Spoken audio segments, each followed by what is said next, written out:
Are we doing it again? Yes. Pardon me. Are we doing it again? Yes, indeed. I believe we are. We are indeed doing it again. I am doing it again. Come do it with me. Roll up, ladies and gents. Bear with me. I'll have some echo back. Okay, so there it is.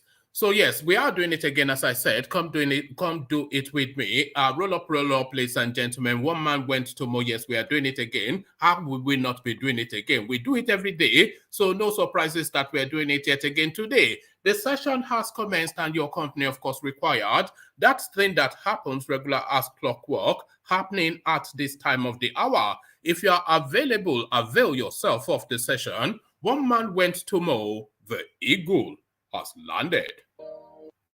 Another Savior, holy, holy, holy, holy, Adimebujuku.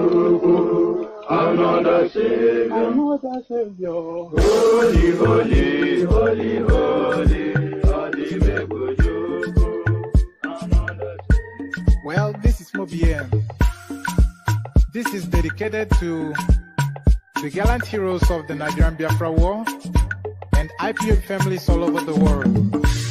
I remember the Nigerian Biafran War, in the thickness of the Biafra genocide. Hey, one man revived the vanishing hope to life. Let the great Biafran army to fight, and they were singing out, holy, holy, holy, holy, is another Savior. They were singing out, holy, holy, holy, holy, is another Savior. Holy, holy, holy, holy, is another Savior. Many years after the genocide, whoa, yet another great leader has risen up now. Oh, and he's leading the Biafrans to victory. Inyamadika, yabika kwa namno. Hey, anamekele maduche mefo. Manemo, it's an honor having you on board. When I'm singing along, holy, holy, holy, holy, Nandekano is another Savior. Gonna sing along, holy, holy, holy, holy, Nandekano is another Savior. When I sing along, holy, holy, holy, holy, holy, holy, holy, is another Savior. Getting it right and getting it faster now. Holy, holy, holy, holy, is another Savior. Holy, holy, getting it right, faster, never freedom. Is another Savior. Yeah, for freedom. Holy, holy, holy, holy, Nandekano is another Savior. Another Savior, holy, holy, holy, holy, Adimebujuku. Another Savior, holy, holy, holy, holy, Adimebujuku. Well, this is Mobien. This is dedicated to the gallant heroes of the Nigerian Biafra War and IPO families all over the world. I remember the Nigerian Biafran War, in the thickness of the Biafra genocide. Hey, one man revived the vanishing hope to life. Let the great Biafran army to fight, and they were singing out, holy, holy, holy, holy, is another Savior. They were singing out, holy, holy, holy, holy, is another Savior. Holy, holy, holy, holy, is another Savior. Many years after the genocide, whoa,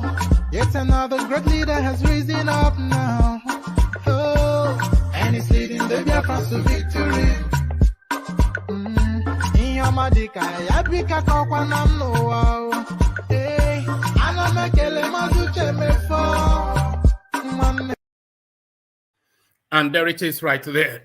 Pardon me. And there I have this lingering cough that I cannot seem to, I think it's weather related. Anybody that lives in this part of the world, they know this sort of seasonal, you know, high octane voice that we all get right about this time.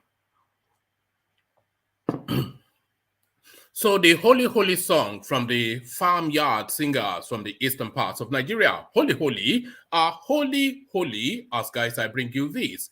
Christian Association condemns killing of pregnant northern woman, children in Anambra, says it is injury to all. So the killing fields of Nigeria is a place that continues to hemorrhage blood aplenty. It's like a busted sort of tanker, the way blood just gushes within the vast swathe of Nigeria, from north to south, east to west, everybody just being killed. So this is the backdrop of the country that Buhari presides over. And here, of course, does he even care? He doesn't give a damn, does he, really? He's off to Dubai now to felicitate with the king that has died, because, of course, that's more important than the girl that was killed in Sokoto. And then he's off to Saudi to go and do a ricer to his masters, never minding the 700 that were savaged just as he's boarding the plane.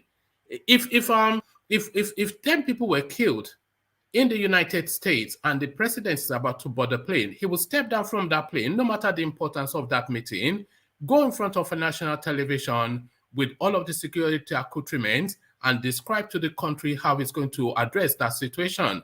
Repeat that in England, Germany, France, Japan. But in Nigeria, if 10,000 people are killed that very moment, it doesn't stop Buhari from donning on his agbada and going to the wedding that is intending to go on that day. So that is the disparity. You know, so are we now less humans by the treatment that we are getting from our own kind is the question. But that is the backdrop of the country that we do live in. Christian Association condemns killing of pregnant northern woman, children in Anambra, says it is injury to all. So this, of course, comes off the back of Deborah in Sokoto. So reprisal somewhat in Anambra, even though the Sokoto incident was actually a Hausa girl, but by virtue of her faith, the Southerners have taken ownership of her. And because the Nigerian state were somewhat celebratory, and I say the Nigerian state, of course, the Fulani government, they were somewhat celebratory in the tonality of their response to what happened to that girl in Sokoto. So it looks as though the law has now been taken into their own hands in the southeastern part to act justice in the manner that they understand. Christian Association condemns killing of pregnant northern women, children in Anambra, says it is injury to all. So very soon you see how Buhari will roll out the troops to go and do another mini genocide in Anambra. Of course, we know the template. Fatima killing, presidential aspirant Adamu calls IPOB terrorist group, ask all northerners to leave Anambra immediately. So this is one of the celebratory tones that came out when that Deborah girl was killed in Sokoto. This Adamu Gaba, he was jubilant. He was apoplectic with joy. He was doing palungo dancing as he cheered on Twitter and social media spaces that is the repercussion for what that girl did. But in this instance now, he's now going to run to his daddy in Aso Rock to go and send to Kano Jets to Anambra State. Fatima killing, and by the way, condemned totally what happened to this woman, another innocent person killed together with her family, a total sacrilege, and whoever did this must be hunted down like animals and treated in the most barbaric manner. So total condemnation, but this is the country that they have created.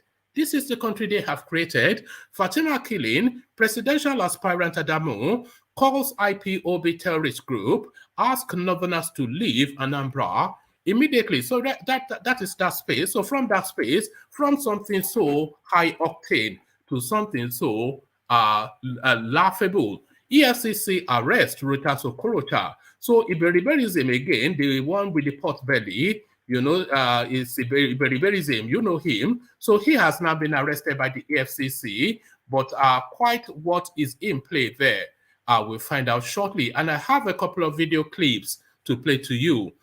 To that narrative was submitted by one of the video clip was submitted to me by one of the followers of the platform to saying to play this just for the information and somewhat entertainment. And when you see the video clip, you see why I added entertainment. So for the information and somewhat the entertainment of the listening audience. So video clips to come on this. Iberiberism, there's nobody more comical within the Nigerian space than Rochas Okorocha. And nobody of any thinking faculty can take him seriously. The only person more comical than Rochas Okorocha, of course, Dino Melaye. But here he is now back in the custody of the DSS again. Not the DSS, but the EFCC.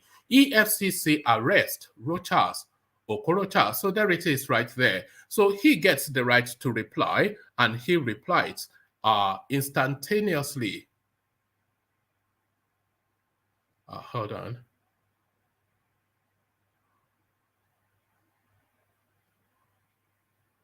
Oh, yes. So he replies instantaneously.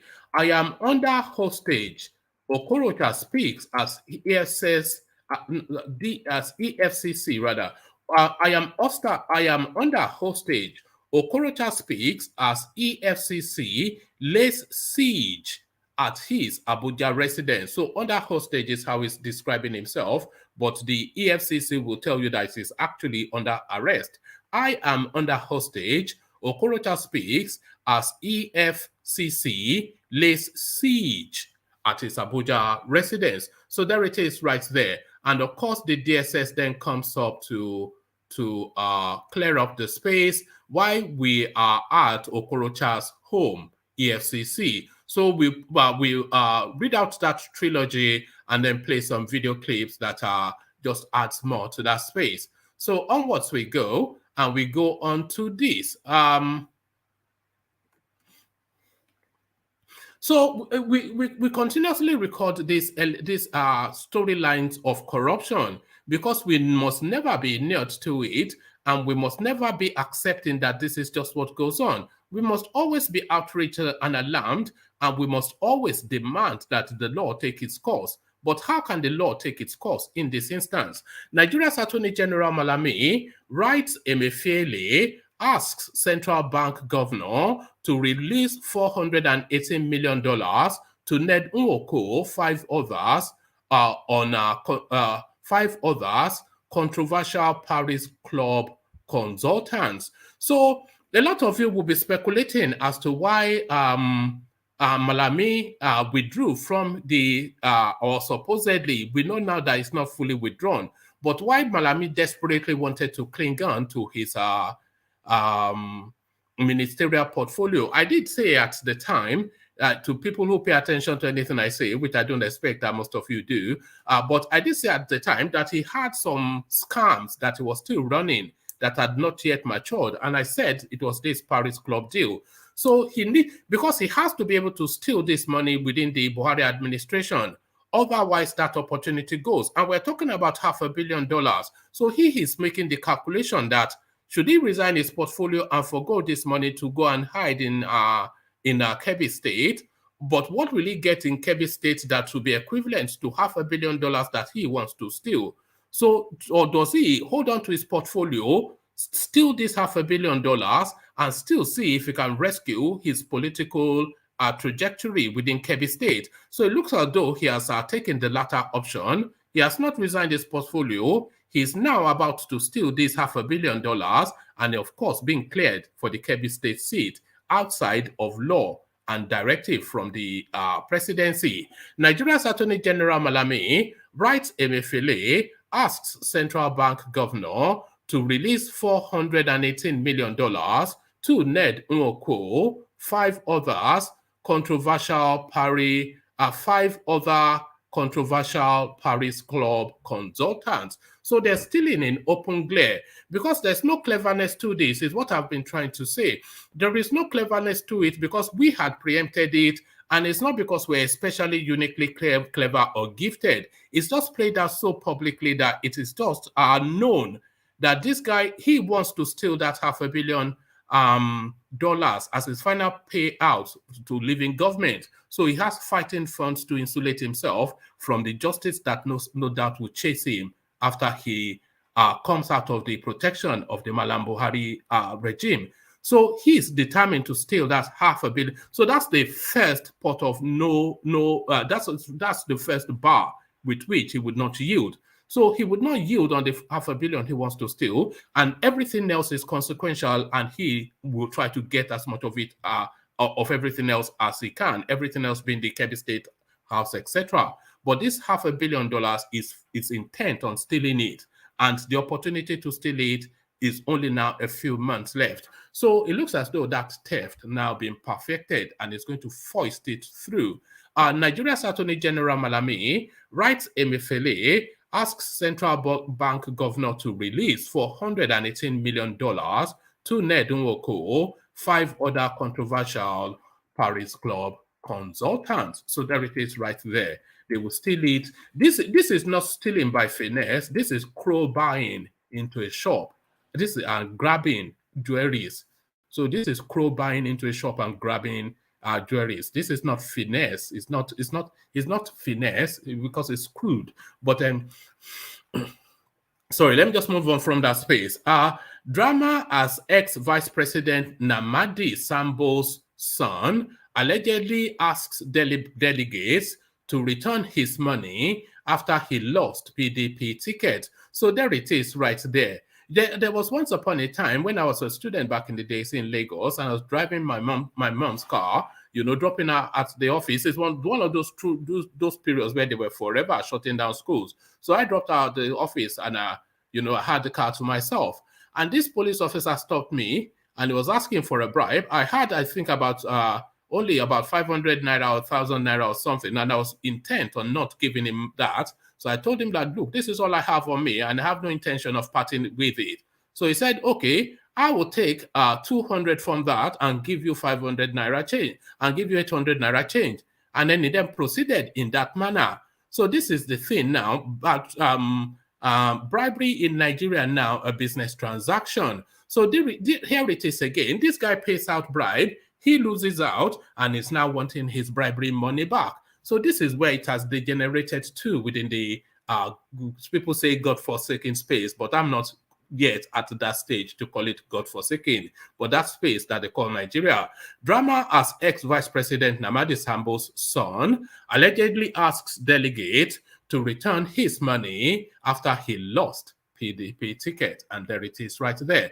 Only in Nigeria, nowhere else. So there it is right there. That's the menu. So lean back, kick back, take it easy. The hyperlink is there if anybody wants to come on. Nobody is on yet, so maybe if I read out the talking points, I'll just abandon. But Alexander, he starts off with the super chat. He says, your intros are just so unique to this platform. So thank you. There are plenty of things that are unique to this platform, but before you know it, every other platform is copying it. I just see a plethora of them doing exactly what we initiated. The same format, the same intro, the same outro, the same closing remarks, even the same StreamYard. They are all doing the same thing that we initiated. But they say imitation is the highest form of flattery. So imitation, the highest form of flattery. Everybody is invited to come join on the screen because nobody is on the screen at the moment. So let me play you now. And of course, please make sure you've clicked on the like button and the subscribe button. But as you set about the clicking, let me provide you a little bit of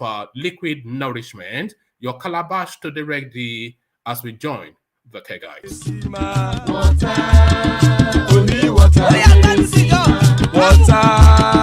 only water, where they see ma. Water, only water, where they see ma.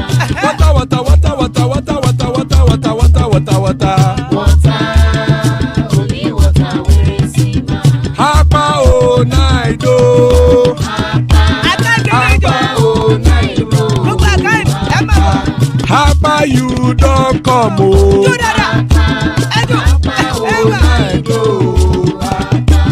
Hapa o naido, hapa o naido, oro keke.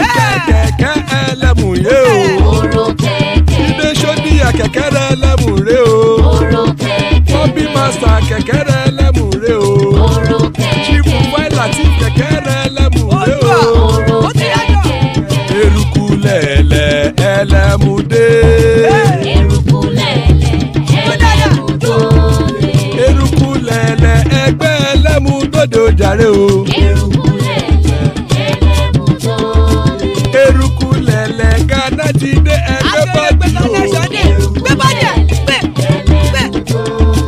Ọmọ ẹlẹ́yẹ ẹyẹ o ó dilé o. Odúyẹ̀lá ẹyẹ o ó dilé o. Petrosoname ẹyẹ o ó dilé o. Petrosodunke ẹyẹ rẹ̀ ó dilé o. Ẹlẹ́kọ̀ ọ̀run mú ìní o.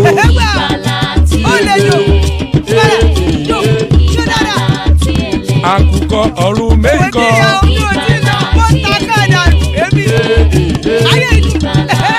Ikú kò ní ríwà gbéṣe o.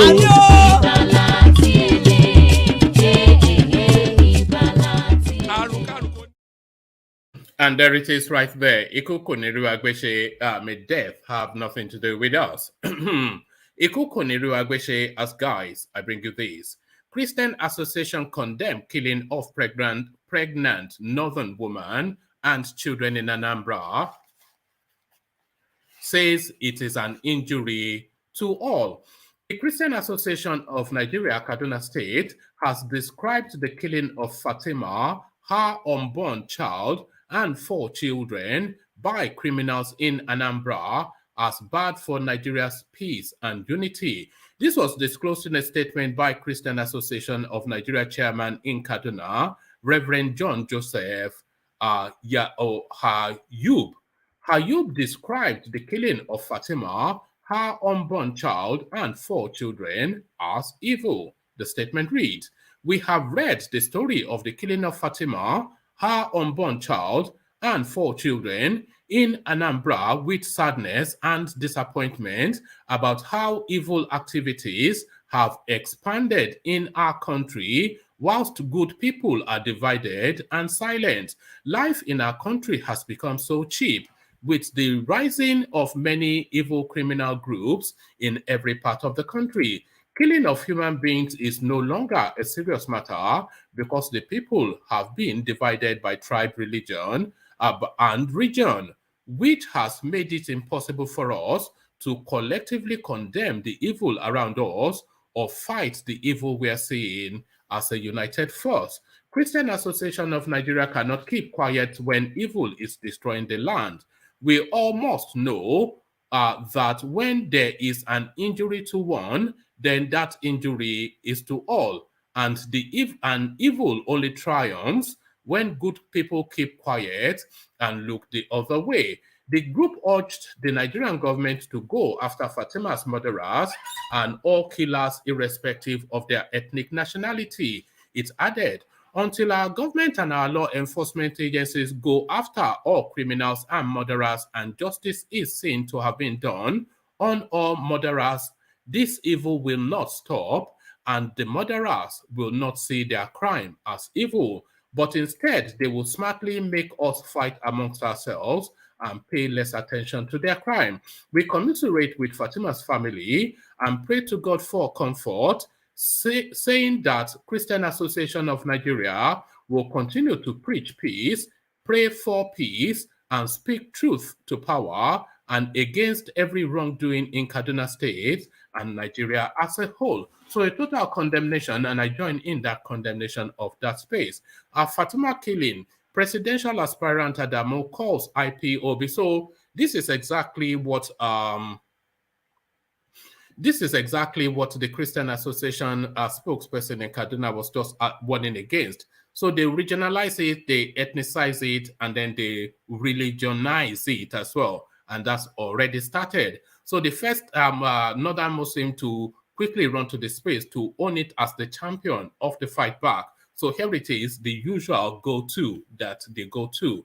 They've gone there again. Fatima's killing, presidential aspirant Adamu calls IPOB terrorist group, asks all Northerners to leave Anambra immediately.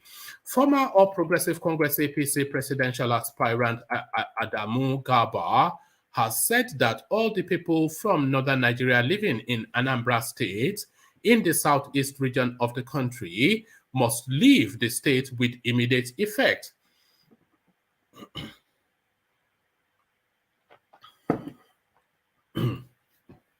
Garba, who is now a presidential aspirant on the platform of the Young Progressive Party YPP, said this on his verified Twitter account on Tuesday, whilst reacting to the killing of a woman and her 4 children, are identified to have hailed from the north. They were killed by gunmen in Anambra last Sunday. Garba identified the woman as Fatima from Adamawa State in the northern region. The outlawed separatist group in the southeast, the Indigenous People of Biafra IPOB, has been accused of being behind the murder of the woman and her children, but the group has denied the allegation. In his tweet, Garba said, "In the whole world, there is never a terrorist organization that is as cowardly as IPOB. More so, there are no ones." So that's how we wrote it, because of course, even an educated person from that space, often uneducated somewhat. So more so, there are no ones giving unto self-destruction than their silent supporters. The gruesomely murdered Fatima and her kids are from my state, Adamawa. I mean, are we really in the same country? The double standard is unimaginable. It seems like lives in Nigeria has 2 grades. So that should be life, not life. Well, you know, it's a northerner, so that's just the thing. The double standard is unimaginable. So I'll read it as he has written it. The double standard is unimaginable. It seems like lives in Nigeria have 2 grades. The whole media went silent. The whole online so-called hypocritical agitation and fake-minded human rights fighters were nowhere to be found. Worst is, the government can't and won't do nothing about it. The faster we realize that Nigeria needs a complete political decentralization and everyone should take care of their region, the better for us. Why can't people like Fatima and other people endanger? Why can't people like Fatima and other people endangered in Anambra come back home, since the government won't protect or even care about them? We should stop pretending and trying to be politically correct.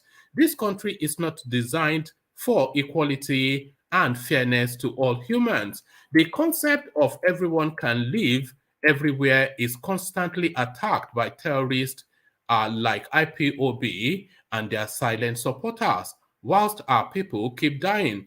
Until and unless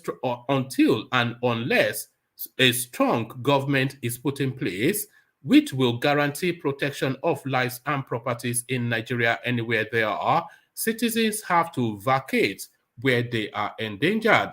Hence, the need for the likes of late Fatima to come back home where they are valued. Let all the people of northern Nigeria vacate Anambra State with immediate effect. Retweet if you agree. But reacting to Garba's tweet, one of the main opposition People's Democratic Party frontline presidential aspirant from Anambra State, Peter Obi, berated Garba for calling on northerners to leave the state, where he, Garba, applauded the killing of. Yes, this is where my opening monologue went to, and it looks as though this is where Peter Obi is going to as well.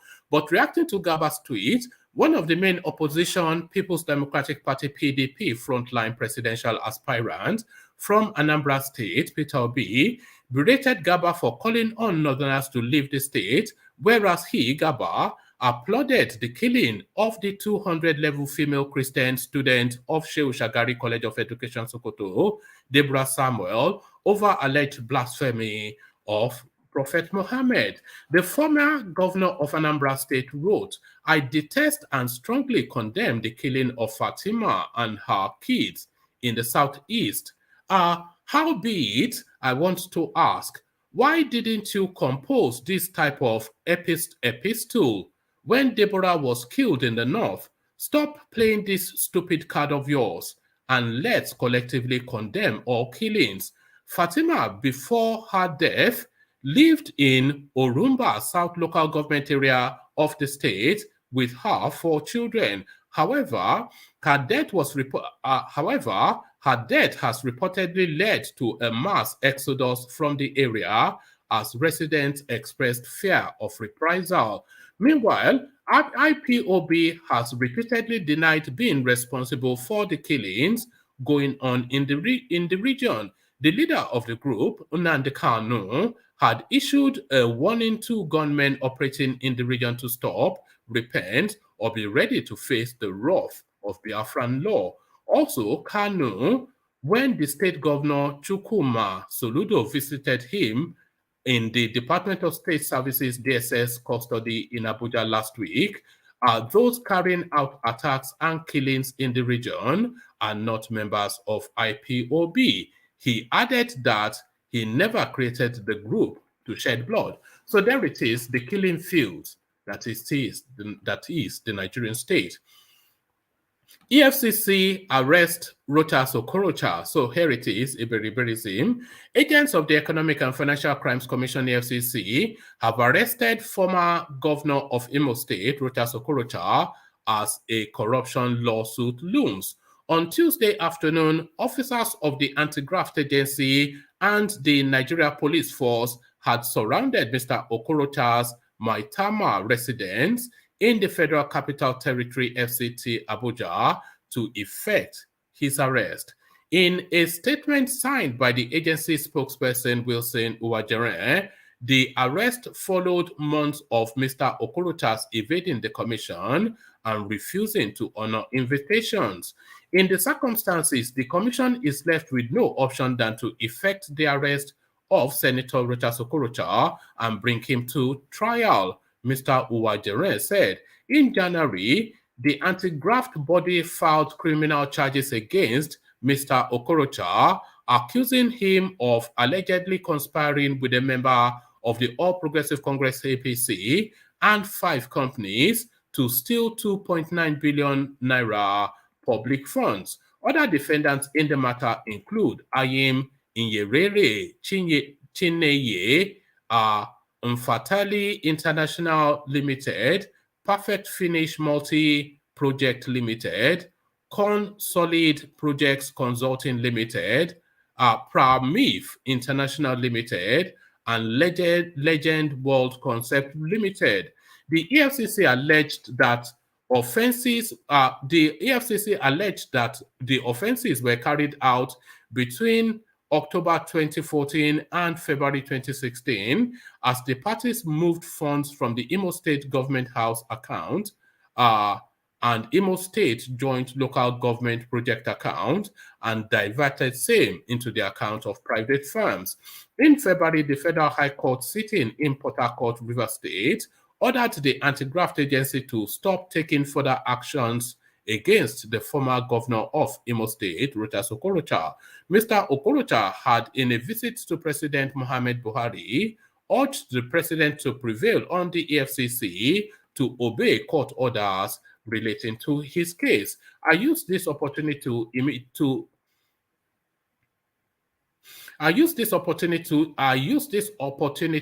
intimate the president on what is going on between me and the Economic and Financial Crimes Commission. The harassment, the intimidation I am getting from the EFCC literally on a daily basis. Mr. Okorocha had told reporters after visiting Mr. Buhari and to inform him that I have court judgments which stops the EFCC from harassing and intimidating me and all that.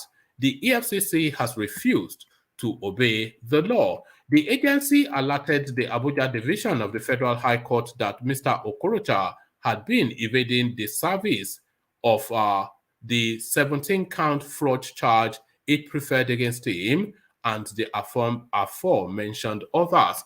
So, 2.9 billion naira is what led to the is what has brought down Okorocha, intended to say, but what led to the bringing down of Okorocha, I say latterly.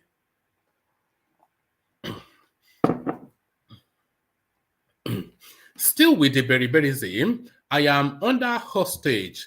Okorocha speaks as EFCC lays siege at his Abuja residence. Former Imo State Governor Rochas Okorocha has reacted to the presence of officers of the Economic and Financial Crimes Commission EFCC at his Maitama residence in Abuja today, May the 24th. Operatives of the anti-graft agency stormed Okorocha's apartment this morning. In an interview with Channels Television, Okorocha, who is aspiring to be APC presidential flag bearer, said he's been held hostage at his premises. I am under hostage, I would say. The EFCC is at my house, both the back and front. I would say I have inquired if they have an arrest warrant, nothing, and I am supposed to be getting ready for screening. I don't know what is really happening. It is unfortunate that this is happening here, he confirmed. Okorocha disclosed that his next line of action will be to hold a press conference, adding that the EFCC cannot stop the press from entering his house. I am trying to address a press conference. Of course, the EFCC cannot stop I am trying to address a press conference. Of course, the EFCC cannot stop the press from coming into my premises. They are inside my compound, but the press is coming inside my house to interview me. They cannot stop them, he insisted. When asked if he will be submitting himself to the anti-graft agency, the presidential aspirant said, I'll be here until I know what it is, because this is something serious. I want to see an arrest warrant or a court order, he said. The EFCC had on January the 31st filed a 17-count charge against the former Imo governor before a federal high court in Abuja. The charge had come to light hours after he formally declared his intention to run for president in 2023. So there it is right there. And the right to reply, why we are at Okorocha's home. So why we are at Okorocha's home, EFCC. The Economic and Financial Crimes Commission, EFCC, says its operatives arrived at the Maitama Abuja home of a former governor of Imo State, Senator Rochas Okorocha, to effect his arrest. The spokesperson of the anti-graft agency, Wilson Uwajere, in a statement said the move followed the refusal of the governor to honor invitations after jumping the administrative bail earlier granted him by the commission. The EFCC had on January the 24th, 2022, filed a 17-count criminal charge bordering on diversion of public funds and properties to the tune of 2.9 billion against Okorocha, Uwajere stated. The case was assigned to Honorable Justice Iyang Eko of the Federal High Court, Abuja, but attempts to arraign Senator Okorocha were twice stalled owing to the absence of the ex-governor who evaded service of processes. At the last adjourned date, March the 28th, 2022, Justice Eko, before adjourning until the 30th of May 2022, had warned that it was the last adjournment. I will grant this matter. In the circumstances, the commission is left with no option than to effect the arrest of Senator Okorocha and bring him to trial. So there it is right there. But there's something quite funny that follows on from there. So you see that just in a moment. But back to real politics. 2023, Tinubu at losing end as inside sources reveal Buhari's alleged preferred candidate. A source has claimed that President Muhammad Buhari's preferred candidate in the upcoming 2023 election. Okay, all right. Okay, I thought this was a serious piece, but how serious is it? We'll find out. So you see why I paused in a moment. A source has claimed that President Muhammad Buhari's preferred candidate in the upcoming 2023 election is Ogbonaya or no. An insider source informed correspondents on Monday, May the 23rd, that the former Minister of Science, Technology and Innovation, Ogbonnaya Onu, could just be President Muhammad Buhari's preferred presidential candidate for the All Progressive Congress. The source stated further that the notion of the APC eyeing a presidential ticket for former President Goodluck Jonathan may be wrong. He said, the press may have got the whole speculation about Jonathan wrong. It is because the scales are tipping in Onu's favor that President Buhari has delayed the signing of the amendment to the Electoral Act that may have permitted political appointees to be voting delegates at the primaries. Another source stated that Onu's emergence as APC presidential candidate will favor the call for youth participation in Nigerian national politics and also rubbish the claim that Buhari is a tribalist, according to the source. But Buhari is looking for something more than age. He is desperate to redeem his legacy, especially in the wake of the raft of crises facing the country. You know the role of Buhari, his sacrifice, and that of the Nigerian army during the Civil War. Rooting for Onu will be a masterstroke for the country's unity at this time. It will repair Buhari's damaged legacy, especially the accusation of nepotism against him. And increasingly, the thinking inside the villa is that it is both fair and right to look to the southeast. So, okay, so I don't know what we're making of that. That sounds somewhat ludicrous to me. So back to real criminality. Nigeria's Attorney General Malami writes EMEFIELE asked central bank. Nigeria's Attorney General Malami writes EMEFIELE asks central bank governor to release $418 million to Ned Nwoko, 5 other controversial Paris Club consultants.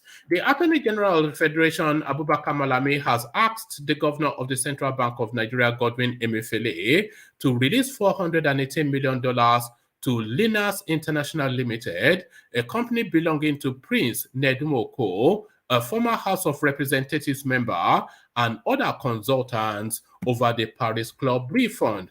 Our correspondent had, in a series of reports, exposed how President Muhammad Buhari reapproved the payment of the controversial millions of dollars in Paris Club refund to some creditors after being manipulated by Malami. Emefiele had, in a letter dated the 29th of March, 2022, reference blah, blah, blah, and addressed to Malami, said the Apex Bank was willing to pay millions of dollars to the creditors. We hereby humbly seek the direction of the HAGF, that is Honorable Attorney General of the Federation, as the Chief Law Officer of the Federation, confirming that there is no impediment against honoring the payment of the promissory notes at their maturity dates or permitting the rediscounting as may be requested by the beneficiaries in line with the President's approval, so that the CBN may proceed to act accordingly. The letter, personally signed by the Apex Bank boss, had read, the HAGF would recall a presidential approval for the settlement of the Paris Club-related judgment debts of states and local governments, totaling the sum of USD 418.95 million through the issuance of promissory notes to 6 judgment creditors. His letter to the AGF came a few months after the Apex Bank, in a letter to some banks, said the promissory notes are not admissible or registrable on the scriptless security settlement system. The letter signed by the Central Bank of Nigeria Director of Banking Services, Josephine Ajala, and addressed to one of the financial institutions, Keystone Bank, had read, we are in receipt of 2 letters dated November the 17th, 2021 from your office requesting for dematerialization of various FGN promissory notes for Prince Oji Nwafo Orinze, totaling blah, blah, blah, and Barrister Olaitan Bello, totaling blah, blah, blah. Please be informed that we are unable to accede to your request because currently foreign currency denominated promissory notes are not admissible or registrable on the scriptless security settlement system, and as such, only promissory notes issued in Naira are registered and dematerialized. Responding to EMEFIELE's letter, Malami claimed ignorance of various court cases on the payment and asked so this is against court judgment again, and asked the Central Bank of Nigeria to release the money. According to the chief law officer, Nigeria should not be seen dishonoring financial instruments issued in her full faith. In view of the foregoing, you are kindly invited to note as following that I align with the position expressed by both DMO and CBN in their respective letters under the reference to the pertinent need for the federal government of Nigeria to honor the promissory notes in view of the need to sustain Nigeria's rating and protect her capacity/image in the global financial cycle.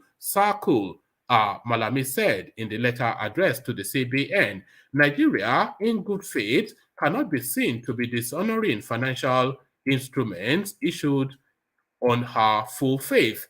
That is in line with paragraph blah blah of the CBN letter. There are no legal impediments against honoring the promissory notes or permitting their discounting as may be requested by the beneficiaries. This is important in order to safeguard the general assets of the federal government from attachment or any other adverse action that may be triggered by the beneficiaries of the promissory notes. That in view of the foregoing, any of the beneficiaries who is favorably disposed to be settled through Naira equivalent of the promissory notes should be obliged. Background. Correspondents had in a series of reports exposed wide-ranging legitimacy issues, including non-execution of agreed contracts and backdoor deals raised against the indebtedness from various quarters. One of the beneficiaries is Dr. Ted Edwards, who was indicted by the Economic and Financial Crimes Commission, EFCC. So I think I'll leave it there because there's about 10, 15 more paragraphs of that. But essentially, you get the gist of that. So the stealing continues. Drama as ex-Vice President NAMADI, Sambo's son, allegedly asks delegates to return his money after he lost PDP ticket.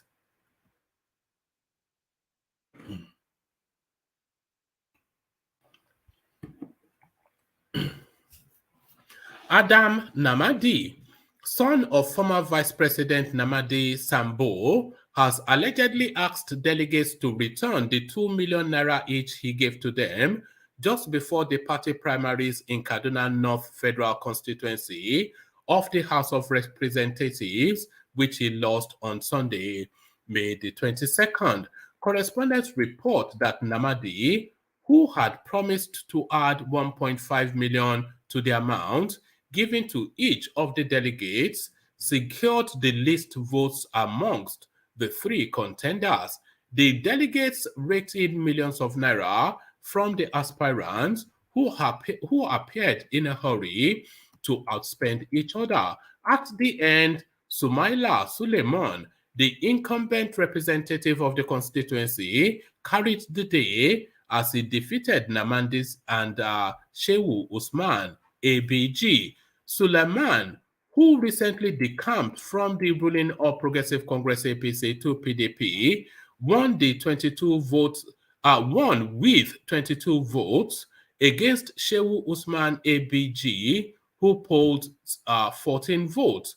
According to the publication, delegates who participated in the primaries claimed Suleiman had distributed between 3.5 and 4 million naira to each delegate, whilst ABG gave out 2.5 million in cash, and NAMADI distributed 2 million to delegates. So money bank guarantee bribery is what seems to be the practice within the Nigerian space. So money back guaranteed bribery the Nigerian way. So there it is right there, gentlemen. Brownberry, I see you. In CBD, I see That's you. when all those things come. And X0, I see you. So good to have you all, gentlemen. But before I come to you, gentlemen, as promised, let me fulfill all righteousness. And when I come back, I'll come to you, X0. But before I come to you, X0, I want them to see what you make of this. Okorocha was arrested. Even God failed him. But here it is. Please come for my rescue. Come and help me, my Lord, my God. My Lord, my God. My Lord, my God. Hold on. Help me, my Lord, my God. Help me, my Lord, my God. Come and help my Lord, my God. No.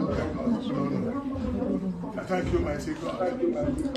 Okay. I thank you. Can you open this door? Let's pray. No. As I hit that thing, I just didn't go. I'm not.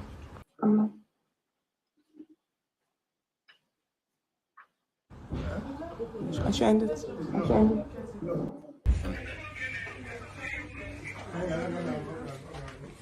This is EFCC currently trying to break into the house.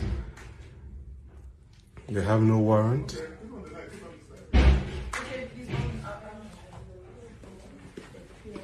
They have nothing. They have nothing. Is it right?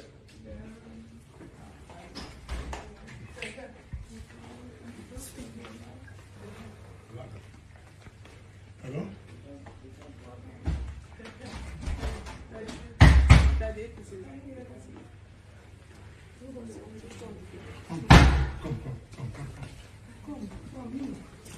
Come. EFCC is here with some gunmen that have broken all my bulletproof doors, and the last door hitting now. They just want to, I don't know what they want to do. This is my last appearance. I don't know what they probably can hear the noise behind. They are going to come and shoot. And so,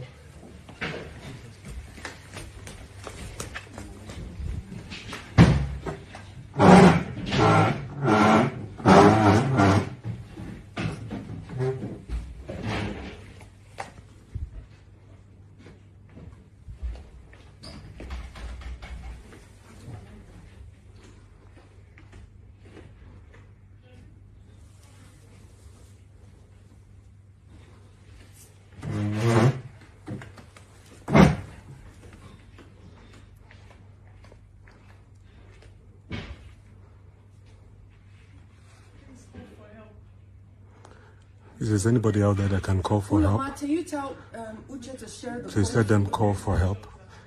The FCC is currently trying to break in. They don't have any warrant of arrest. The lawyers had asked them for warrant of arrest. They don't have, so they're trying to break into the house now. If you're there, please call for help.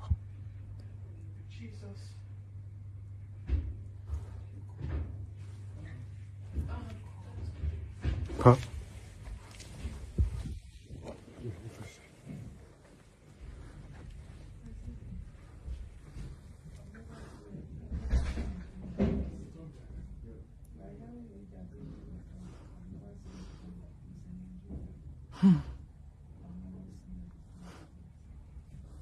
See, the whole family is on the floor. The whole family.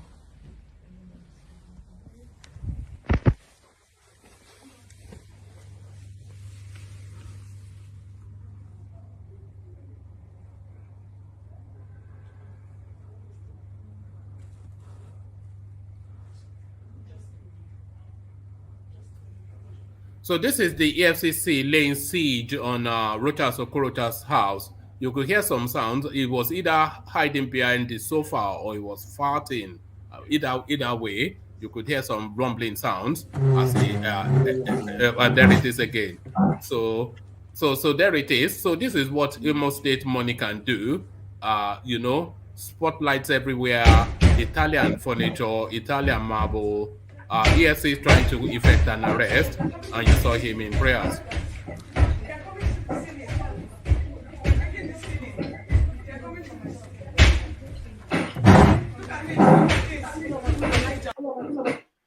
So there it is right there. So Xero, what are you making of that then? Iberiberism now eating Tuoshin Kafi. This is what Alexander Gomez thinks. This is barbaric and shameful, a kangaroo state. So thank you, Alexander. But we do know that Rochas Okorocha is your party man, but surely not your pal, Xero, and you can free flow. So what are you then making then of the arrest of Iberiberism? First and foremost, let's be objective. This is not the way to go if you want to arrest somebody. I believe from what, if you listen to the video, because I've seen the video, I have the video on my phone. I have the videos on my phone, actually. Part 1, part 2, part 3. Before they enter. How come you never sent it to me on Twitter, on Instagram? I'm just coming in from work now. Okay, it was Solid that sent it, but carry on, yeah. Yeah. So I saw the videos, and from what I heard from the family members who were filming, they were saying that they had no warrants.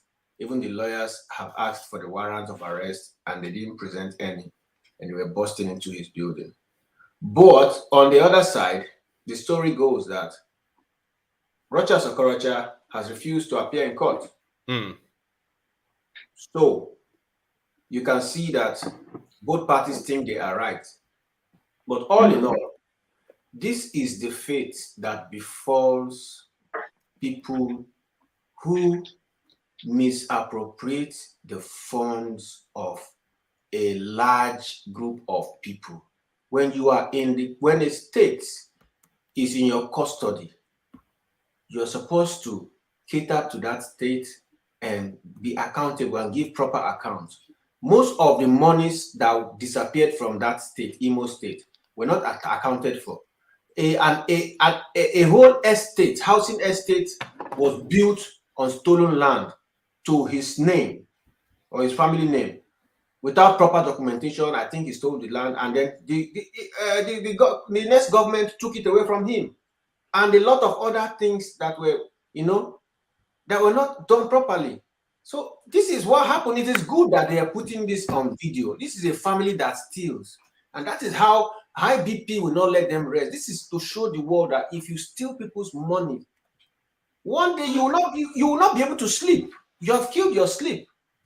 If you steal Nigeria's money, you will not be able to sleep.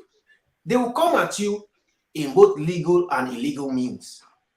And then we'll be here crying, oh, look at what they are doing to this man. Look at what they are doing to this man. But if you were like Peter Obi, will this be happening? Well, it could, and it surely will at some point off the back of his Pandora paper loot. So his case, his file is with the FCC. They never learn. Yeah. They never learn. He left the state poor, impoverished the state. This is what happens. All right. Don't feel sorry for this guy. Though I want the proper thing to be done, but I don't feel sorry for him. Neither do I, but I tell you somebody that I'm almost certain feels sorry for him. Alexander Gomez is here to speak up for his pal. So Alexander, then, so what's up with your friend then? The justice finally catches up with him, or kangaroo court? Your thoughts, Alexander? This is the most barbaric clip I've ever seen in my lifetime. How could you treat a human being like that? I don't understand it. Is this the most corrupt politician in Nigeria? Of course not. It's not. Who isn't corrupt? Even the almighty Tunde Fashola, the best governor Nigeria's produced in the last 25, 30 years, can't claim he's not corrupt. Maybe not to the level of the other guys, but I don't know. This is unacceptable. I don't think whatever he's done, I don't think he deserves to be treated like a common thief. Alexander, it is crude and excessive, but if you look at the backdrop, he's been arraigned in court twice. He's ignored that. He's absconded. So effectively, is an underrun fugitive. He's jumped bail. And, and the court said they were not going to rearraign again on the 30th if he doesn't turn up. So he forced their hand. I thought he had a court judgment to put the other justice a warrant on hold. That's the impression I got from clips and from the people I've spoken to about this matter. You know, you said it, and I think he took it from my mouth. Nigeria is a fabulously rich country. That's why people still billions and billions and billions, and the country is still surviving. No governor is clean. I don't know why they're trying to make a scapegoat of this guy. I don't know. This is like a personal vendetta. It's out of orders. I don't know. My heart breaks. Who do you think is after? Who do you think is after him? I don't know. I hear that someone who I know very well said that when Buhari went to his home in his village in Olu, he drove like he was driving in a whole estate, in a whole subdivision, and he looked at him and said, "This is your house." So I don't know whether it's coming from Buhari. I don't know where it's coming from, but this is definitely a personal vendetta. And this guy was a billionaire before he became governor of the state. This guy is one of the most detribalized people. Subtract the corruption from Rochas's lingo. He's one of the most detribalized. I put him on the same level as Obasanjo. He goes and sponsors people who are not Igbos to Ivy League schools in America through his foundation. He's done more than any politician that I know of in Nigeria. People say, look, this is someone I know very well. This is a state that I know very well. This is a state that I have tons of investment in. So I know that space very well. I know how people take Rochas Okorocha. They've practically rubbished his political career now. That's the end of him as a politician. Yes. He's going to get away with it. He's not half as corrupt as Oji Uzakalu. Not half as corrupt. And look at where he is today. So obviously, someone is behind this. And you know, if he deserves this, then a lot of politicians in Nigeria today should be going through what he's going through right now. I can't believe this is happening in the most powerful, richest black nation in the world. It's a shame to us. We're one of the most educated people in the world. You don't believe that the law catches up with the criminal? What about Oji Uzakalu? The law didn't catch up with him. He's even running his mouth, talking nonsense about him supporting a northern candidate. He's more corrupt. What did Oji Uzakalu do in the state of Abia? Abia is the most backward state in the southeast. There's nothing there. Ajegula is better than Aba. And you hear Aba, you think you're here in Dubai. So what are we talking about over here? I mean, this guy, I know people who are opponents who are, you wouldn't know this, but he defeated Hakim to become governor of Imo State. And I have personal friends who are from the southeast, who are from the Owerri, Mbano, Mbise, in that part of Igbo land, who were totally against Rochas Okorocha. But they give him his kudos that he did well as a governor. He did well. He wasn't as bad as people are painting me out to be. I have a home in Owerri. I go there a lot. I know what he did to that city. So what's this all about? We know he's corrupt. Who isn't corrupt in Nigeria? Do you think they are trying to take him out of circulation? Just that's what they're trying to do. Of this election, and that's what they're trying to do. That's why he's very powerful in the north. That's what they're trying to do. That's what they're trying to do. I don't know who's behind it, but this is, man, what on earth was that all about? It would be Abubakar Malami, because Abubakar Malami controls the EFCC. So, but who sent him to do it? No, I mean, we should be ashamed of ourselves. I mean, I'm a proud Lagosian. I have no reason, like they say in England, I have no dog in the race. I'm just being, I just feel so sad that a top-notch politician, a man of reputation, can be treated like dirt. Who isn't corrupt? What politician isn't corrupt?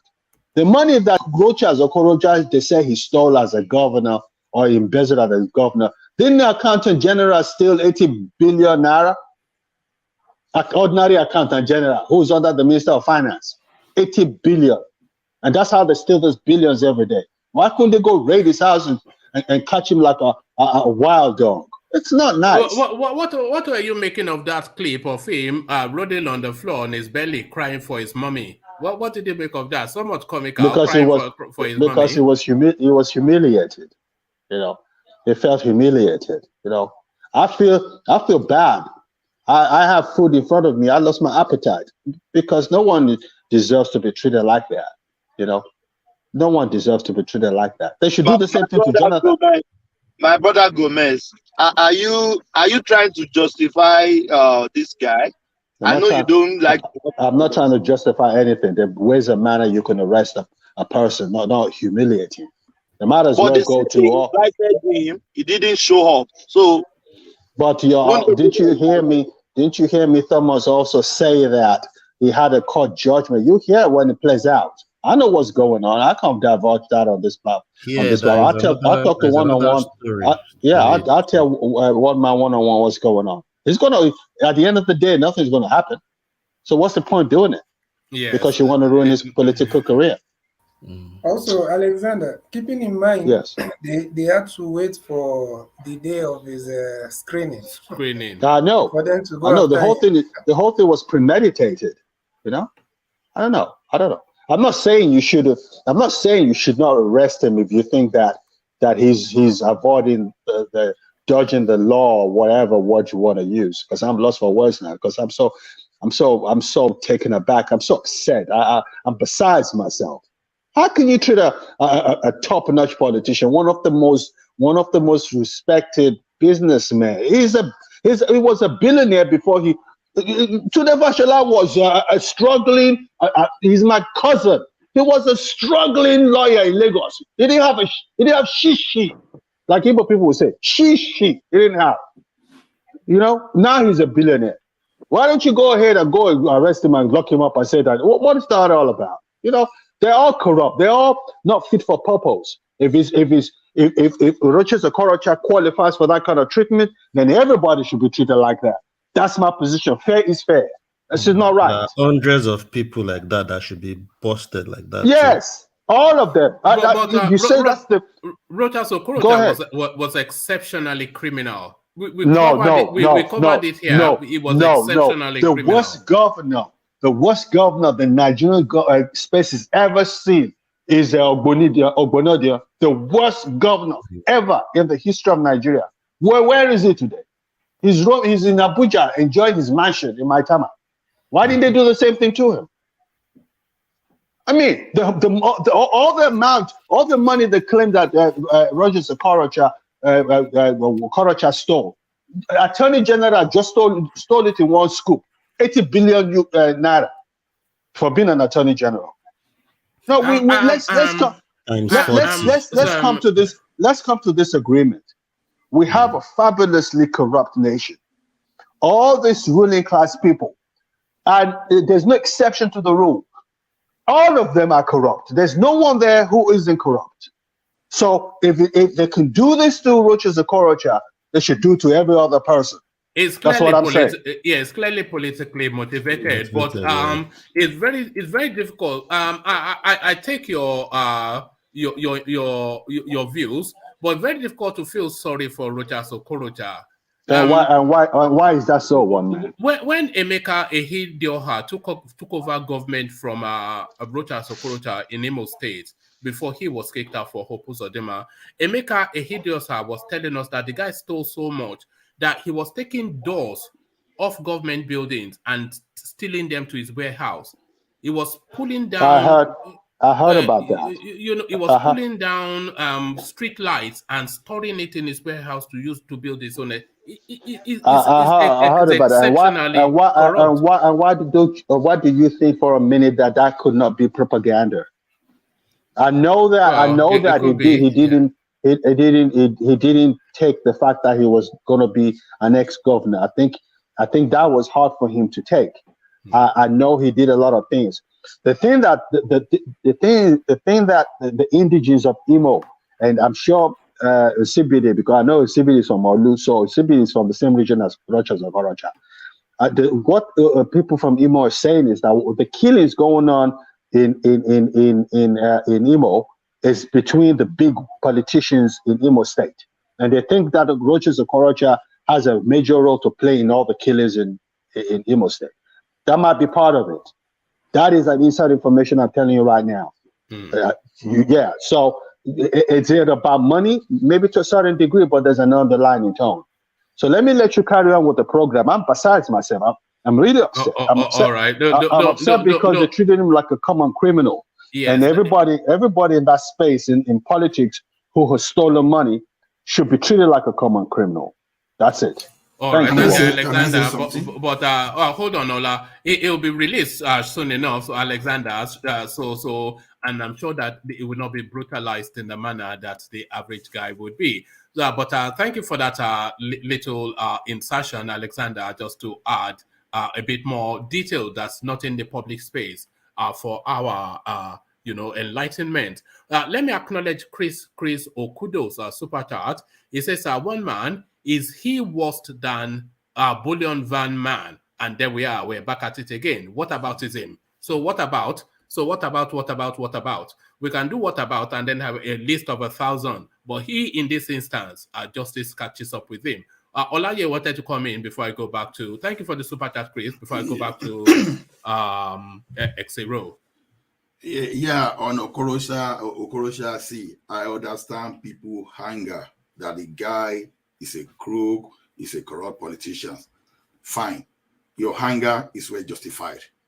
But we should reason through this fact that the fact that someone is a criminal doesn't make the government agency that is supposed to be responsible for due process of bringing criminals to the book to be even the worst criminal gang than even the supposed criminal they want to arrest.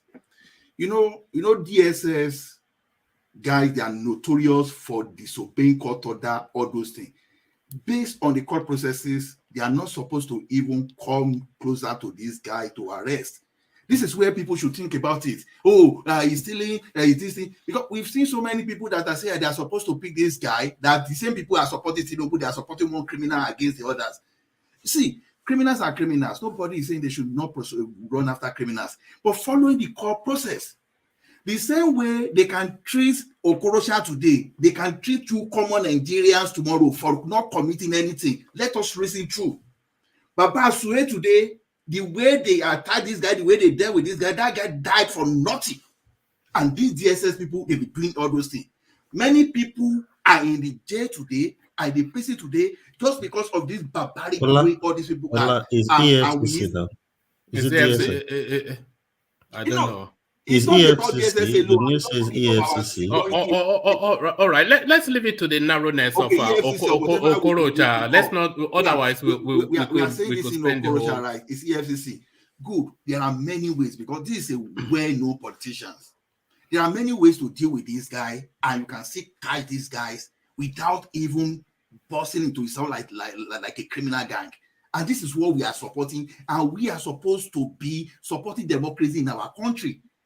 We know, we know. But hold on, when the guy was surrounded, why didn't he open the door? Because at the long run, if that video was completed, they have to come in through the roof. So why won't he just open his door? He should open door. Did you get what this guy is saying? Just like we were saying, Sunday go to should open door for those people that busted into his house. That's Sunday go. This guy were not coming with court warrant. Why should you go and bust into someone's house without court warrant? But you can confront them, because if they are busting into your house good and luck you're to you waiting for whenever you them. see any security men in Nigeria and confront them. What are you talking, bro? See, Ola, wait, don't let's we deceive ourselves here. Hold on. I get your anger, but EFCC. No, I don't get it really. The guy, no, I just want him to calm they've down. arraigned him in court twice, which he's absconded. He's jumped bail. The court said in the next, if it's not presented the next time, he would not adjourn the case.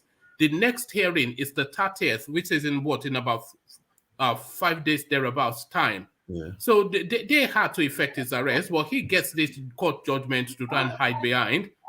So they either make that decision to let him hide behind that court judgment. Yeah. If the judge refuses to rearraign that case, then likely he will strike it out. So but I don't. Let's hear from you, DOG, and then I'll read out Babati's, and I'll get back to EFCC as an organization themselves. The way they operate in Nigeria is totally wrong. EFCC, normal people, they go to their house in the middle of the night, 2 a.m., 3 a.m. Just normal people, because you just suspect maybe they are into something. You just go to their house, bust the house, and they always break the door down. So I'm thinking, in this situation, you have a case in court and EFCC is in your house. I will believe for your caliber, you will open the door, ask them for their warrant, and you follow them. It's not the end of the world. Than all this drama where they now have to start breaking into your house, which is probably wrong, coming into the house through the roof. So I think Okorocha himself, as he should have, with his caliber, I would have gone to the door, opened the door, and confront it, regardless. Whatever will happen. So then, if he's clean, why is he not opening the door? Then we all know the way EFCC has been operating in that country. It's just crazy. But that is the country we live in. I just think the annoyance with this thing is how many people have stolen billion in that country. Is everybody getting this treatment? No. So you can tell there is more to this incident itself about the guy. It's not about that he has just stolen money. There's several people that have stolen money, several people. So it's just funny. It's just the country, and we just have to just see it like that. The guy is not clean. There are several people that are not clean. Hundreds of governors, senators, people in power that are not clean in that country. That have stolen even time. Attorney General has told times 40 of what they are arresting him for now. Did he get that kind of treatment? No. Even though he needs to appear in the court of law on the 30th, they can still arrest him normally in a way that is more sensible than what happened in that case. But I believe he added to it by not opening the door and confronting them. You already know you are surrounded. So why all the drama? All right. Thank you, DOG. So let me acknowledge Babati's super chat, which he uses to clap back at Alexander Gomez. So he says, Alexander Gomez's defense of Okorocha is like me going at 100 miles per hour on a 50 mile per hour road and complaining that the police officer did not stop/arrest another person going at 150 miles. So 6 of one, half a dozen of the other. I don't think are especially convinced by Alexander Gomez's impassioned position. So Babati claps back. Alexander Gomez's defense of Okorocha is like me going at 100 miles per hour on a 50 mile per hour road and complaining that the police officer did not stop/arrest another person going at 150 miles per hour. So that is the back and forth between the two elites in Nigeria. So thank you for that, Babati. As we get back to Exiro, to continue his thoughts on that space. So you can hear now a divergence of opinion, Exiro. I have to say that, yes, it was somewhat crude and crass the way the EFCC acted. But I feel that they were forced into that position. But your thoughts, Exiro? Yes, Nigeria is a lawless place. It has always been since our birth, and I think some of us, some people who are older than our generation too, have always live in a lawless place like Nigeria. It is lawless. There is no respect for your rights. And I think we all, as a Nigerian, we all know that. And that's the reason why some of us are outside the country. You know, there's no respect for your rights. The government never does any. In fact, the government does everything in opposite of what you expect from a decent government. So this kind of arrests are not new.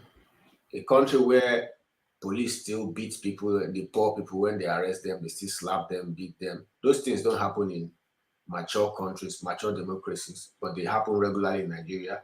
A country where you can be witch hunted by your opposition and enemies, and things like this can happen.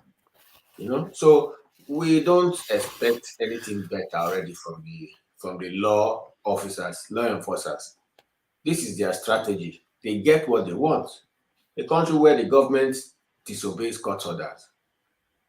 So we have, it's not as if we don't have a prior history of this kind of arrest. This is how it happens. That's why I say, you know, one time I said here, every Igbo politician, especially the ones in government, should be careful, because this man, this Buhari government. Do you think it's politically, sorry, Exiro, do you think it's politically motivated, as some of the contributors have suggested? It was due to be screened for his presidential ambitions today. And of course, the primary is to hold in just a few days' time. And he, of course, will be in custody. And if it's not even screened, then it's automatically struck off that presidential race. So why this time is the question a lot of people are asking. He's politically motivated. But then, you know, I don't want to go to the whataboutism like you said. Because if you look at every other politician that has stolen, how many of them are being treated like this? It is only the Igbo politicians that are facing this kind of treatment, because right now their equity is low. You can almost do without them. If not for the you know, clamors and protests. They already bypassed the Igbo politicians. Economically, they bypassed the Southeast, building rails and all those. Can I jump in? Don't let us make it tribal, because please. No. That's why I said I don't want to make it tribal. No. Hold on. Don't micromanage. Can you hold on, everybody? Let everybody speak as they will. If they cross the line, and I know you know that I will call them back if they cross the line. But this is an impassioned space, so let the passion flow. But let's hear from Brown Berry, who wanted to interject you. Okay, I'm sorry, Cyril. Let me just interject you. The reason is that one of the reasons why they are pursuing Okorocha is that, you know, when you leave office and the next governor comes in, they will petition you. They will write to EFCC. Okay, so that is what he's facing. When Yedioa was removed, this guy that was his enemy, what's his name again? The guy there right now. Uzodimma continue. That he's even continuing. Even he soon become worse. You understand? So he is the one that is giving them the information. Okay, if a governor leaves your state and the other governor comes in and is pursuing is going after you, the same thing will be for you. But in Nigeria, when the other governor comes in, they will just leave them alone. So, but if the governor continue to follow you up, if, you know, in their case, when they are already enemies, so that's what is going on. Let's not say they are just going after. The reason why I said what I said, and I stand by it, is simple. Buhari can stop this. Why would he?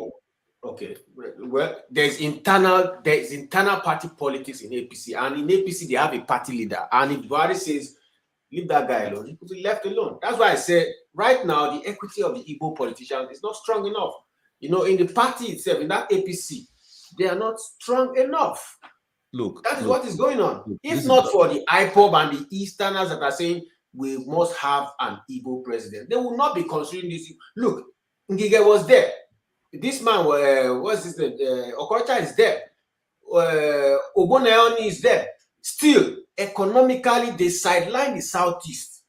Were they not there in the no, let's stay in our lane. Let's stay in our lane. Hold on. How so? How has the Southeast been economically sidelined? Look at all the rail lines look at all the rail tracks they were doing. God. It was that they are building in the Southeast as we speak. What are they building in the Southeast? The rail lines. Which in addition to the Niger Delta contracts? Initially, when they started, they are not even building in the house. I'm coming. I know where I have my facts where I'm coming from. Even in the house, they had to make that. They had to sign a particular what is it called for the. They have to approve for these rail lines that don't have anything to do with the Southeast. In the absence of some of the House members that are from the Southeast, that Iberibe had to even come and say, why must they do it in their absence? Are you granting Okorocha absolution? Is this what you're doing? No. That's what I say. I've laid my points that I don't feel sorry for him and any other governor for that matter, even if it's Southwest or Northeast, that have this kind of problem. For me, it is we, the masses, against them. But then, in this current dispensation, all the Southeast governors or politicians have faced hard times. Don't forget that Ojikalu was locked up. Tinubu that is going about, is he not the master of all criminals there? Was Uzokalu, was he just locked up? Is Tinubu not by all standards? Is Tinubu exempted from all this kind of? We know that. What they are waiting for is for the next governor that comes in to probe him, but they are not probing him. It's not. That's why I said it's not that. If when Jonathan left and Buhari entered, you want to tell me they didn't find some things in Jonathan's government that were not? Why is he still free? They didn't want to go after him. It's up to the president can say, let this guy be. He's one of us. Because they're all a bunch of crooks. And what if the governor said, no, I don't want to be, I want them to persecute him? What will you do? What are you advocating, X0? Somebody that is fantastically corrupt. Is the state government you are telling him that the government should, the president should give him a pass. No, don't get me wrong. Don't get me wrong. If you're still getting me wrong.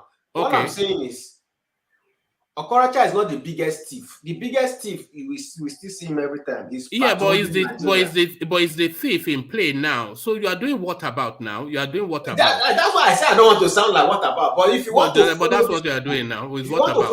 If EFCC what about Babangida? What about Abacha? What about Tinubu? What about? Look, Tinubu wants to become president, and if you want to be just, go and arrest him. He's patrolling. I think he owns Lagos. He owns Lagos. That man has Lagos in his pocket. I think you guys are actually being confused here. There are two angles to this thing. Okay. This is Charles on the line. EFCC, yes, arrested Rochas, and duly so due to his corrupt nation. But however, from our own point of view, that is what we see. They're arresting him due to his corruption and everything.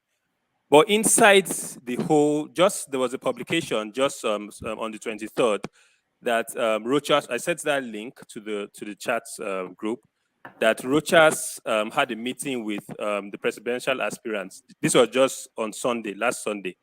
He had a meeting in his house in Abuja with the presidential aspirants, Igbo presidential aspirants of APC 2 days ago, okay? The timing, yes, you might think it's for, but my own opinion is it's basically, it's more or less like, okay, APC as a consensus party, they already have two people, probably Osibanjo and Tinubu. You are under APC and you are forming a caucus on your own, having meetings with Southeast presidential aspirants in your Abuja home, saying that you will back any presidential bid from any Southeast aspirants. It's more or less like going against the consensus candidates from APC. Yes, we might be saying that they've not yet picked the candidates, they've not held their primaries, but I can assure you that they've already, within that party, they are already favorites. His move on Sunday, backing Southeast candidates, is more or less challenging what the party, the line the party is towing regarding the presidential aspirant. But what hold on, sorry, Charles. What potency does that meeting have? If they have their meeting and they agree on one southeastern candidate, that doesn't really still change anything within the paradigm, does it? Because there's such a small political entity within the Nigerian dynamics. Well, it's more or less like it's still within the same party. A party, when it comes to the presidency, should go in as a force. It looks like a form of betrayal or division within the party. It's almost similar to what happened. But a similar meeting was held by the Yorubas, arrow-headed by Bisi Akande. Yes, you understand. We agree that, but you already know that. Why were they not arrested? They weren't arrested because right now we know the federal government and the Southeast. They are. I know it might look a bit. You see, it doesn't hang together. What you're saying. It does hang together. It does hang together. What we should understand is that this thing is not coming from anywhere. It's coming from his home state. That's what you people should know. It simply is criminality that's catching up with him. From his own state. Yeah. People are here shouting, "Oh, let's arrest Tinubu." They are not coming to. If PDP gets to Lagos State today, I tell you what, they will probe Tinubu. Okay, so that's what it is. But the governor of the state is his party member now. But that's why I said they are enemies. Do you know how many EFCC cases Tinubu have? Okay, but they are like follow. Who is they are not chasing it? So that's why I'm telling you, he has cases. He has facts. That's why Brownberry said PDP. If PDP gets who sent it? Who sent those files to EFCC? Because this is similar. Why is sorry, Brownberry, just to go to your point. You hold what Brownberry is saying. Hold on.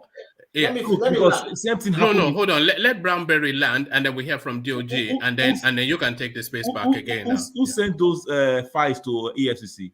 PDP that is not in government in Lagos State. So they will just leave it there. That's how it happens. If APC was as Uzodimma is there, and Uzodimma was a friend to Okorocha, this thing will be happening. Okay, it will just die until on that government comes. PDP is in this federal and PDP is in state. That's when they will now bring this case. This is how Nigeria works. If you have your enemy there, they'll just fight. But one thing I want to say quickly before look, if your parents are in government, you are here or you are listening. They have money before or they don't have before. They are now sending you abroad. You are, you and your mother and your siblings, you are enjoying. Yeah, going to Harrods and shopping for gold. You are what you don't have before. You are now, you are mushy everywhere. And when they come for you, see how they were lying down shamelessly. Look at the begging. Look at the They will only come for you. They will only come for you if you are against the federal government. If you are not playing ball. It will come for you one day. They will come for you one day. Even if it's 30 years, they will come for you. They will come for you. All right, thank you. Let's hear from your parents now. Talk to your parents now. Tell them this is not how we used to live. How come we are not living this way? If not, they will come for you one day. You will lie down. All right. So let's hear just briefly from DOG so that we can get back to X0 so that we can manage the time as efficiently as we can. So DOG. Just to buttress what Brownberry was saying about if another party comes in, it's easy for them to probe it. Similar example was when Ajumobi came into power in Oyo State. He sent the file of Akala. Akala had to bail himself with about 500 million naira at that time. Then they died the case off. So in this case, obviously, Rochas has a case to answer to, which is being probably complained from the present governor of Imo State. But that particular case is being used now to winch hunt him. I don't think it's about the meeting he has. It doesn't have anything. I don't think that has anything to do with it. But there is just more to it. To be honest, I just think there is more to it. But it's not about that meeting. Because if they have their decision to make, regardless of the meeting he has, they will still make the decision. They will still put whoever they want to put in the thing. And I don't want us to see it as tribal. It's just political move. If it was a Yoruba person that they need to arrest too, they would have done the same thing, honestly. All right, thank you. So Exiro, round off your thoughts on that space, and I'll take you to another talking point. I want to take you next to the Adamawa woman and her 4 children that were slaughtered in Anambra. But round off your thoughts on Okorocha. Yeah, just to state the fact here that we all should not accept pedestrian definitions of what law enforcement stands for. EFCC is not a state instrument, or by state, I don't mean the federal government, I mean a state instrument. EFCC is independent. It should be independent. That's what it is. Therefore, as its name is, Economic and Financial Crimes Commission. I mean economic EFCC. Yeah. Economic and Financial Crimes. Financial Crimes Commission. Yes. Yeah. So it should do its job diligently. That means if there's a case file, pursue it to a logical conclusion and then hands off. If a man is now free, he is free. It's not when you pursue something when it matters and then you keep the case file, don't pursue it again. Only for you to come up when the person wants to go for presidency and you raise it again. That is how most of the governors are. You hear that the case has gone fallow for a while, only for you to pursue it when the person wants to do something important again. You know, so that's why I said it's not a state affair. If the state brings information and the EFCC investigates, the EFCC does not stop investigating, even if the state doesn't want to pursue it any longer. The EFCC should be independent of the state, isn't it so? So why is Tinubu walking free? That's the question. I'm not standing. Well, no, hold on. But that's always the go-to whenever this sort of narrative, whenever this sort of talking points are being discussed. Though, yeah, what about the bullion van? What about the bullion van? Exactly. Tinubu, everybody has a case file in EFCC. But Tinubu has been arraigned before now. He has been arraigned before. What happened? Is he now free? It's now free. Yeah, whatever. Do you know that? Yeah, but he has been arraigned before, even if he's working freely now. Only God knows how he defend himself. He was arraigned during the new rebuttal of this thing. Yes. Oh, that's the question. Was it concluded so we can now say Tinubu did not steal, or is the case? Well, it's clearly ongoing. Let me tell you one thing, Exiro. You know Fani Kayode? You know that he has been in court since after the Obasanjo era. How many administrations have we had since then? Yes. Yeah, EFCC have been taking him to court since he left office with Obasanjo. Yeah. So it's not as though these things happen with any rapidity or with any swiftness, but but it's always what about Tinubu? Anytime we go to this topic, what about Tinubu? What kind of law system? What kind of law system do we have? Somebody has been going to court. The person can still wait until I die before they. Yes, now maybe they will apply the judgment to his grandchildren. Maybe his grandchildren is what they will apply the judgment to. Can I say something?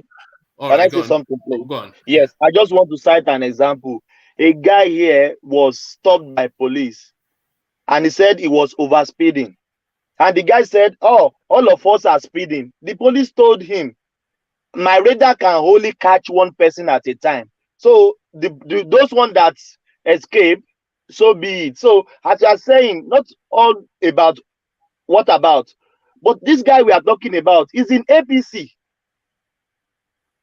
He's not in APC. He went to prison. Sorry? He went to prison. Just the Igbo guys.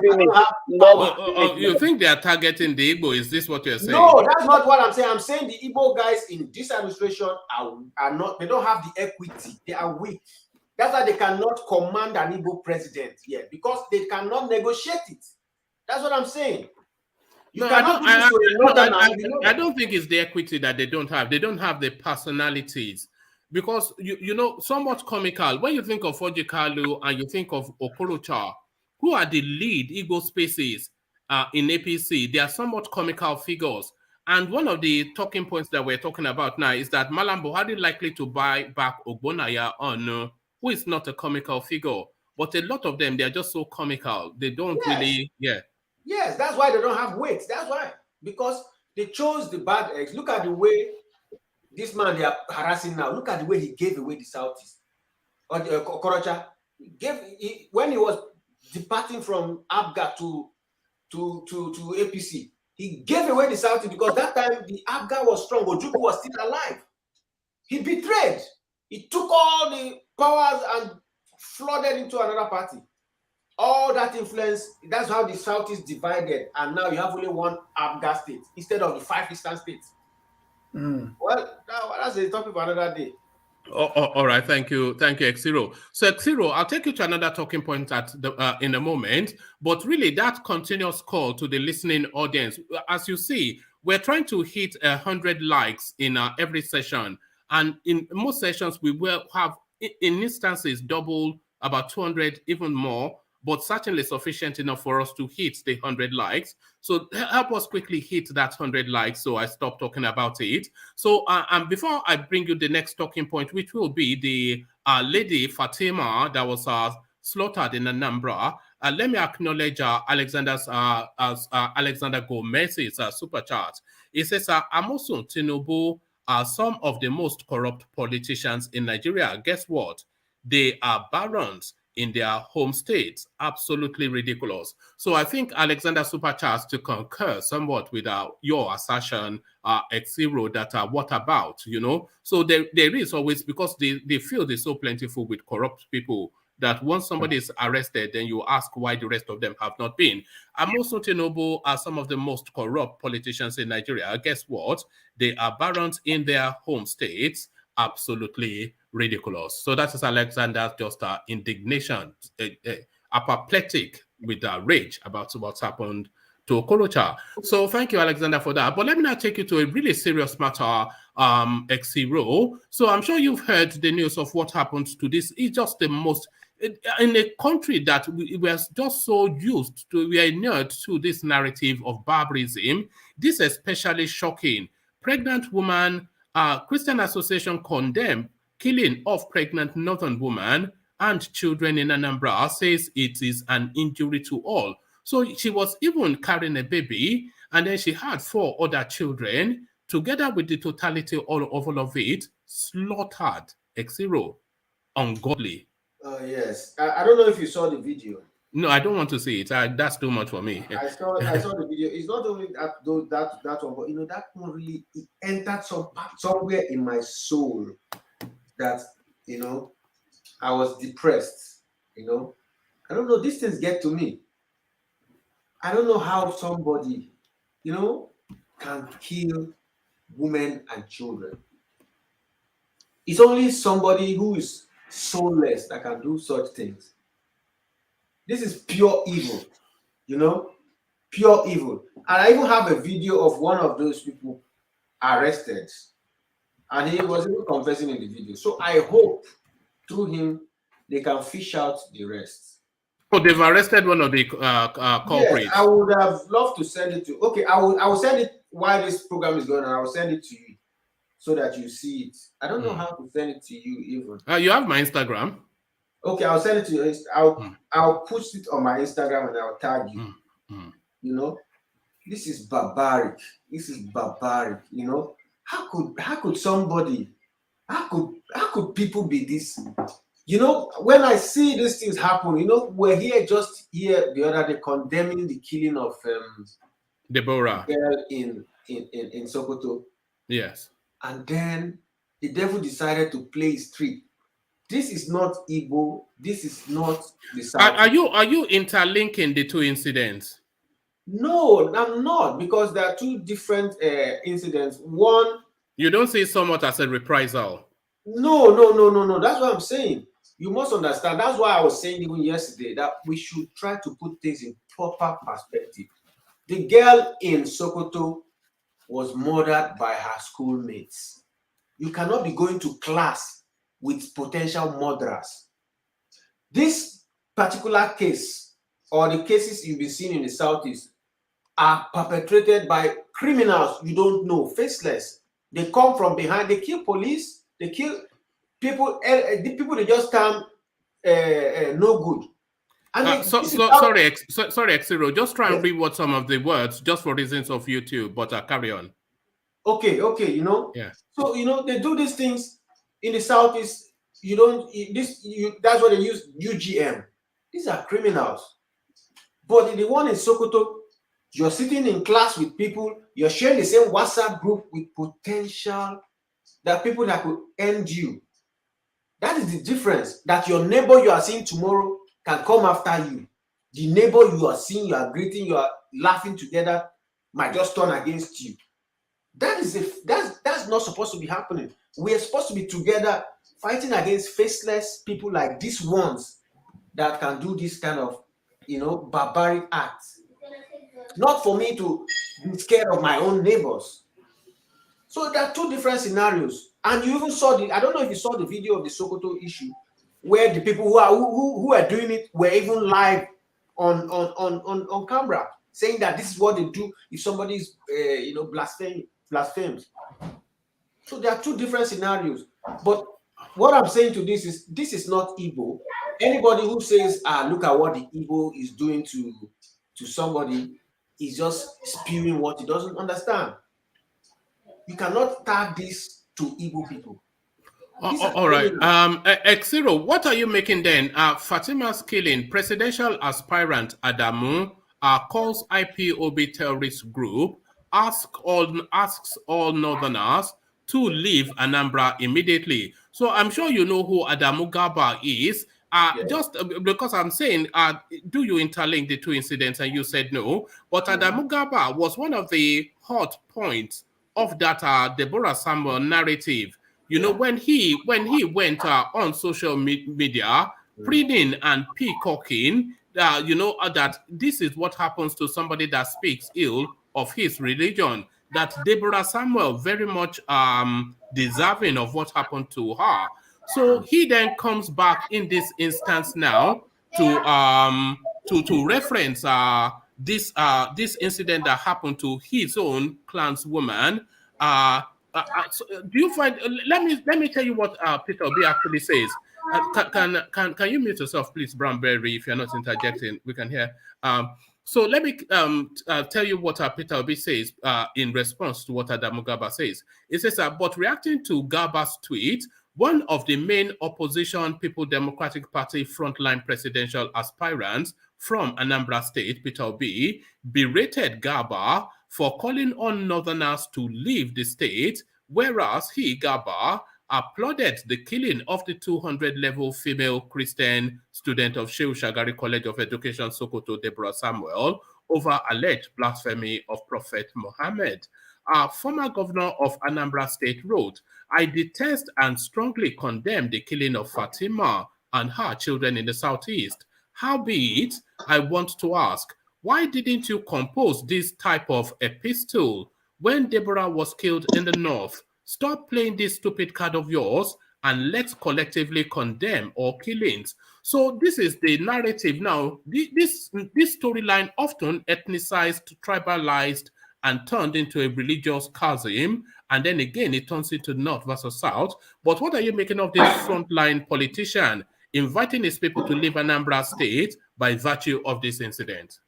Adamu Garba should go to prison. Adamu Garba. Yes. You just said so. Okay, let me just tone it down. You know, the Nigeria as a state has been unable to deal with the northern politicians the way they're supposed to be dealt with. That man said something of that nature when a person was, you know, I don't want to use those words so that YouTube doesn't. But in the case of Deborah, and nothing happened. Now, if you come to look at it, are these guys not gods? They say anything and they just tell you nothing will happen. You see, but that aside, I see the northern politicians as desperate people who are never satisfied, even after stealing, even after being the basic problem of this country. Saying it as it is, you know, I don't want to offend the northern people, but as it is, they've not been able to produce quite intelligent people to man the space up there. They are basically the reason no, why that's too sweeping a statement. Oh, you remember we were cautioned for no, being that's why I said too it's not all the people, but we have not had. They've run that country for more than half of its existence, but they've not been able to produce a very bright mind that could lift the country. In the middle of this stealing and everything, they spew out words like accepting that people should be, taken out of this world like that. They say things and get away with it. One of them said Sharia is the ultimate, and we knew what happened and what led to 12 states accepting Sharia, and we know how many people have been maimed and destroyed because of that. Where is he? He's walking free. He's walking free. We know what led to the civil war. What they are, what one of their most, respected leaders said that caused certain people to, go for a coup, a bloody coup. They say things and they expect to walk free. And when another person from another side say things like that, they get condemned. How can you accept that people should be, dealt with like that, like Deborah case? And you say such things and get away with it. And now you want to take human lives into commodities. Now you are now placing this one that happened now. You're placing the blame in the hands of the citizens. I thank God I squarely differentiated what happened. The Deborah case was her classmates, enlightened people who are supposed to be university students, did that. But do you not think that the space will draw that correlation? Even though you being enlightened, you are able to distinguish the two. But do you not think the space would draw a parallel between those two incidents happening within such a close proximity in time? And it's the optics is just like it's a response to that. That's the optics. I even mentioned that one of them was arrested. I have the video here. Can I play it so that you guys can hear the audio? Yes. Before you do that, sorry, Branberry, if you want to interject, then interject. But Yeah, if you don't, sorry, I just want to quickly interject that. Remember, one of the bright minds that we are calling bright mind from the north also said that if Buhari didn't win in 2019, that there will be body bags everywhere. So yeah, that was that's a bright mind, though. Forget education. Yeah. Please, guys, listen to the video of one of the culprits. Is it graphic? Is it graphic? No. But just listen. If it gets graphic, I will stop it. But it's not graphic. All right. Just listen.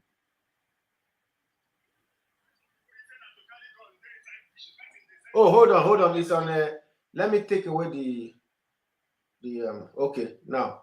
Look at that. Technology is not your friend. Where your own children dey? If they say you carry gun, they go inside, they go, they kill people, they go. Where your own children? Chinaza. Where Akatako? Who be Akatako? Now all of you. You know Akatako? You know him. Where in there? You know your house. You know Akatako house. Which side of the house there?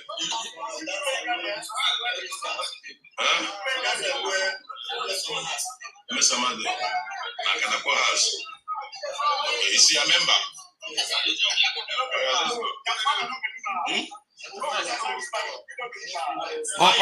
All right. Maybe just translate it. Just give us a summary. Yeah, it's one of those people in there. They caught him in one of the camps in the east. One of those people going about killing people, and all that. And they caught him. And I hope that with these guys' expose, they're going to capture the others. You can hear one of them. The one is saying Akakakbo or something like that. Is that the name of his leader, Akakakbo? His leader, yeah. So you see, these are criminals. It's not like your own classmates come and do something evil to you. People who are supposed to be knowledgeable. If bright minds in the university could do those things, what is the education there? Like I said, I'm not trying to put down the whole north because I know they have bright people, but they've not had the chance to come to the top and run this country. And they have the equity, always producing, if not the leaders, they produce the president. Yes. I don't see. I don't have not get this since since the Deborah thing, and the Sonny guy said what he said the last time. Why people are saying is Deborah's classmate? Fine, there are no face to the people committing the crime in the East, but they are human beings too, and they are killing other humans. So I see both hearts in the same barbaric way. So why are we saying, oh, because they are his classmates? Those people are human beings too. They are not ghosts or alien No. from That's not somewhere. the point. I thought I made it clear. You see, the difference here is that the people in the Southeast, they abhor this kind of act. They condemn it. They are not part of it. But there are certain people, faceless people, who go about committing these acts. You understand? But unlike the Deborah case, she was in a WhatsApp group and they were threatening her life, that she was saying things in particular direction. And she said, no, in the blood of you heard her. You didn't you hear her? I did. I get all that. Lamentation. But what I'm And saying then is, she came back to school and they did what they did. And even when they were doing it, they were filming it and they were talking. They're saying they would do this to any other student that does that. You know? And these things are from in the university. Don't even forget that Pantami, during his days in the university, was responsible for the killing of about for things like this happening to 2 or 3 Christian students. but they've both. What I'm saying is, fine. They are his classmates. They are students like her too, and all that. But they've committed the same crime. They've killed people, which is barbaric. They've killed people. The only difference is there is a face to them and there's probably a name to them. And the difference with the East is they don't really know who is doing it. So why are we trying to say, oh, it's different because those ones are classmates? They are all human beings. It's just sad because another difference you didn't mention is that there is support in certain quarters. And these known faces. That is why that's what the topic even is, that some people in the top sphere of the northern hierarchy are in support of it. That's what this ministry. Yeah, I'm not disputing that, my brother. Yes. What I'm saying is we need to put them on the same level, regardless of who and who. It's just like I've gone to steal, you catch me. Somebody else came to steal in your house, you didn't catch the person. Both of us have committed stealing. We've come to rob your house, burglary, or whatever you want to call it. So to me, I think it's the same crime, and we need to address it like that. Even though we know is because those guys are fanatic and we know how things work in those space, and we know there are people, even top guys in the country, that support such stuff. One man. Sorry, can we limit this thing to interjection and not interrogation? Because it seems every no, it's not an interrogation. I'm not interrogating. Hold on. It's not an interrogation. It's a conversation. It's not an interrogation. It's a conversation. Unless it's a conversation, well, it's conversational. It's back and forth. But I think what ADOG is saying essentially is that to be mindful that we're not trying to describe some as lesser crimes and others as acts of evil. In both instances, human lives were lost for just peculiar reasons, that does not justify. So equally of total condemnation or in equal measure because human lives were lost. Yeah, in the spirit of DOG's comments, I am totally in support of arresting the culprits and prosecuting them. But then you find, have you seen the protests in the north that those arrested in respect of Deborah's case should be released? Did you see that? It was the youth. Yeah. So you can see now the difference between that and what's happening in the Southeast. Nobody is protesting that this. Nobody is saying that this is right. Everybody is saying arrest, prosecute, and do your job. Law enforcement should do his job. You understand it now? This man that was caught now, definitely they're going to catch many others. And what we stand for is get them and deal with them. That's the spirit in the East, in the Southeast. There is palpable fear. You don't know when they are going to come again. You don't. The last time they came, they went to about 8 different local governments, and they did a lot of nasty things. You don't know these people. We don't know where they are, who's sponsoring them.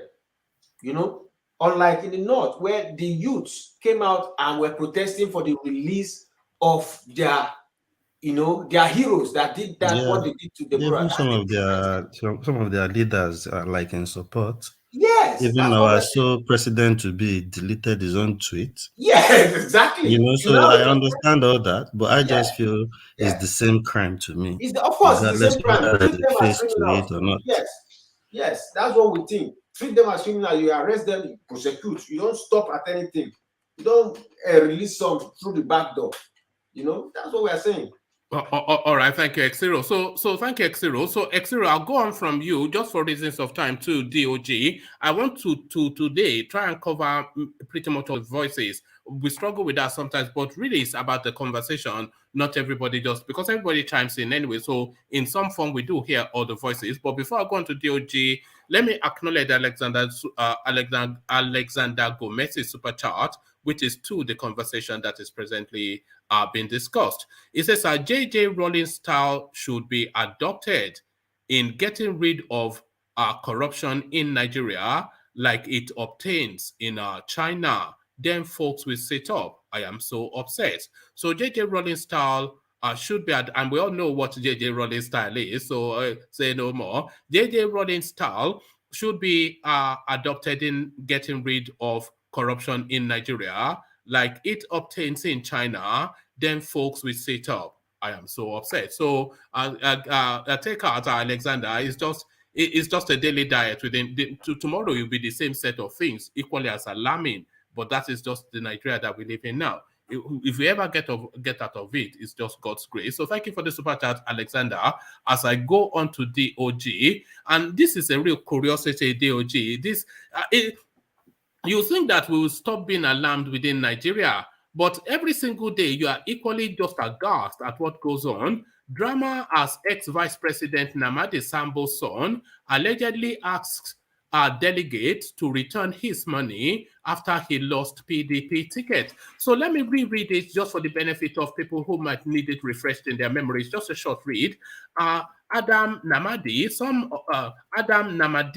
son of former Vice President Namadi Sambo, has allegedly asked delegates to refund 2 million naira each he gave to them just before the party primaries in Kaduna North Federal Constituency of the House of Representatives, which he lost on Sunday, May the 22nd.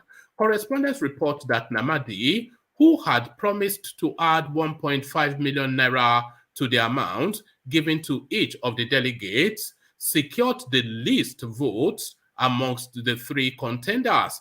The delegates raked in millions of naira from the aspirants who appeared in a hurry to outspend one another. At the end, Samiala Suleiman, the incumbent representative of the constituency, carried the day as he defeated Namadi and Shehu Usman ABG. Suleiman, who recently decamped from the ruling All Progressive Congress APC to PDP, won with 22 votes against Shehu Usman, who polled 14 votes. According to correspondents, delegates who participated in the primaries claimed Suleiman had distributed between 3.5 and 4 million naira to each delegate, whilst ABG gave out 2.5 million in cash, and Namadi had distributed 2 million to delegates. So money back guarantee bribery. This is the new concept that Nigeria is evolving. Have you heard such a thing? Money back guaranteed bribery, DOG. That tells us even every delegate don't mean well for Nigeria. Should it be about who pay you the highest? And in a proper sane country where people mean well for the people and the country, I would have thought, okay, you will want to put the right person, one.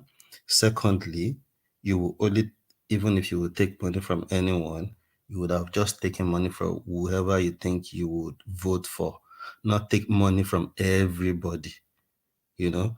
So at least the person will already know their feel. Oh, this person didn't accept my money, so this person is not voting for me when it comes to the primaries and all that. So it's just crazy, but you should go and sit down. That when you give out money like that, you don't expect it back. And nobody gives that kind of money back. It's as simple as that. Is it not the most ridiculous thing you have heard, DOG?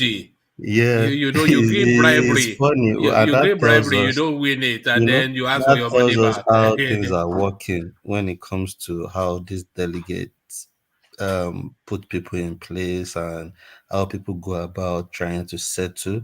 So now, obviously, the person that wrote that said they voted for who gave them the highest pay, which is This is it, and you this know. speaks. Is this So not what we have been repeating endlessly on this every day, platform? yeah, almost every That day. all the flowery words and all the elegant concepts are good, but Nigerian politics is money. It's money politics. It's nothing else. Money. You know, initially when we keep saying that, when we used to battle about Shower's case, I used to say there is no way you won't spend money and you want to be president. That's why most people will start from probably honorable senator to gather the money, but they will have that projection and dream of where they are really going to. But you can't just say you want to be. If you like, talk and talk, give us the best manifesto and all that. If you don't give money and all that, you can't. All these big parties, there is no way they will vote for you when it comes to primaries. There is no way. The only way is if they know, oh, this guy is popular, he doesn't have much money, and we have probably an opposition that is strong, but they would think, okay, we can use this popularity to get votes. That is the only way. But you will have to spend money. But this guy that wants his money back is a joker. You don't get money like that back, and you don't even say it out. DOG, one man, Shetiri. Maybe you people were saying that Peter Obi should spend money, and who was that? I think it's Ego. They are saying the Southeast politicians, they are too stingy. Oh, yeah. Yes. You see where X0. Yeah? X0. You know, the thing is, the guy is just being wise, and that's why I say, I think most of these guys, like Peter Obi, he probably knows his chances are slim to get the ticket. So that's why, and for an Igbo man who will do mathematics before he spends his money, would think, okay, I will give little that won't really have a ripple effect on me, but it won't spend the major because they know. But I think that's what I've been saying. I think the Igbos now, because I only see them having a chance in PDP and probably other parties that might not be strong enough. But I think those guys in PDP now could build on this going forward to other elections. But I don't even see them giving Peter Obi the ticket. Like I said, like few or three shows ago, like I see if they don't favor Atiku, I would think they would rather give it to Bukola Saraki rather than give it to what's his name again? Peter Obi. Peter Obi, which is sad because when you listen to this guy, you see like he has a plan and he has that, you can feel that passion that he wants to do well, you know. But the politics of Nigeria doesn't just give people like that chances. Honestly, I've been saying it. There are thousands of people in Nigeria that has the brain, probably don't have the money, and that is why you will never see them go to all this party and want to contest for president, but they have the brain and solution to that country. And another side to it is there are some people that don't even want that country to work. That's the sad part of it. All right, thank you, DOG. So DOG, I'm going to take you next to where X0 left off, but I want to take you to it from a different angle. There's accusations of hypocrisy and somewhat double standard about the southern response to tragedies within the Nigerian space. So when anything happens in the north, we call them savages, barbarians, backward, etc. But whenever something happens in the south, we're somewhat muted in our response. And when we try to double it up in some language that tries to say it's an equivalence of what's happened in the north, and the condemnation is always somewhat tapered. So this image speaks to that, and then I want you to address it. So this is an image that Reno Omokri put out. So watch this. See this rather, and then go to the Fatima space. So you see that image, that is Madam Ngozi, just quaking in rage about some outlandish thing that happened in the north, but muted silence when it comes to the south. Imagine if that was a southerner that was killed in the north in the way that Fatima was dealt with in Anambra. So from that to you, DOG. Yeah, that's why I said, was it yesterday, like, that Sonny guy has a point. We as people, we don't have to, if we view with sentiment, thinking, okay, the fanatics and all those things, we won't judge things right. And that is why most times I think people are quiet when things happen on the other side. But when things that happen to Deborah happens, everybody shout, oh, all this Mallam, all these things, all this, everybody keep complaining, and it will be everywhere, and the whole world will know. But how many killings, regardless of whoever is putting all those things into play, find people keep saying here there is no face to it, but those are his classmates. They are all human beings. It's not ghost killing people in the southeast. And I think even as much as the Easterner keep saying, oh, they are complaining, I don't think they are complaining enough. If they are complaining the way they are complaining, like, oh, they want Biafra, they want this, they need to complain like that with the killing, because that killing is too much in the southeast. These are human beings losing their lives. These people have families. DOG. So to me, that's why I said we don't need to judge the case of Deborah and the killing in the East like, oh, those are students. They are human beings. It's human beings killing in the East too. Yeah.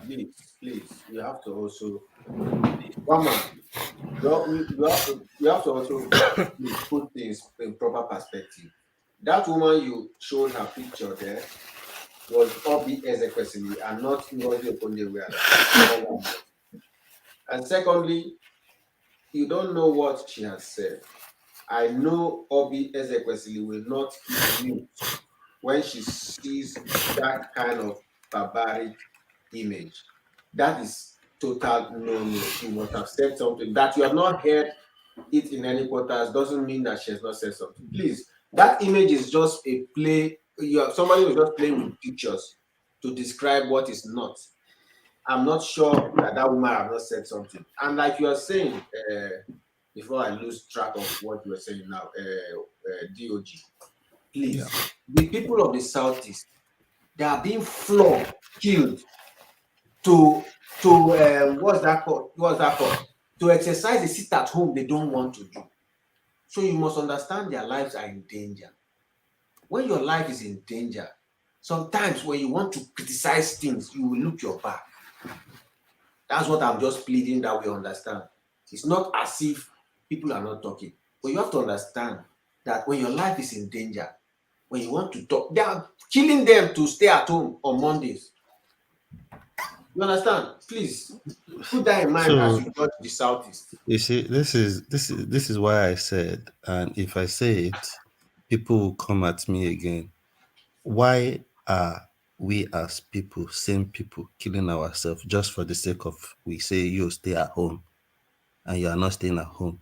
You are killing people just for that. So what are you fighting for? You are killing the people you are fighting for. So are you really fighting for these people? Okay, that's the problem. That's the question, because you see, like and that's the question. And I think, again, people, there are several ways to complain. I don't have to come onto my balcony in the East or go on the street and start complaining. Deborah, like this case that happened in the Southeast, if I don't follow some kind of blogs, I won't have come across it. Deborah's case was everywhere, and I think that is what that Sonny guy was trying to say.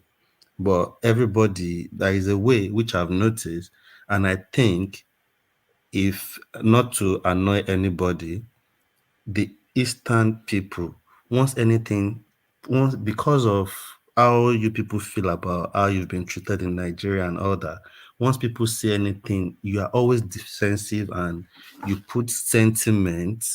So Eastern people put sentiment in the way they react to things rather than think logically to what the person is saying. No, that's somewhat a sweeping comment, the DOG. Exactly.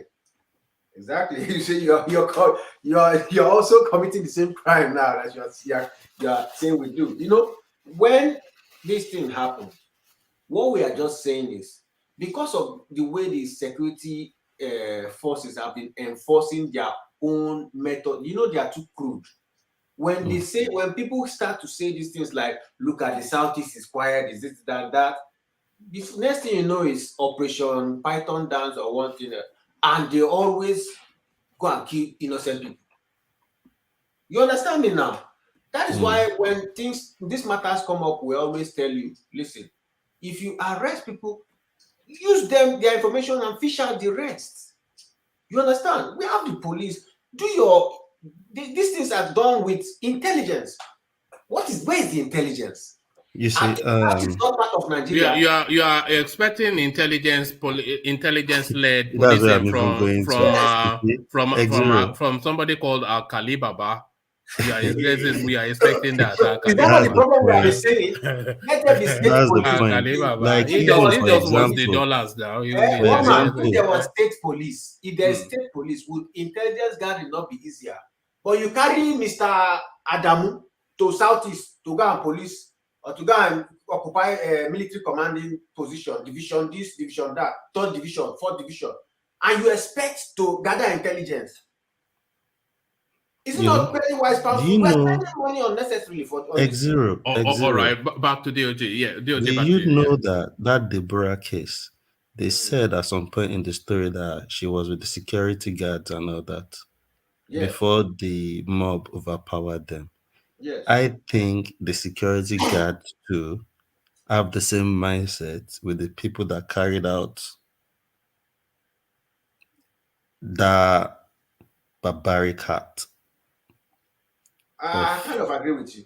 You know, so in that case, I kind of, because if you have guns and you shot in the air, definitely those people will run. You know, then again, if you are looking for help, you see Nigeria's case, and if you think about it deeply, it's always hopeless. Now you are thinking police arrest somebody that have committed the crime, like somebody played a audio for us here. Yeah, there is no. What guarantee do we have that even as we speak now, they've not released that person?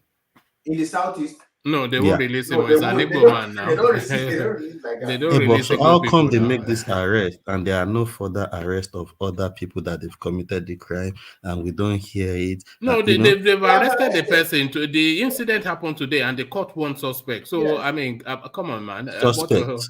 Yes. Yeah, they've caught one suspect, yes, for the Fatima incident. It was confessing. Okay. I pray they do their job diligently because what I know is I don't trust Nigerian police in any way that they would do anything that makes sense. Even them arresting somebody, it never really leads to anything tangible to hold on to, and that is what is even killing the country. So even if we are saying state policing, I just think they need to scrap police force and re-recruit, and I don't know. It's just police officers bleach in Nigeria. They wear chain on uniform. By the time they approach you and speak to you, you can smell ogogoro in their mouth. Police officer, they are just talking to you. They're already cocking their gun. So, and you want to tell me these guys are well trained and all that. So there is too many miscreants, in police force in Nigeria, and that is why even normal, simple, intelligent findings they can't do it. They can't do it because I don't understand it. I think they just need to be scrapped. Before they don't want to do it. No, they don't. You can't scrap. But who secures the country if you scrap the? They need. You see, they will recruit now. Well, but what They will I probably actually just put soldiers in place while they you want recruit soldiers other instead people. of police? No, for some time, Are you yeah. sure? So, Are because you honestly, sure? woman, I think there is more The discipline soldiers in will be that better. country. I think even if the military were doing too much back then, but I think there was more discipline in Nigeria while we are in military regime, because you don't know what soldiers are around. You don't see people driving stupidly, recklessly up and down and doing stupid things on the streets like we have now. I think that was You know what I think in terms of the Nigerian policing at the federal level. I think the totality of everybody should be retrained. I think they should commission Scotland Yard to come and hold on. They should commission Scotland Yard to come and every single police person from top to bottom to retrain them and then change their uniform so that you know that these ones are properly trained now. You know, because there's no indication that there's any training. Like you said, they wear trainers, they wear chain. You know, some of them will even wear jeans and wear something on top. Reeking of alcohol. How many instances have we seen photos and clips of a policeman so drunk, sleeping on the streets with resting on his gun? This is so and because forgetting. they resume at the Google joint first in the morning. I don't think we need Scotland Yard to come and train. Look, we have a lot of Nigerians that are police officers in the US, in the UK, you know, in Canada, everywhere, and they can be brought back to come and train these people. And they are they need Scotland Yard because Scotland Yard has a proper template. No, we don't need interference. It's not just we don't need that country to come and be training. We don't need interference because we're able to help ourselves, Abby. We're able to help ourselves. You need an institution. An individual knows parts and parcel in his own department. So if we need it, even the US use British security templates too. The best thing is Scotland Yard to come and train the police. One man, have you seen the video of how they treat the police students in the police school in Ikeja? Yeah, but what's the animal? You know, if you treated there's a footballer in in England. He kicked a cat. They are going to jail him. Yes. You know, you can't treat animals as bad as you treat. If you treated an animal the way you treat the cadets in, you know, they will jail you. So the treatment is worse than they treat animals. No, so one man, did you see that the policewoman that was driven away by that?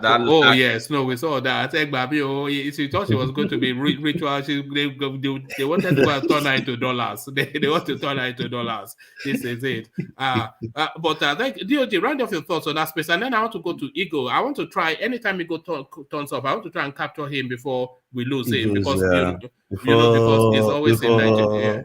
Odogu kicks in. Yes. So for me, I think we are just is a hopeless situation in Nigeria, honestly, until we have a good leader. And the way to have it is this election. But if you just look at what is happening, you still go back to that hopelessness. Like, who is going to be president, sir? The only person I see really, really sensible is Peter Obi. But right now, there is no guarantee, you know. So the Nigerian space, if they are spending 3.5 million on House of Reps, then that tells you Peter Obi he has no chance. Who was saying? Was it yesterday? House of Rep, somebody was telling us how much Atiku gave each delegate. Don't you Okupe? Yes. Yeah, you know. So you look at those money and you just think, what's the hope? So people are just buying the tickets now instead of them to put the person that will make a change and make the party great, because I think it will have a lot to do with your party. If somebody comes there and the citizens are happy, so that tells us all these politicians means nothing good for the people in this country. In the country, they don't mean anything. All right, but DOG is almost a certainty, and this is not even a prediction, but almost an alarm. It's almost a certainty that there will be some form of reprisal in the north to this. Definitely. because they would think in that direction. And they want to go bigger and more brutal just to send the message. And like somebody was warning the Yoruba people that they should leave the north because he can see a lot of things still happening after this Deborah case and all that. Maybe a prophet or something. They've been killing Southerners in the north from time immemorial. We cannot count. Some of them don't even reach the public. Yeah, so to round up, I just think sometimes, I look at this situation, this election could lead Nigeria into different situation. It could lead us into even splitting, maybe by force of fire, by fighting, but things can happen even before the election with the way things are going, because it's becoming more tribalistic, and I don't know. Do you think the election is under threat? It is, obviously, because there is too many interests, especially from the north, and I think, and they are the one that don't even want us to split. So I don't even get what game they are playing, to be honest. But I think they have an agenda, and we need to be careful, honestly. All right, TikTok. Only a few days more till the weekend, and then we'll see how that plays out. Absolutely. And then that will tell us even more where we're going. So thank you, DOG. We'll hear from you a bit more, but let's hear from Igo, who may or may not still be with us. Igo, are you still there? Yes, we've lost Igo. I did suspect, sometimes he has a long day. Igo is a businessman that travels the expanse of. Imagine how grueling doing business in Lagos, driving up and down. It's almost like a gym session, man, don't make excuse for you. Yes, the special bro. It's good for the back. It's good for the back. Yeah, because I always like to hear from Ugo too. Maybe we should do it this way. When we come on and he's here, he should be first of one of his name alone said it. His name alone means money. So it's not a go, is it go? Ego means money. Oh, does it? Okay, brilliant. So maybe we should be going to him when we come and he's here, so at least he can give us some hint of what is on in Nigeria. All right, good idea. So let's go on then to Charles Anek. Hopefully he's still with us. Are you there, Charles? Charles Anek. So we don't have Charles Anek. People come in here, they can't go and sleep. No, I think sometimes they come in and then in the back and forth of the conversation, they either peter out to sleep or just fade out into something else. So this is something I'm trying to ensure that we capture. But it's something that I've taken note of. So let's go on then to NCBD. So let's go to NCBD then. So in CBD then we start you off from where DOG left off. I'm going to let go the people that that seems clearly no longer with us. So let me just see. Charles Annex, are you there? All right. And then Igo, are you there? All right. Just to shrink the screen a little bit. So I'm here. All right, brilliant. All right. So CBD, let me get to Igo then. So if you're not in play, then mute yourself. So Igo, we were talking about the narrative of this Fatima lady that sadly was taken down in the southeast, pregnant woman. But then they didn't stop there. Her 4 children they also took down too. Is this making the news in Lagos, and what is the response to it? Igo. For the moment, it's not really making the news. It's not really making the news for the moment. But whatever is done to Fatima, I don't think this is time for such killing. Don't think this is time for such killing at all. And nobody know these people that are really committing this crime. Has anyone come out to claim responsibility? They've caught one. They've caught one. It's part of that Eastern narrative. Is those IPOP guys or those Eastern security Well, we network? don't want to give them the appellation yet, but that narrative, the IPOP, ESN, unknown government, they're all meshed into one confusion. But within that confusion is where this thing happened. I so much believe that some criminals are hijacking You know this. You know some of these Easterners. You know, with the poverty rate of this Nigerian today and the situation across Nigeria, the hardship. I just believe that some guys have hijacked this movement of Biafra movement and are using it as a criminal, as business. Real criminals hijacked it and they are using it as business. I don't think these are the doings of pure freedom fighters.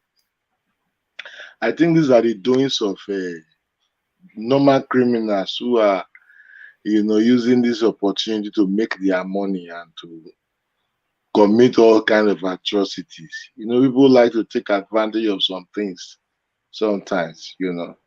That's what I really think is It's curious that you should say that, Ego, because Governor Dave Umahi, he said exactly almost verbatim, what you just said now, just a couple of days ago.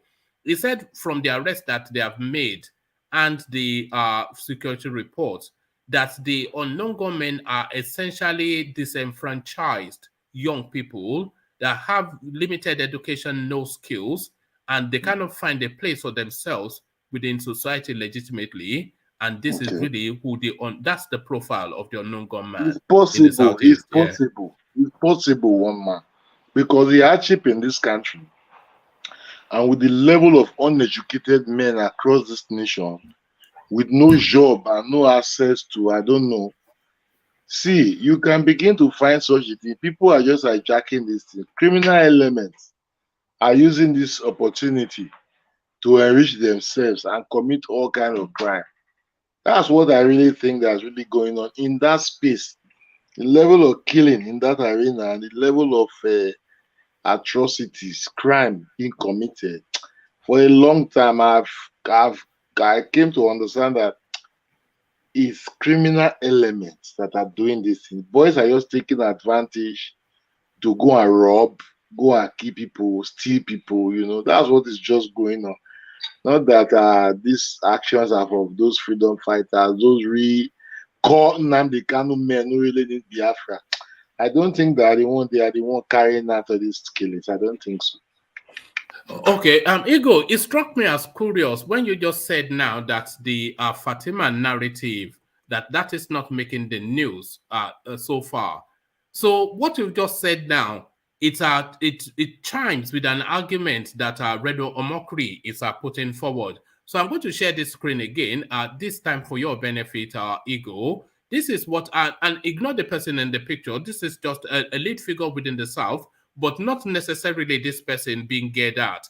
So what Reno Omokri is saying with this image that he put out is that when something similar like this happens in the North, the whole of the South is enraged, as you will see, Madam Obi just apoplectic with rage in the Northern picture. But when a similar thing happens in the South, the muted silence, which is essentially what you have just confirmed, Ego. So no response then from this rather evil act that happened in Anambra by no response from the South. Yes, I've not really got any better response. But to me, as a person, I strongly condemn that kind of act. It is really barbaric. And see, every form of killing should stop across this country. Nobody has the right to take anybody's life. This level of killing, look, the Lord has given us a better world to live in. We are supposed to make this world a better place. This level of killing and killing and killing, nobody really have right to take the life of another person. It's not a fair. I don't know why this. I don't know. One man. I don't really know. All right. Ego, I'm going to play you a very short clip now, and I want you to tell me if this is making the news on the streets of Lagos. Please come for my rescue. Come and help me, my Lord, my God. Come and help me, my Lord, my God. Come and help me, my Lord, my God. Come and help me, my Lord, my God. Help me, my Lord, my God. Come and help me, my Lord, my God. No. I thank you, mighty God. Okay, thank you. Can I open this door? Don't you open it? No. As they're hitting that thing, they're just taking pictures. Okay, Igor. So that was Rochas Okorocha on the floor. The bang on the door you can hear at the EFCC coming to effect his arrest. As we heard, the once greatest man in Imo State now on his force crying for his mummy. So is the arrest of Rochas Okorocha by the EFCC making the news? And what is the response on the streets? It's making the news. It's making the news. You know, the thing happened today. By tomorrow, we'll begin to hear more. It's making the news to an extent, but the video you just played now even shocked me. you that guy, with a big that belly? guy, that guy suddenly just believe in God to come and God. So all this It's plenty funny, money sir, and everything. when they say call for help, as if it's armed robber that is come to his house. You say what? Call for help outside there. Can you call for help? Somebody outside that is telling people in the house they should call for help for somebody that is outside to come to their I thought rescue. he said, "Come As and if help it's me, my armed lord." robber. It's not I armed thought he said, robbers. "Come." It's I thought he said, "Come and EFCC. help me, my lord. Come and help me, my Yeah, lord." he said my lord. Then He he's said that telling people should come for help. people. Which people should come and help? Yeah, IPOB. Exactly. He's not. That's what I'm saying. They are not armed robbers. They are EFCC. And for his caliber, I would have thought he would have gone to the door, opened the door, rather than Open allow the them door, to break yes. it. It was giant They like went this. into We the just house, go and kneel Igbo, down and through be the crying roof. for help. Come on. Through the You see, roof. these are our leaders. They don't have mind. They all behaving. When they are privileged, they begin to steal billions and billions and billions. When little attack came to them, you see them crying like babies. Look at. Just look at. Just imagine a full-grown Okorocha, for that matter, is the one crying on the floor that they should come and help him. Mommy, please come, mommy. Yeah, look at that. One man is bad. One man says he's calling for his mom. Mommy. Look at that. You go, remember that one from Ekiti? It's not a big guy. I'm in pain. I'm in pain. It was Abayoshe.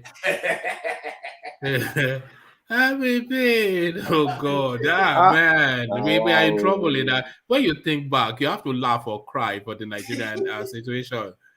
Look at the characters. Oh God. Believe me. If I'm in any of these governors' shoes, the EFCC come to me that way. I prefer to just return any money they say I steal. Let the case just end. I will just count the money in cash and return it to them. Believe me.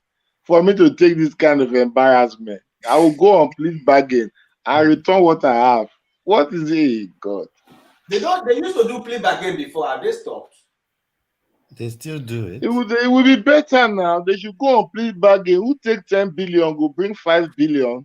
They leave the rest around, because that's what we find ourselves in this country. Yeah, what do you say we should? What do we do? Instead of you to be crying like a baby, you have the guts to steal 80 billion. When you are stealing 80 billion, you are not crying. Common police came to you and started crying for God to come and help. Oh my God, where are we going in this country? It's just the most ridiculous thing. What kind of leaders are we having in Nigeria? What are they? What did these people do? But Igor, do you think the arrest is politically motivated, which is the suspicion of quite a few people that is politically motivated? There will be a lot of political motivation and motivated arrest this period, because why?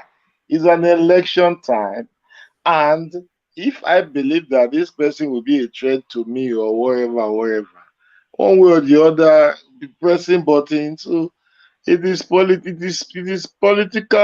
It might be political, it might not be, but I somewhat think it's political, whatever, because we are in the time. Many of them also will also be. They will still go after many now. This one's running, buying this 100 million ticket, 100 million, whatever, blah blah blah. They will still. The EFCC will still go after some other guys. Before the election, you will see them. Running all right. I suspect if Tinubu doesn't play ball, they will set the AFCC after him too.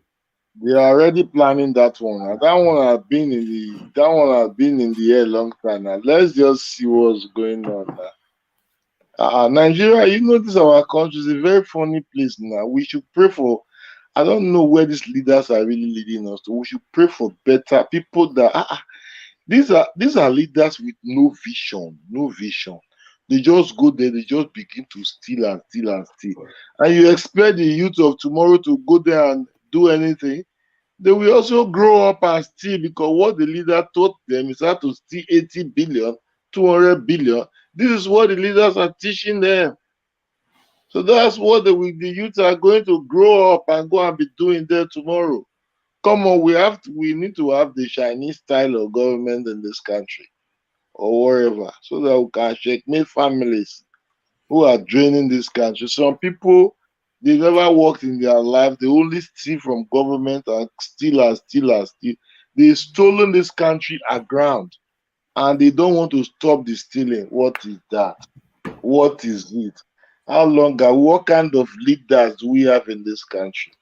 And what kind of role model are they showing to those that are their role model to? Picture on Instagram. Yeah, I know. Yeah. One man. All right. All right. Role model, man. All right, Ego, before I take you to the next talking point, Ego, I want to play a video clip. It's just a few seconds, but this really for the benefit of our Xero and for the delectation of the audience. So this is what Xero was talking about. Here it is. On them. They are not picking our calls. They made up their mind. I am in pain. I am in severe pain. I can't touch this neck anymore.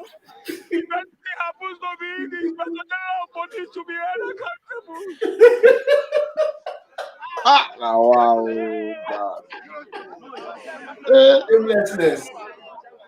My God.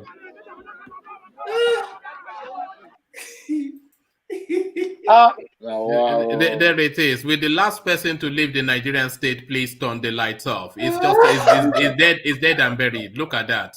Dead and buried. Unbelievable. Unbelievable. It's just when you talk about Nigeria, that's just the one word. Unbelievable. These are our leaders. I am in pain. I am in severe pain. And the next thing you know, and the next time we saw him, the Inspector General of Police, I'm in severe pain. Do you know the next time we saw that guy, Ego? We saw him in the Caribbean dancing with two young girls. Just after that video, the next thing we saw, he was in the Caribbean dancing with two pretty girls. Just imagine. That's what they do. That's what they do with Nigerian money. My God. Yeah, that's what they do with the country money. It's a thing. Do you know Malai also did his own? Yes, it was on a tree, wasn't it? In this country, we have prayed and prayed and prayed and prayed. Right now, we want to carry Nigeria to the sky or to heaven for deliverance and bring it back. Prayer, God don't tire for now. Prayer don't. That's what we are saying. We'll carry the full country, go deliverance for heaven, come bring her, come back. That's what we'll do next now, because the leaders, are they visionary leaders or visionless leaders? These are leaders that are just teaching the youth how to steal and take the money out of this country, how to steal the wealth of this country and take it overseas. These are what the leaders are teaching the youth. I don't know what they say. I don't know the kind of leaders they say they have in this country or this part of the world, Africa. We don't know the kind of leader we have. Please, we should appeal to our leaders so that they should lead us well. They should lead us well. They should try to make us understand that they are leaders. They should not be showing us path to stealing and embezzlement of funds, taking the money to different countries. These are not the things they should be showing the youth of this country. These are not the way they should groom the youth of this country to take mantle of leadership. They must have lots of change in their mindset also. What is going on in Nigeria? What is going on, man? All right, thank you, Igo. So, Igo, before I take you to the next talking points, I want to really a gentle nudge to the audience. We're still targeting that 100 likes for this stream. That's the minimum bar that we're setting for each stream. So we want to hit 100 likes because it helps the platform within the YouTube space. So if you have not already clicked on the like button, then please do that. As I go to Alexander Gomez's super chat, unfortunately, as I was playing that clip, Alexander was probably eating and his food nearly came out just from what he saw. He says, I just choked on my food. My goodness. So that's Alexander Gomez. Even he, somebody of his experience, still alarmed at what goes on within the Nigerian space. But this alarms even more ego. So the son of the former vice president of Nigeria, Namadi Sambo, he is vying to be a representative in a Kaduna constituency. So as ever, you cannot, they say you have to pour water to the front before you step on cool ground. So he poured water to the front by way of bribing the delegates with 1.5 million naira each. So every delegate got 1.5 million naira each from Namadi Sambo's son, Adam Sambo, his name is. But unfortunately for Adam Sambo, Ego, the person that was actually the representative, that the incumbent, he bribed these people with 3.5 million naira. So he collected all the votes, and Namadi Sambo's son came last. So that's fair enough in politics, in the money politics. But the curiosity now that they are innovating into the space, that he is innovating into the space, is now asking for his bribe back from the delegates. Have you ever heard of such a thing? He wants his money back, the money that he used to bribe them. We said it before now. We said it. I think they were saying someone will be dividing $10,000 and people will take it and they will vote. See, let me tell you, Nigerians will take your $10,000, they will shun you in this country. You will not do it. How many people can you call? How many people can you fight? That guy that is asking them to return his money, just wasting him time. Nobody will give him. For example, now you give me 1.5 million now to come and vote for you. I will come and give it to you. You better take me to anywhere. That guy will not get anything from those people. He just gave them the money. That's the point. He has lost. He has lost. It's the game. He said that you gain or you lose, so that you can win or lose. So when you lose, you don't need to fight anything. You just got to take it as you're lost.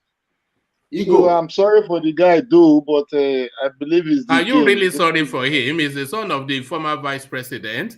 And no, not that I am sorry for him that he lost money. You mean tough I'm luck? just sorry for him that he lose the post, not money. Money, they will take your money in this country, they will not vote for you. You will not do any. What will you do, man? What would you do? Nobody come and force you to give them money. Nobody defrauded you. Nobody asked you for should he not money. even be arrested for that? Because that's an admission, somewhat of a crime. Okay, it was you who came to bribe them to give you chance to come and be senator or whatever. So you committed a crime on your own. You have to return what money? For where this country where people are hungry? Why you talk like that? Nobody's returning any money to that man now. Ego, remember that on this platform you are here telling us that the Igbo politicians are stingy, that they should spend more money. So you have seen how I didn't say so. I didn't say so. I said, you remember here that what I said was that when you use the word, excuse me now, I did not use the word stingy. So go back to that clip and understand what I said properly. I said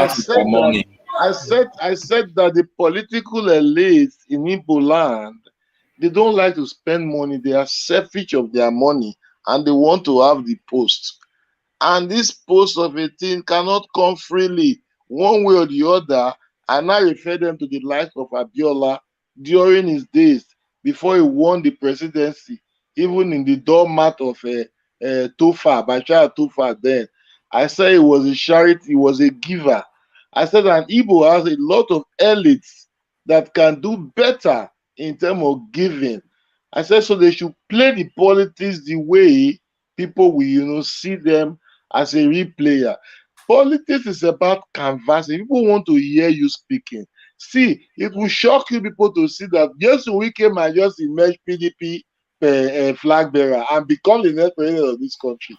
Because politics is about talking. You as a politician, you must know how to talk to people, how to canvass people, how to win them in your conversation. That's the politics. So when you can talk people to your understanding, they might take side with you. But we cannot convince them to an extent They might not take side. So that's the game. So I never said that Igbo politicians are stingy, blah, blah, blah. Please don't quote me. You don't did, quote but me. I don't throw rope in my all neck. right, but I just told you what I said. Alexander Kakashi is able, but there it is. This is the thing, you but you see? But no,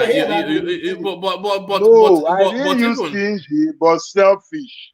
Go back to that clip, Oga. All right. All right. This is ego. This is ego. So this is your Thomas moment. Remember when you were dragging Thomas that you said they're not born and well. So this is your moment now. You get dragged. Anything you say on this platform. I'm defending myself squarely. And I still remember the day that this thing happened. And I remember the word you see, this is it. Anything you say on this platform will be written down and used in evidence against you. Of course, they are still there. They are still there. I say they don't want to spend money. And that is the truth. That was what I said. So the one who spend money and they hate his money, you are saying that he's not supposed to give. See, if you are not ready to give, then don't be a politician, because all of them give money. So if you are not ready to release your money, stay away from the office that you are about vying for, because your pocket must leak. That is the truth. Igor, you know how much is the salary of the Nigerian president? No. One man, you know now. I don't know, but I've never given it any consideration. I don't think it's more than 1.5 million or so. So if you spend all that money, these billions that they are throwing about, or this multi-million they are throwing about, how do you hope to recoup it? Is it not a crime? And we expect them to even if the salary is let's, for the purposes of argument, say 1.5 million naira. And you are selling your party nomination form at 100 million naira. So what is your expectation of that person when he becomes president? You see, that's the question. That's the question. All right. So that is the question. So thank you, Igo. So Igo, for to progress the conversation, let's go on from you to Brown Berry, who hopefully is with us. Brown Berry, are you still there? Still here. Brilliant. So Brown Berry, we recycle it again, and we start it off with Fatima. But really, we cannot discount this imagery that Reno Omokri put out, especially coming off the back of Ego's contributions, that this something so outlined. Look how viral, very quickly, within seconds, that Sokoto incident went round, not just Nigeria. You know, the South is the portal from Nigeria to the rest of the world. So if it takes hold in the South, then very quickly it goes round the world. So look how viral that story went just very quickly. So a gruesome thing happened to Deborah Samuel, and you will not imagine such a thing, but even something more ungodly has happened to Fatima and her 4 children. Pregnant Fatima, should I say, and her 4 children. Nobody has had PIM in the South. What are you making of this then? Double standards of morality are from the South of Nigeria. I was totally shocked when you brought this news today, because I haven't heard it since. You know, I just heard it first here, and it's not like every other news we've been hearing. You know, immediately it happens, we receive it in all the social media platforms. But I don't know what happened in this case. But like and everyone has been saying, you know, this no longer agitation. These are criminals now. The criminals have taken over that space, and I don't know what happened. I don't know if this was a targeted incident, or if it was just like, you know, the way they just do going about. Because I don't even think this lady, she's a Muslim. I think she's a Christian. So I don't think they just went to the northern community. I don't think they gave any consideration to that. To them, she was just a northerner, and that was enough. No, I don't think they know.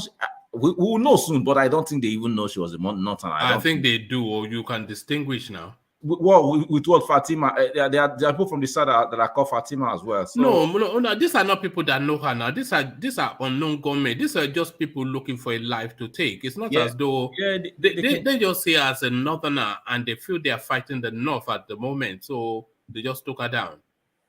If that's that's my suspicion. No, I don't know for fact. I don't think that's what happened. But if that's what happened, that's very dangerous. But I just think they are just going about killing people. They've been killing all manner of people. So whether south, north, I don't know what has gone over them really. And I hope they've caught one now. And I just hope that they confess and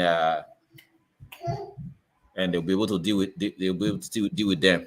Are you babysitting? It looks as though everybody is babysitting here. I know DOG is and Ete and everybody's a. I've sent her upstairs. No, don't send her upstairs. So we like to have children in the backdrop. So yes, double standards. This seems to be something now that it looks as though the South stands guilty of. It's true. I mean, if we have not gotten this news since today, I mean, look at the time now, and we are just hearing it from you. I don't know. It seems like that. All right. And to the Rochas Okorocha narrative that has gone viral, only his force begging for money. Oh, Rochas Okorocha, I mean, what they did is barbaric, if this is EFCC or DSS. But one thing like DOG said, DOG took the word out of my mouth. I mean, these people have already told you we are EFCC. Just open the door, be a gentleman that you say you are. Open the door and speak to them and say, I'm not going. Let's see what they're going to do. They're going to put you in their head. Let them take you there. They're not going to kill you. And now you allow them to break your doors. Come through the and you are recording it, your children break through the roof. Came through the roof. They came through the roof. I mean, why are you doing that? And you are recording it, telling the world, come and help me. And now you lie down, you are praying. What? This is your children. I mean, this man was a billionaire. There's no doubt before he got into politics. He had money. He has done a lot of good things, but that does not, if you've done a lot of good things, it does not give you the power to go and steal money. Stay with the money you have. Be content and do the will of the people. Don't steal their money, because those are your children and your wife. They know how rich you were before you got there, and and they know how you people are now. So instead of for them to tell you that Dad, what you are doing now, my husband, what you are doing now is not good. Now they didn't say it. Now they are all lying down there praying and saying, it's APC. They are talking. I don't have any sympathy for him at all. And like I said, even though it may be politically motivated, you don't sympathize that no. Because that can happen to anybody.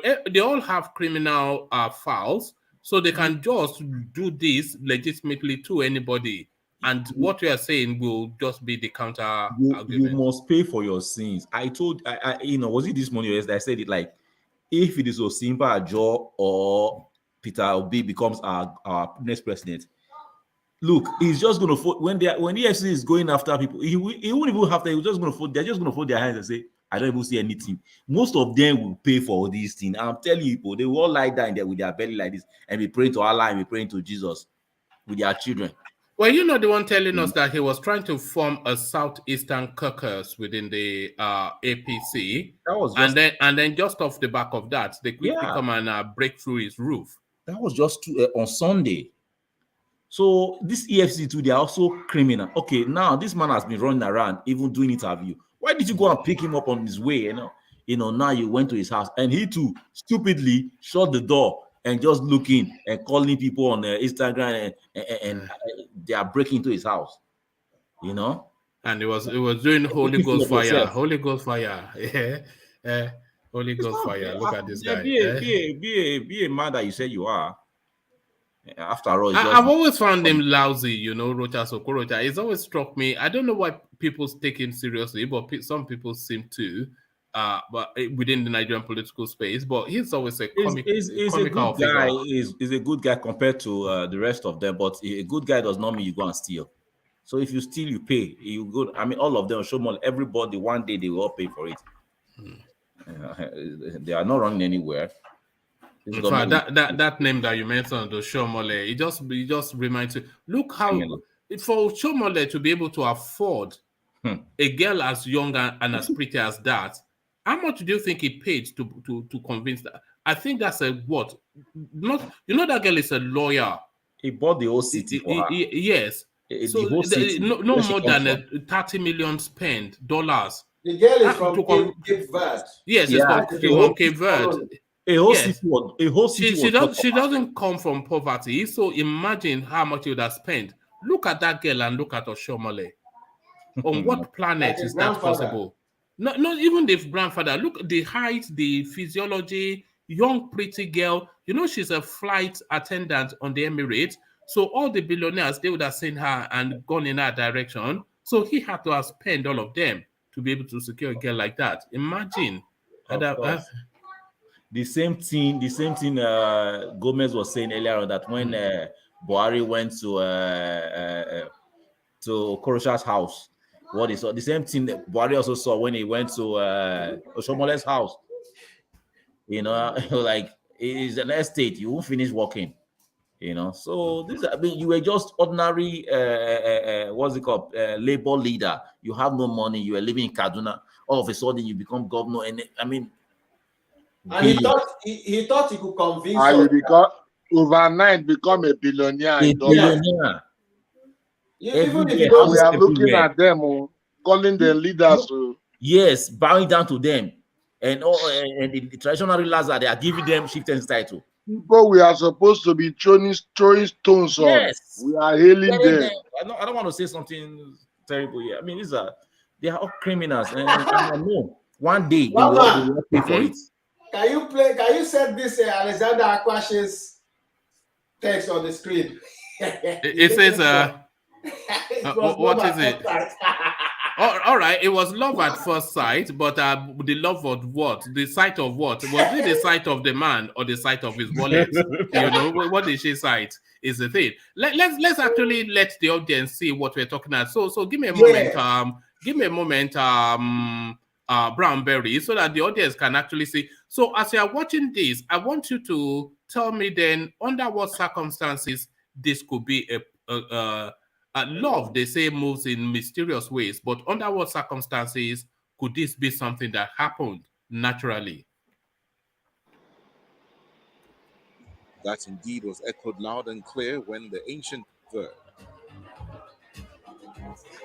Oh no, let me get rid of that music. So that's the couple. So that girl, she was around about 27 there. He's about, what, 63 thereabout. But look at them. How is that possible? That's a couple, by the way. That's not father and daughter. That's a couple. They are getting married. That's a wedding. Look at these people. They say, look at this guy. Look, it's unbelievable. Look at the girl. Look at the girl. Those state money now suffer this one. And that is a slap in the face to the good women of Edo State. Yeah. It's a big one. Yeah. It's CBD. When young boys come to Europe and carry old women back home, they will be criticizing them. It is a slap to the face of Nigerian women. Not only though. I mean, it's Nigerian women. You just leave Nigeria. You went in. Come on, man. Hey. All right. So, in Yoruba land, we say the thing where money no fit do na ground they go day. You know, in Koto Basheti ile longwe. So there it is right there. Money concrete all somewhat. Yeah, and that is another example. What are you talking? It's a common chance. He's a very fine guy now. He's a handsome guy now, very good looking. We see that. Tall and striking. I'm very smart and I get strong. God has never given Edo State any handsome. There's no. It's the You know. It's funny. I think that as well. Edo State has some of the prettiest women in Nigeria, but their men, they look like Adams Oshomole or Baseki. No, don't go there. They just don't say that. That's not true. It's just a Don't say that. Obaseki looks like something, I don't know. Obaseki. Igbinedion was ugly. Igbinedion, look at that. We don't know what happened.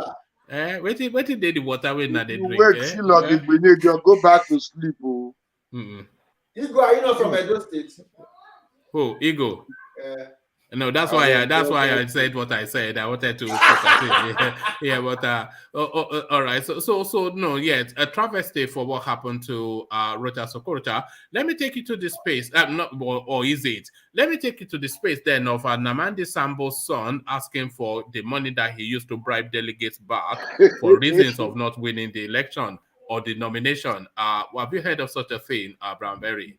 I said this thing yesterday that they are going to take their money and they won't vote for them. And some people here were telling me, no, that will never happen. That they will vote. You will not do some. And somebody was telling me that they will show when the delegates are vote, they will show them.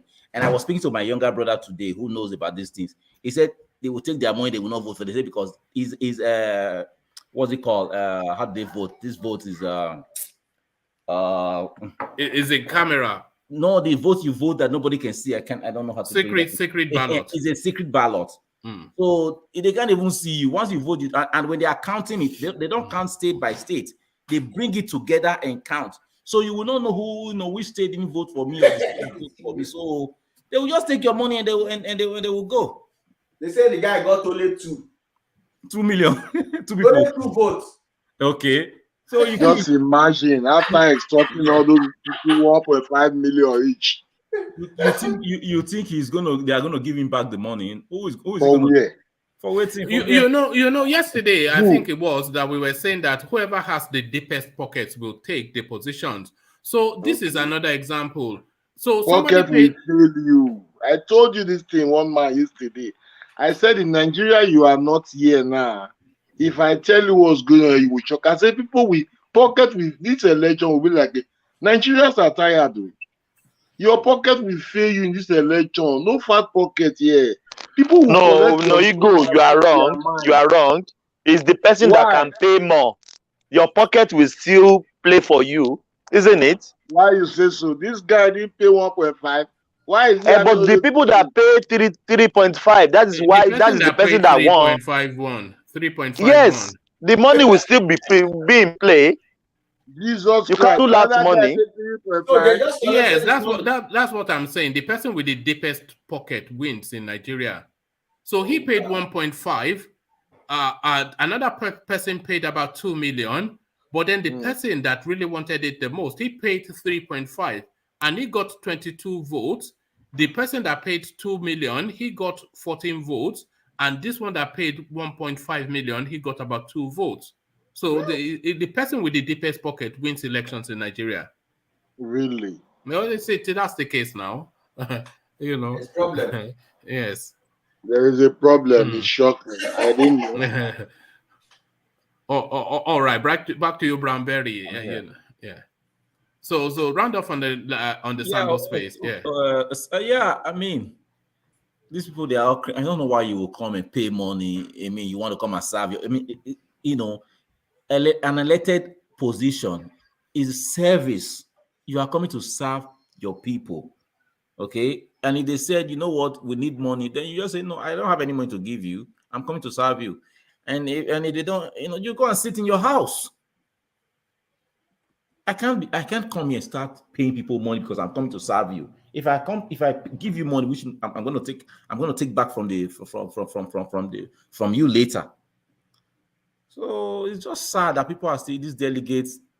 Whether it's hunger or no hunger, I mean, it's shameful. It's shameful.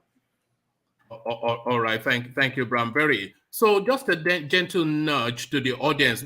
As you can see on the screen in the comment section, we're still trying to hit 100 likes for the stream. I know we can do it. I know you can do it. We're round about halfway into it now. So just click. If you haven't clicked on the like button already, please do that because it helps propel the platform on the of the YouTube algorithm. So click on the like button as we go on to Insibidi, who may not be with us anymore because it's not like Insibidi to be quiet. Insibidi, are you there? Oh man. My God, you are there? What do you mean? God, Sometimes, we are tired of fighting. Sometimes, all right, okay, But all also, right. there's an improvement, with that tribal tonality. Apart from the that tried to sway today a little bit, but What I'm do you mean sure. there's an improvement? The conversations grow organically. If you don't tribalize it, it doesn't often get tribal. So it's you that I'm keeping a special eye on in CBD, our correspondent from Igbo land. But to you in CBD then, somewhat still tribal in tonality, the opening space, the Anambra killings. This is probably the most ungodly yet thing that I've heard in a long time. They killed this woman pregnant. So the Christian Association of Nigeria Kaduna has described the killing of Fatima, her unborn child, and 4 children by criminals in Anambra as bad for Nigeria's peace and unity. That's just it just the heart just bleeds, it's unbelievable. But then what do you think this is good? We keep talking about this just wild unabated criminality that sweeps the entirety of the eastern space, and you say that it's an ethnic inflection, but it is a subsistent story in the headlines every single day in CBD. It must stop. Yeah, but we can't say. Okay, let me not. But I will just start by saying we can't always say it sweeps the ethnic. Then maybe when we are looking at it from the eyes of IPOB, or maybe then we can be going, through because of our personal feelings or whatever against IPOB. But if it's a criminality space, then you have to go. I don't know how many of you are even on Instagram. You just go there, you'll be seeing all these Insta blog, Linda Ikeji, all these people bringing news. You see them most times.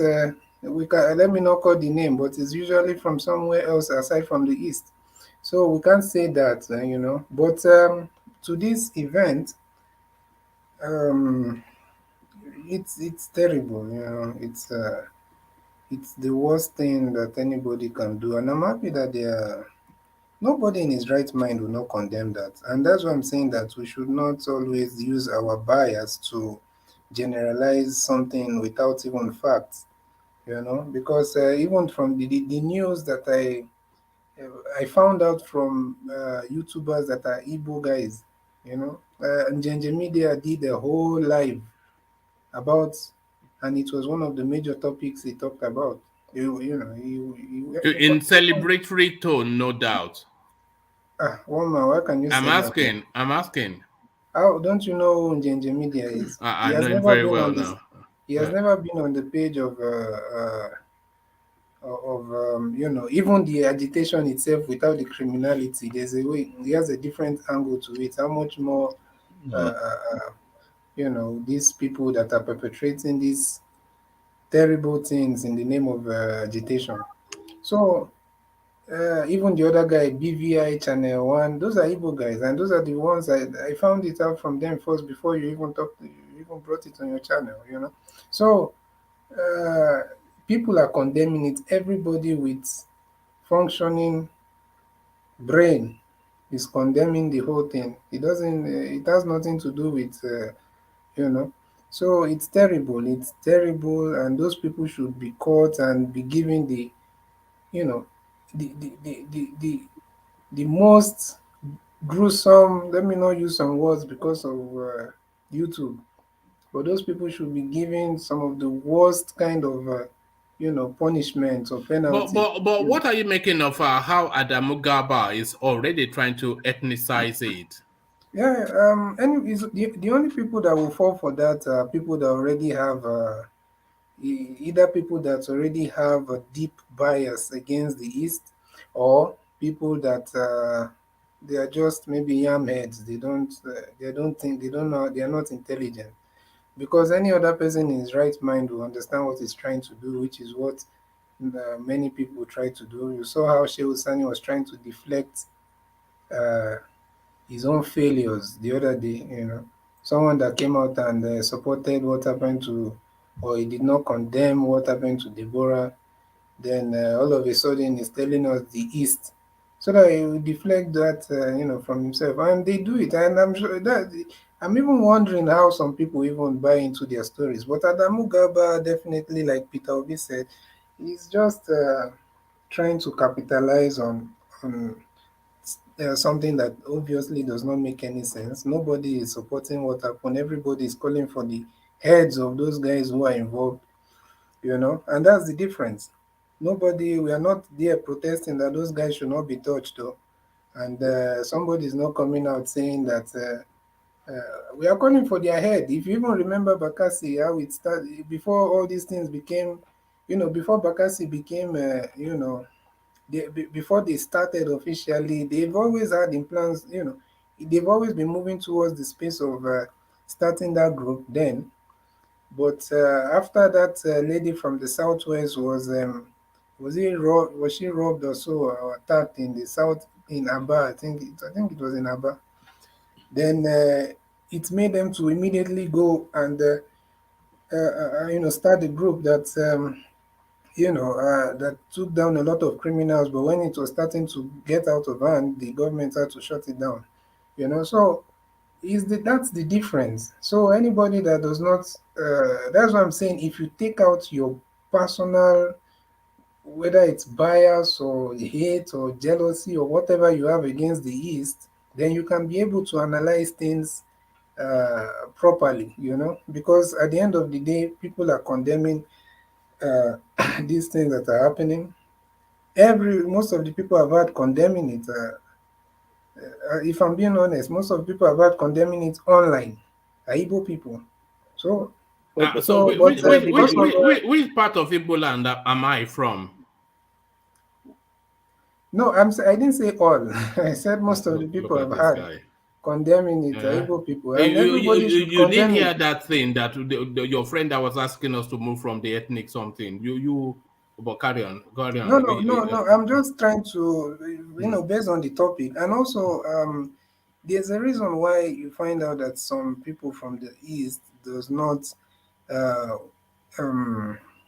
always exonerate government, whether it's state government or federal government, from some of the, for some of these things that are happening. And it's because of what we've seen over and over again. And that trust is no longer there. We just believe that these people, some of these politicians, or most of them, sorry, we believe that they can do anything. They can do anything to push an agenda. So, as much as we know that this is, we can't take it away that this is a localized terror. But it is CBD. And those guys should be caught. CBD is local. No, I say that CBD. Hold on, Charles. No. Go on, Charles. I was asking the CBD to hold for you. Go on, Charles. It's localized. Even people, I have people home who are scared to even go to the village now. They're scared to go to the village. They love the killing. Maybe you translate. I can't hear. People. It said it is localized. The barbarism that we're hearing on a daily basis, by the way, from the East, it says it's localized because he knows people that are even too scared to go to their village. Yeah. Some people are scared to go to their village because Fulani headsmen, Abi. Yeah, that's also there. Are we going to start fooling ourselves that there's no longer Fulani? I think the biggest fear is the biggest fear they have in the East is of their own. No, but do you know that even was it on Monday or so? There was also another clip of some women. No, not just. I think it was one woman, and like some 3 guys or 4 guys thereabout, that were abducted by, let me not call them, it's not full, and let me say terrorist headsmen, even if we know that most of them are from the northern parts or from outside the country. They were abducted by those guys on their way to their village. So will we say because of these local murderers or criminals, that some of them call themselves unknown gunmen, Will we say Who do because you of think? what they are Who do you doing that think the the other ones are no longer doing the atrocity? They are still doing it. So two things can be true. Sorry, in CBD, who do you think the average Easterner is in fear of the most? The Fulani headsmen or their own? The average Easterner. Well, if we are being You know honest, you know the question. Yeah, go on. yeah. If you want a direct answer, I would say the headsmen, the terrorist headsmen, because they can be held even before those guys get to their village. ACBD. Don't forget I'm here. Who is that again now? It's me. What piece am I scared of you? I'm Calm here down. to you. Wait, let me finish. Yes, I know. I can't. I'm not even seeing people on the screen. That's why I'm asking who is that. But you see, I know I'm your friend. I'm here to follow you back and back, bumper to bumper. I'm giving you time to talk. You know the counter problem is that you guys, some of you want to, think it's an argument of winning and losing instead of having reasonable to go back to discussions. the village of Fulani herdsmen. Have CBD, Haba. Okay, well, let me tell you. Well, let me tell you now. Unless you're not in the mindset to listen. See, one man is laughing at that question. So I'm not laughing. No, why am I laughing? I'm not laughing at anything. Oh my God! What is that? Sometimes I feel a bit like I feel like sometimes my intelligence is declining on this platform because some of the people that the way some people reason here is just amazing. Please, no personal comments. No, it's not personal. I'm not mentioning. In CBD. But what I'm not even gotten to my point. One man asked me, and I told him that the headsman. Back to you. Yeah. I told him the headsman, and I was about to now say why, and somebody saying start. But okay, what I was trying to say is this: I said the headsman because these guys, some of these guys that we are talking about, the Easterners or whatever, many of them are afraid of what will even happen to them before they get to their village, where they will meet those where they might meet some of the local or non-gunmen criminals. So because someone that is kidnapped in maybe Ore, or maybe even if it's in what is it called, that road between Asaba and Onisha or anywhere, as that person arrived in his village. So if we were to give a straight answer, that's why I told you it makes more sense for me to see that these guys will be more scared because many of them are kidnapped on their way. So why would they be more afraid of what will happen is not east. Asaba to Onitsha is not east. He said in the east, 5 states. Inside that 5 states, we are there most scared of. What is? Do you know? I mentioned Ore now. Is Ore also east? Sorry, Siri, let me cut in a bit. One man, you remember about my farm in the Oyo State now? Yes. Yes, so I now ask my people to, instead of that Oyo State, that they should go to the village and get lands for my project because I don't want to continue. So sorry, what do you farm? I wanted to put some, cassava so that they can now process. Okay. But I want to do it in large quantity. I know I was definitely going to get the money back. But my people told me that I shouldn't try it in the east, that there are headsmen all over the place. So I think I understand what CBD is saying. Yeah, I'm not saying that. They are all. When was that? Sorry, when was this conversation? Xero? That was like a year ago, or a year or 2 years ago. Okay, all right. Yeah. You answered the question. See, Fulani herdsmen is everywhere, and everywhere they are, people are doing everything to get rid of them. Donors have reduced drastically. They're moving to Benin. Benin, they are tackling them. Probably they're moving to Assam, but they are moving, right? The way the ESN was formed to chase out the Fulani herdsmen from the bush. By now, you understand there will not be any Fulani herdsmen in the bush in the east again, because ESN is everywhere in the bush looking for them. Even Arewa, they came out to make a convention that every northern should leave the east. Now, you still telling people that people are scared to go back to the village inside East because of Fulani herdsmen. It's a joke. Like Jake will say, it's a joke, man. It's a joke, man. All right. Let's get back You to understand? Insibidi. So let's Insibidi run through a little bit with his so Insibidi, back to you. Yeah, I think before you ask that question, I was talking about What piece has scrambled your brain? Go on. No, it's okay. I was talking about the there's everybody's condemning it. We are calling for the heads of those people. In fact, both the people that send them and the people that are everybody. Those are not my brothers. In fact, they are not even worth to be brothers of some dogs. You understand? Because if you are able to do that to, once they are found, they should be the most, the capital punishment should be, meted on those guys. But I also mentioned that why people or some people from the East always also point at the World government. peace. Shame on you. Shame. Big shame on Thank you so much. Big shame on you. Thank you, I've Bia. come here to punch your face, man. Nonsense. Look at you. Look at you. I did for work now and I God save you. Thank you. Stop attacking the CBD. Stop attacking the CBD. So Bia announces her presence, the Igbo Defense League. So the Igbo Defense League. Yes, one man. I'm Amala Defense League. You can call me Amala or Ewedu Defense League. All right. With your windscreen. You know as me and you they be now. Look at this woman. Yes, now look at look. Do you know that? Look. You know your manager is behind you. You better settle down. Who is my manager? Who be that? This word piece. Show your face. Let me see how you be safe. I will show my face. Allow me to do it's another Oshomole.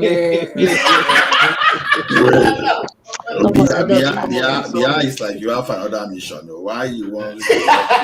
Which mission? Who is talking? Who be that? Who is that one? The farmer needs Who is that one? The farmer needs a wife. You can hear about me now. I hope Bia no go throw person carrot there today. So you know Bia now is always kung fu fighting. Bia, listen. On Monday, Bia no go throw you please, today. we are not listening. Before you know, we'll go another 1 hour. Now God save you now. What is I dare walk? Bia, listen. Let me finish my thought before Bia will listen. Yeah, go on here. Sorry, land your point, Bia. Wait. Hold on. Wait. Let there be constructive compositions here. Stop attacking. We are all Nigerians, you know. You are not coming here because you want to tackle a CBD only. What is in your own village? Your own village, everywhere, maybe child. Yes, we are facing the Igbo man steal your girlfriend. All right, settle down. So in CBD, what piece is now like Michael? This is another mic. This is another mic. They will sack me from work. Me, I they go now. What piece? I will come back for you. Don't worry. All right. Good to work. All right. Let's get back to. After now, you can't ban me again. When have I ever banned you? I've never banned you. So one man, I heard that you banned OVA. Who told you that? I beg, go bring my OVA back. Go bring my OVA. Well, I'm not accountable for who comes. It's an open mic. Anybody that turns up. So it's an open mic session. But let's get back to. Sorry. No. Hold on. Just hold on. Let's get back to Insibidi. So, mommy to the rescue, Insibidi. So you've been rescued by mommy. So now back to you, mommy to the rescue. Which kind of mommy? Now you born me. Mommy come, mommy ni. No, yeah, but I think I don't know if I think just my own personal thoughts. I think is advisable for us to move away from this narrowing down to tribe or whatever. You should be able to condemn any nonsense from any part of the country and see, understand, just be objective and don't try to do. So like what I was saying is this there's a reason why some people in the East Just on that. It's people speak as freely as they can. Just to address that, because I think we had this from Bartholomew. Now we're hearing from you. I'm inviting people to speak as freely as you choose to. But if you are going too far, I will reel it back. So just to be clear on that. So I set a very high standard for the platform, and which you all know I would not tolerate excesses. But I will. So people But speak one man, freely. are you taking feedback, or are you asking for feedback? I am taking feedback, but not directions. No, I'm taking feedbacks, but not directions. Yeah. No. Forget not direction. Obviously, Yeah. it's your platform. So that's what I said. I'm taking feedbacks. Of course, I'd be Yeah, stupid yeah. not to take feedback. Yeah. But Yeah, back to the topic, CBD. All right. Yeah. So that's there's a reason why a lot of people don't.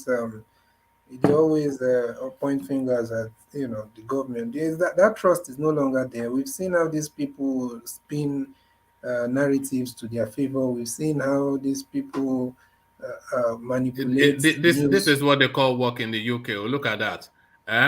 Bia has come to claim she's come to claim fine girl tokens again. This is what she comes here for.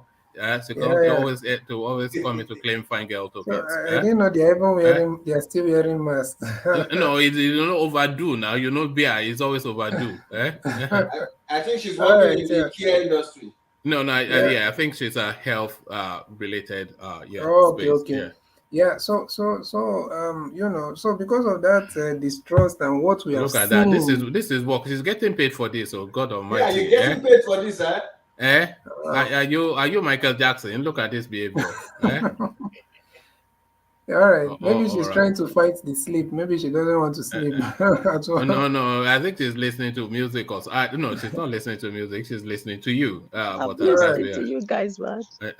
All right. So So because of what we've seen, how these people spinning all this narrative, so that trust is not there. So as much as we acknowledge that these things are perpetrated by local criminals and murderers, we also know that we have to also look at the political angle of all these things, whether it's state government or sorry, let me not accuse government, whether it's state politicians within the state or politicians on the national level. We know that definitely these people might have some kind of infiltration and some hand in some of these things. So that's why we cannot exonerate these people. We have seen them do what they do over and over again. It would be foolish for us not to look in their direction, But at the end of the day, I think that this guy, what's the name, Adamu. Gaba Adamu. Yeah, I think he's just trying to play.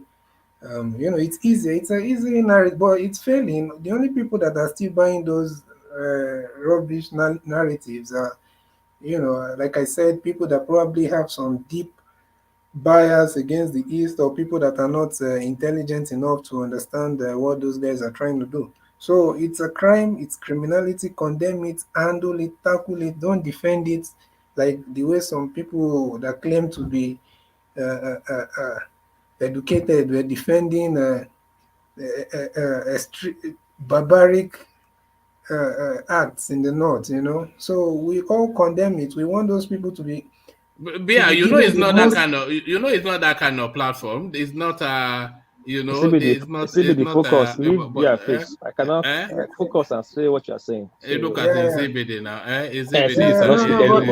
One man is not interjected, but it's okay. No. So that's what I have to say on that. Don't defend anything. Don't all these people just.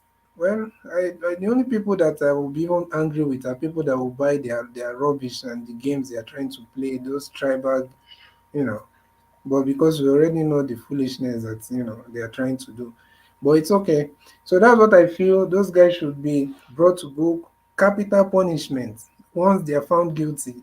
The most they found one. They found one, right? Yes, they should find all of them. All of them. That's what and we are one calling of them is unknown gunman. Yes, sir. No. I think Insibidi was rounding off there. So let him round off and then I've already round off. All right. Let me take you to the Sambo space. His son now, for reasons that his bribery did not win out, he wants his money back. Did he not get the memo as to how these things work? I think maybe he was capitalizing, or maybe, the problem is maybe he didn't, somebody just outsmarted him, I think. I think he was just outsmarted, he used money. If you're going to use money, you should go all the way, You're giving 1.5 million, somebody came behind you and used 3 million, is it 3 million or what? 3.5. 3.5. So, so if you're going to do money politics, you have to be ready to do it to the fullest, So he used the 1.5 and it's just, I don't think there's any sentiment there. And maybe also, maybe his father or himself does not have that good relationship, because there are some people that you might be giving them 2 million and someone else is offering them 3 million. But if you have a very good relationship with them, they might, So that narrative of take the money and vote your conscience, that's been tested now and found wanting. Yeah, but we don't know the conscience of, we don't know the reputation of Sambo or his son, So they might even not like him in the first place, and you're giving less money, so they won't even remember your name when they are voting. They will just be remembering, something else. So no no sympathy, no sympathy for those people. You want to play money politics, you must be ready to go all the way, So that's what I think about that. All right, brilliant. Good to hear from you. So let's go on from you. Let's go to. I want to speak on what's the name now? What's the name? The only you just take all the time. Yeah. All right then. Go to the look at this person that just came now. Leave him alone. Look at that. Even with beer here, you people still can't keep your eyes off each other. Go to the Okorocha space. Let me give you something else to problem, look at. But the way let it go. Let it go, man. Just go to Okorocha. Yes. Iberiberism. Yeah, but Okorocha, I have a little bit of bias for Okorocha, just a little, because of his life outside politics. Because before the man came on the scene, or whether governor or anything, I told you about his foundation and so many things the guy has done for. That's why you find people just going there, even you're seeing those women screaming and all that. The guy has really, to be honest, I even know one or two people that have benefited from his education scholarships, So the guy has really gone, he doesn't justify anybody stealing government money if he's found wanting, So he should pay for all that. But compared to many other politicians, to me, is much better than most of these guys. But unfortunately, he's on the wrong side of the administration, probably probably they see him as some kind of threat for this. If maybe they might be seeing him like, even if he's not going to win, he might be able to play a role, or he might use. But it's not big enough. It's not big enough a name politically for that sort of move. It's not a big name. It's a big name, but not for this sort of move. It might be big for the delegate, in these primaries. Maybe if you're coming to general election, you might say, oh, maybe. But I think it definitely is crucial. He has a crucial part to play in this primary stage, and I think that's why they're trying to make sure that they take away, they limit his navigation in that space, But he might not be the one that will get the ticket, but he might be able to sway or or control a lot of delegates for someone else. So you don't know who is worried about him. So they have to definitely try to stop him, And that's how I see it. I feel like, yeah, he has committed whatever. They should do everything they need to do to, get to the root of it. But someone like Okorocha, if I'm being honest, I don't see him as someone that 2 billion. I don't know if we know the guy we're talking about. No, I thought the money was too low as well. 2.9 billion. Yeah, It's a lot of money, but not to somebody like Okorocha. Imagine that. That guy was he's a multi-billionaire maybe in hundreds before he even entered politics. And you're telling me, and you're saying that 2 billion made the FCC to be all over the guy just like this. I think 2 billion is what maybe he just gave somebody to use and go to vacation somewhere, and maybe they are saying, let's trace this 2 billion, maybe it came from somewhere. So at the end of the day, corruption is corruption. But what happened? Network. No. You see, you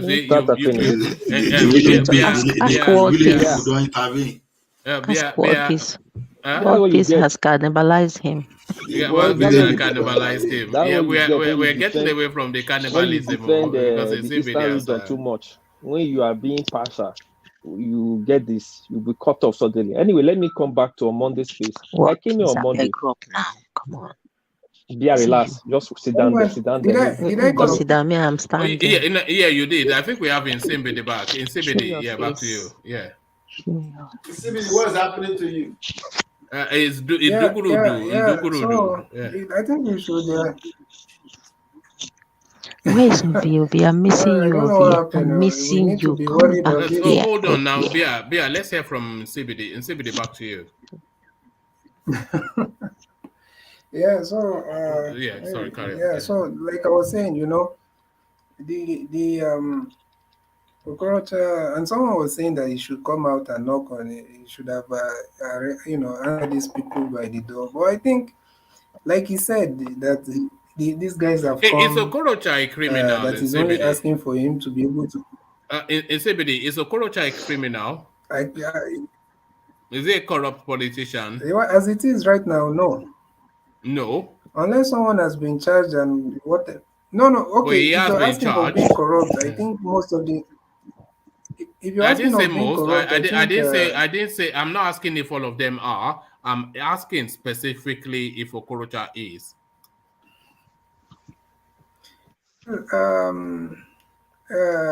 In my own opinion, or the way it is.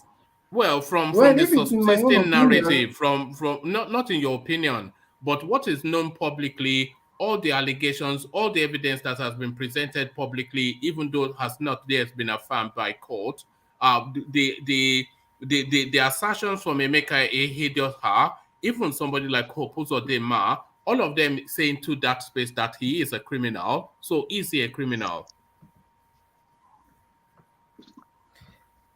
Like I said, I don't see any of these politicians as innocent. So no, I'm talking. Using the word criminal, that's something that you yourself. Yeah. Okorocha he's definitely has some corruption in him. Definitely. Can you hold on, please, World Peace? But I won't go as far as saying criminal because that wasn't me. It was Ola. Oh, it was Ola. Okay, sorry. Yeah, no, because it's always you that it's always used that. It's always going after. Can't you recognize my voice? Why is this someone misplacing me for another person, please? Don't mess I'm tired of this, man. I thought it was your Baba Akurese because you or maybe are you changing my name? I don't know. Sorry, sorry. Don't vex. I thought you don't vex too much. All right. Back to you in CBD. Yeah, so one man, please. I'm not the judge and the jury and the prosecutor. So what we know is what we know. The way we know it here. Okay, but you are going to. Okay, you are saying that now. So, but we are going to expect you to apply the same standards going forward for every other storyline that we do.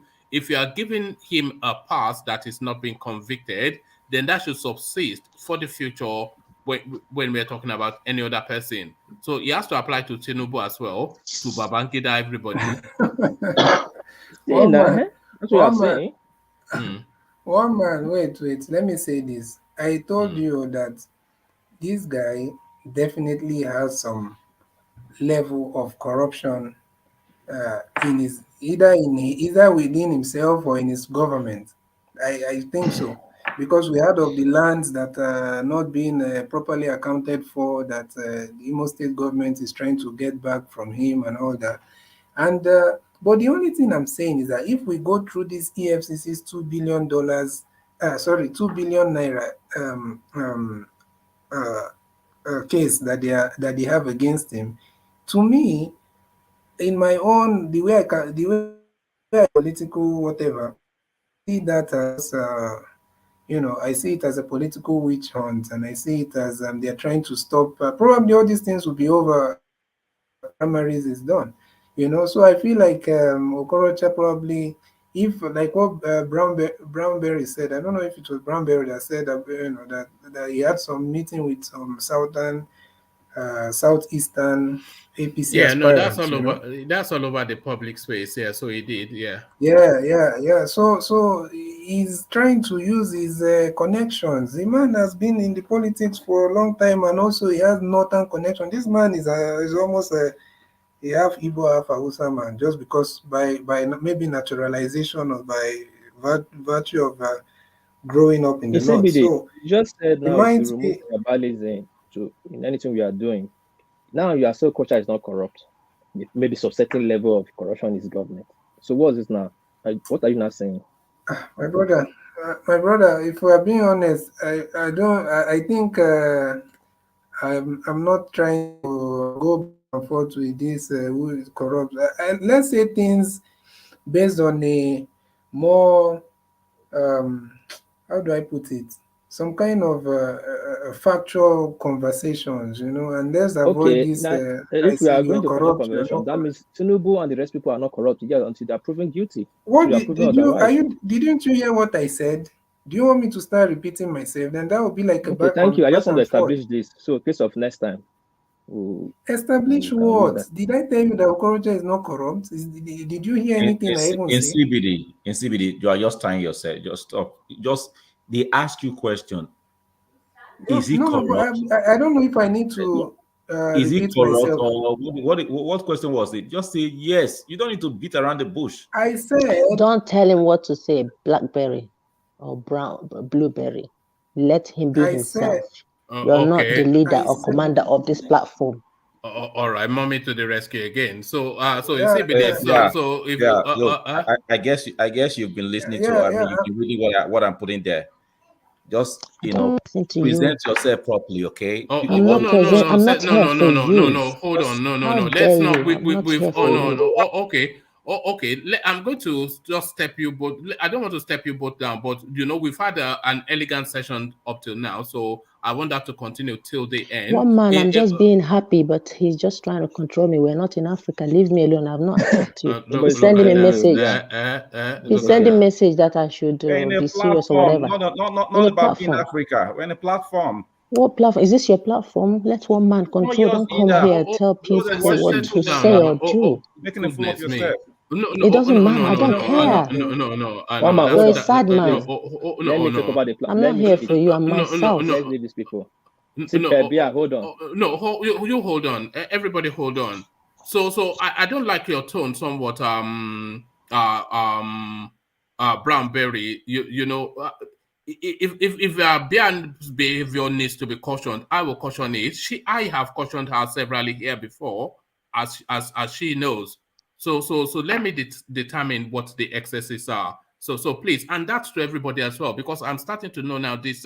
Notice this trend now. People trying to micromanage. So don't micromanage. Just trust in me to do the right thing. So trust in me to do the right thing. I try to do that. So back to you. I'll round up that space in CBD, then I'll move on. Yeah. So I think I will just round up by saying that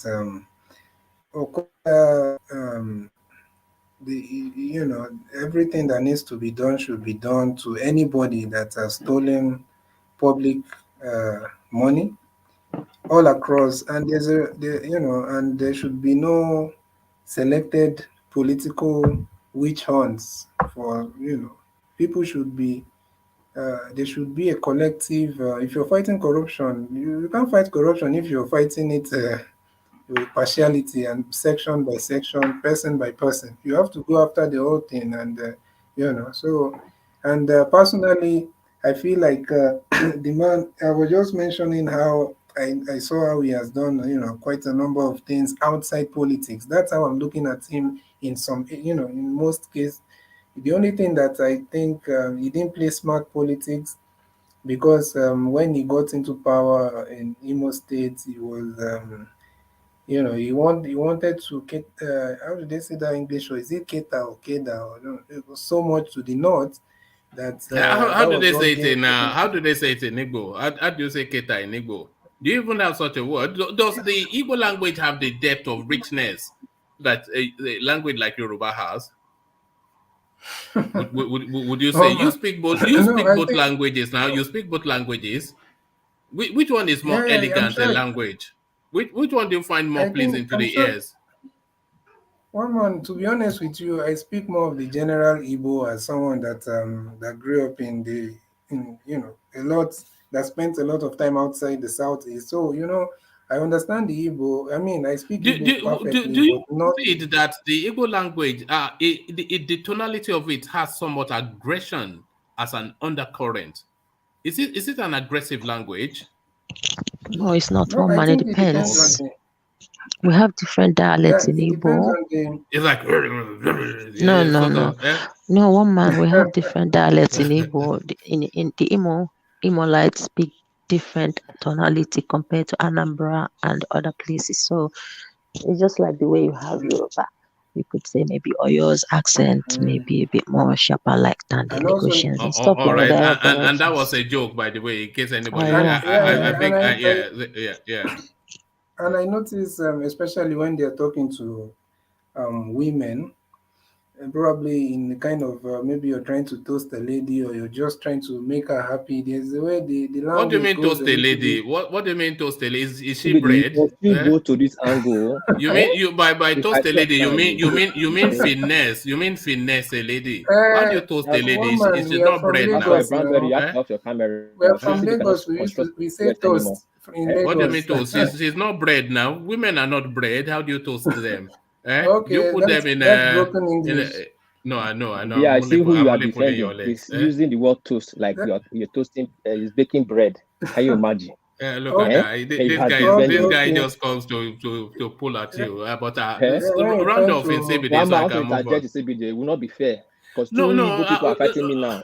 no. Interject. Look, we're PR 4 should hours. wait. We're CBD 4 should. hours in now, so I want to just You're not giving me any time to talk now. This you've been social pulling at in media. CBD. You've been pulling I've at not in said CBD anything. all the I've way not through said now. anything. I I've not don't know. It's all interjected. been I've the not dream, said. maybe. I don't know. I don't CBD, know. anytime I see you, I it's don't better know. be that better. I will This is not. This is not a Bobrisky channel. Also, settle down. I will interject. One more, let me interject. CBD, Okay, I'm go not on. face CBD. CBD, let's speak as a brother and sisters. On Monday, Who's I the came here with sister? a Who's fit. the sister? I'm No, not the they are not sister. the sister. Fifth. Anyway, on a Monday, I came here with vengeance and fury. Mama, you can remember now. I came out to speak about this space of this killing. But maybe because I speak very fast, sometimes people miss my point. I said this thing is going to start in the east right now. It will give the north more power to do unto what they want to do to the east, how they perceive the east, which is not good. We should not let them treat us the way they perceive us, mostly the eastern people. Now they have this bias towards the eastern people. They are painting a narrative. Then you are behaving toward that narrative. What do you expect will happen? You are trying to get out of that clause and you are putting us again into that clause again. We know they are sycophants, they are extremists and all that. Who is the you? But you don't Who have is to the you? hold on. You should not. Guys should not Which behave one is the hold same on? way. Hold You on. This is have, what I I was thought saying. we're having My Monday. I'm conversation. saying. Hold on. I'm saying my Monday topic. I first of all raised this alarm that the woman was killed. Even a Suya man was killed. I called their name. Engineer of what for engineer for this peace airline. This airline we call Peace or whatever they call it. Air Peace was killed. All from the northern part of Nigeria. No more. It's not. So now I was not saying. So now they have stopped killing fellow Igbo. Now they want to go into the northern space in the east. What they're trying to cause tribal war. All right. We don't really want to get too ethnic. No, I don't want to go there. Let me just quickly try to what was my my brother, what was my you have point? to learn to balance your balance facts with emotion. I think sometimes you let your emotion get the best of you, but it's okay. I don't even have anything to say. I think I've said everything that I need to say, so Just you allow can you just to, see, right? One man, good morning, good morning. You know, say I come very late. Can I just interject a bit? I told you interject before I finish my point. You let one man tell me now to do now video Ghana. Because I need to speak before, so I'd say. Okay, one man, can I come here, sir? Okay. So first of all, thank you very much for appearing tonight. But I want to thank Igo, and then this guy, Ejiro. They are trying to represent us. But One Piece, you are the leader of that our region. You're supposed to be protecting our region. So that is where I'm coming in right now. So you know that we don't want to be. So we have to be metaphorically or diplomatically speaking here because of one man. One man doesn't want us to be going direct. The Northerners are the problem. They caused the problem. They started the problem up in the east. That is why all this government, or no government came about. So whatever is the repercussion right now, it is as a result of this Northerners that are coming to destabilize our place, and then they are even destroying our place right now in the Do and Delta state. So you are still here to be politically correct. So that's one place that you have to really rethink, my brother. Okay. Yeah, okay. So you know, anytime when you come here, protect us, protect our people, and then support anybody. Okay, right on. Yeah, let's say people want to get my message. I know they support the Northerner, and at the same time, waiting we the Southerner they try to do to get rid of the Northerner. We could not spoil them with emotions. That's my message here. When we start to behave like the Northerner, we not go fit solve the problem, or we not fit tag them as we want tag them. That was my message here. Yeah, but the message don't have to be. The message don't have to be the same every day. You see that woman have been cautioning me to mind how present my own cases sometimes here. So you know that already he knows why I'm in this platform, and why I'm in this platform, and then so everybody have his own reason why he's on this platform. Is to make Nigeria a better place. But if Nigeria cannot be a better place, then how do we make Southern Nigeria a better place? And then that also boils down to our region. Say regional something. So you see that in this platform, you don't have to, so you don't have to be politically correct all the time, please. That is why this PR came in. You understand? To attack you. It's not about political correct. Listen, Yes. See that Deborah matter happen. The South took it upon themselves. We shout. Sorry, Tony, I'm not attacking anybody. No, not be attacked. No, for joke, my sister. How are you? Kedu. Udewo. Yes, when that not Deborah happened, the South was furious. Everybody reversed. Now did not define how to remove that shame from our face. We not give them this cheaper way to remove it from their face. It's not a stigma on them. Now they repeat the same thing for the South. What do you expect now? Okay. Hold on. Let me come in. So I don't know when you came into the show. I've been listening since before I fell asleep and I woke up again. I didn't want to come tonight, but because I had where this DOG versus the CBD and all the people were debating this issue. So you know that the problem is that the truth is there. We can see it's glaring at our face. What is happening? We don't need to be emotional or try to be godly, because the genesis of all this problem is what we have to be looking about. Okay, my people. Okay. Yeah, why? Because the situation was not like this before. But why is it like this now? So not that, because like now, when I was 16 years old, I drive to Onitsha. Then I will go and eat pepper soup. Then I will come back because my father used to have a business there. You know what I'm saying? So, and then people say, ah, this is Tony's son. I go to Colombia. I go to many places where I have some relatives. You know, so, but then I would drive again. Then go through Agbo, all those Uromi everywhere, back to Ibadan. You know, there was no problem. Just for like a round trip like that. What one man always said that he like to go to the north also if everywhere is safe. I mean, but today it's no longer possible because do you watch these Benin channels, all these Benin I don't want to mention their name now. You know that things are very bad today. They were united in condemning the north, like they arrested Okorocha, and for what? Go to destroy his house. We know that he's a thief, but why don't you arrest those guys? All these Mandu, all those people that are stealing our money, that we can't do nothing. Look at Malami, look at these people. They're not arrested. They're not. It's too terrible. So the problem is that between North and South, whether you are a Doma, you are a TV, you are Hausa, you are Fulani, I don't separate Fulani from Hausa at all, like you guys tend to do here. So all the Northerners are not our friends. Right on, please. This is it, Tony. See, whatever they happen right now, and because Buhari did there right now, once it come out there, the narrative would change. Now, the fear did not. Sorry. So, must we wait until everybody is dead? See, now democracy with a practice, nothing you can do. You know, if you go start revolution, the state will resist you. They will shut with the killers. When Buhari come out there, the story will change. What if everybody is dead? If everybody are dead, and then all our bushes, all our villages have finally occupied within the next 6 months. All right, Tony, I have cautioned about this alarming sort of stuff, but I want to move on. Sorry, CBD, I've invited you to round off, but you've just opened up. So let me just go on to Ola and just move on. So Ola, let me come to you then with the NAMADI SAMBO'SSON narrative asking for his bribe money back. So that, Ola. Well, I don't know. Asking for his money, bribe money back. Well, I don't know what to say because the question sometimes is this: why will someone agree to criminality in the first place? Because NAMADI SAMBO'SSON just openly agreed that he committed bribery. You know, he offered bribes, and some people received bribe. So when we are talking of our security agents, this is where they are supposed to be active. Because if we must serve ourselves justice, this is where we are supposed to start that type of justice. So to me, the young guy just confessed to a crime, which nobody is even looking at. But if it needs to be politically motivated, of course they will do that. So congrats to those people that ignore him though.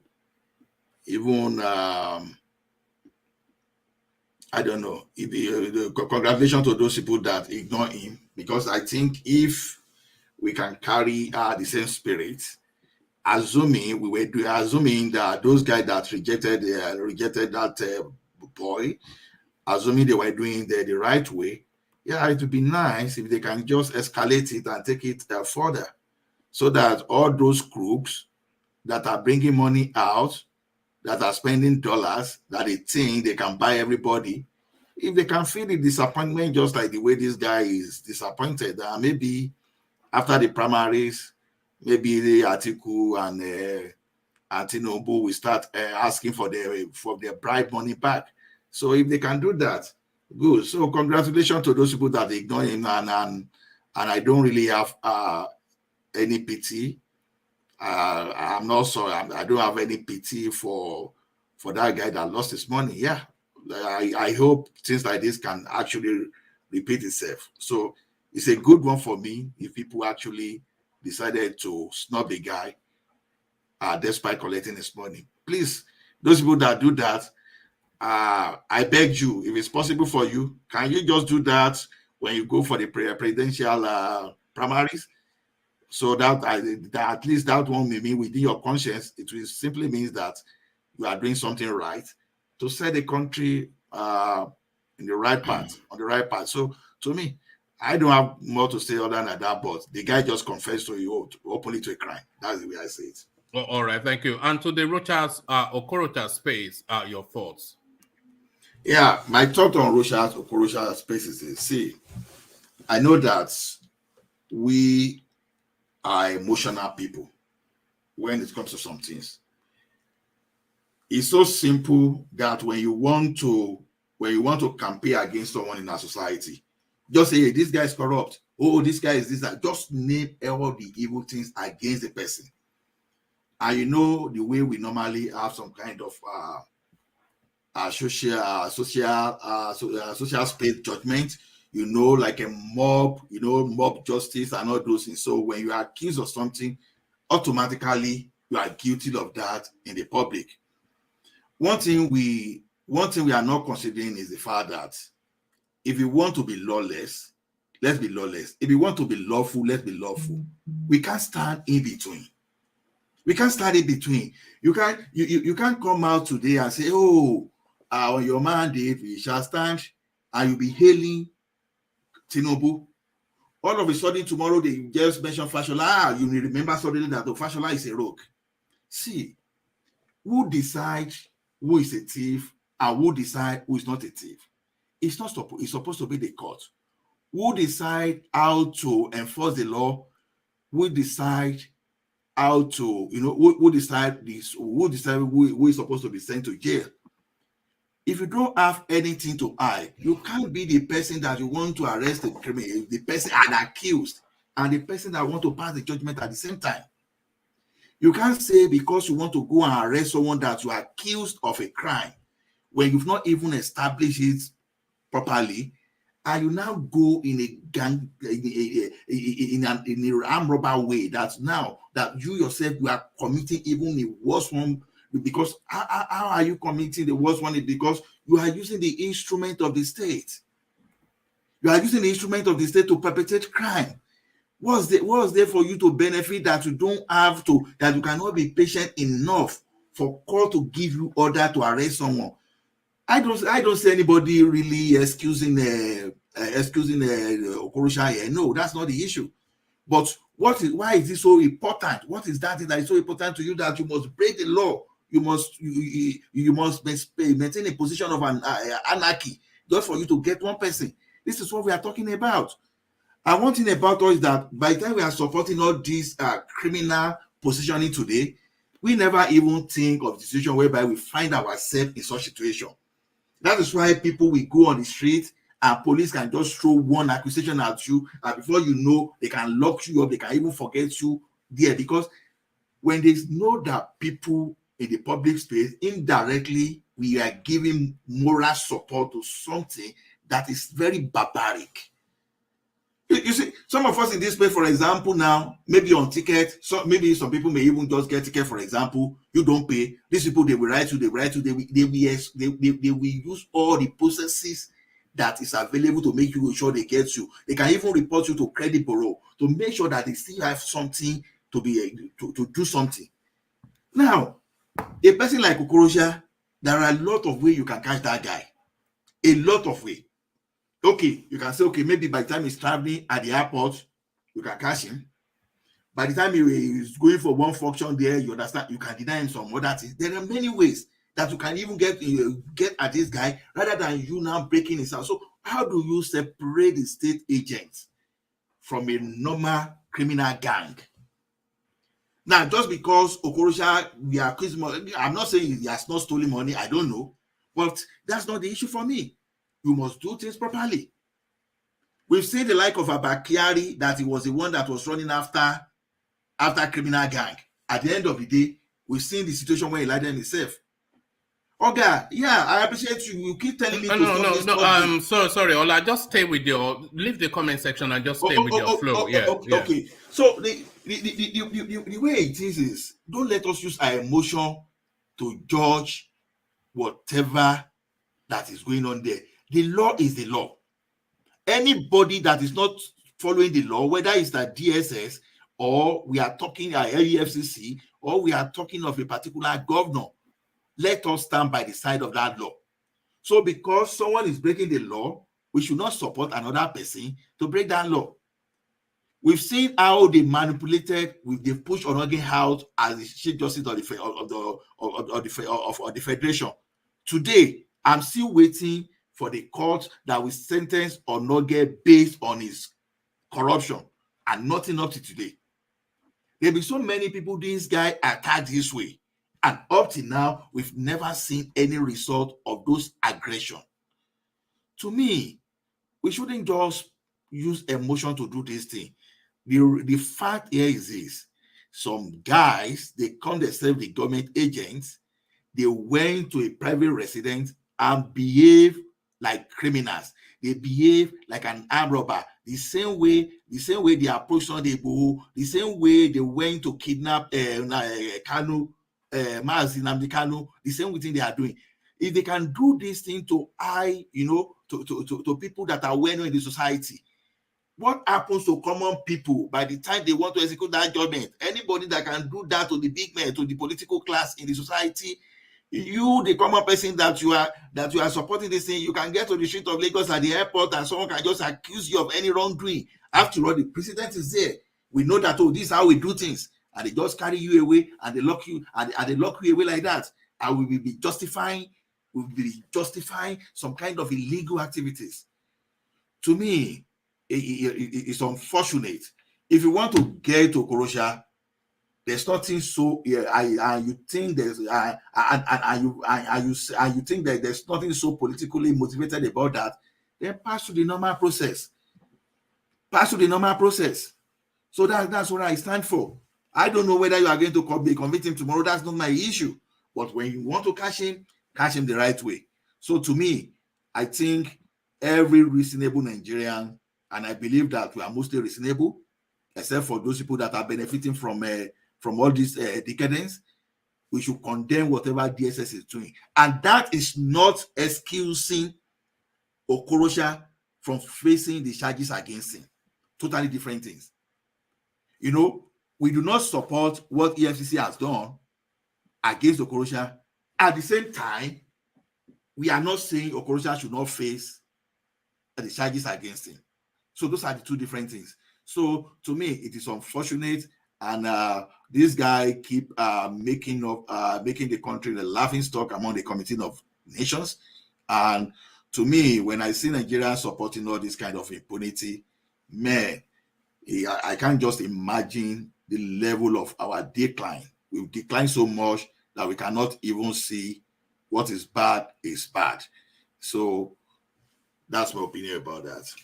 Well, all right, thank you, Ola. So thank you, Ola. So we're still on that journey to that 100 likes on the screen.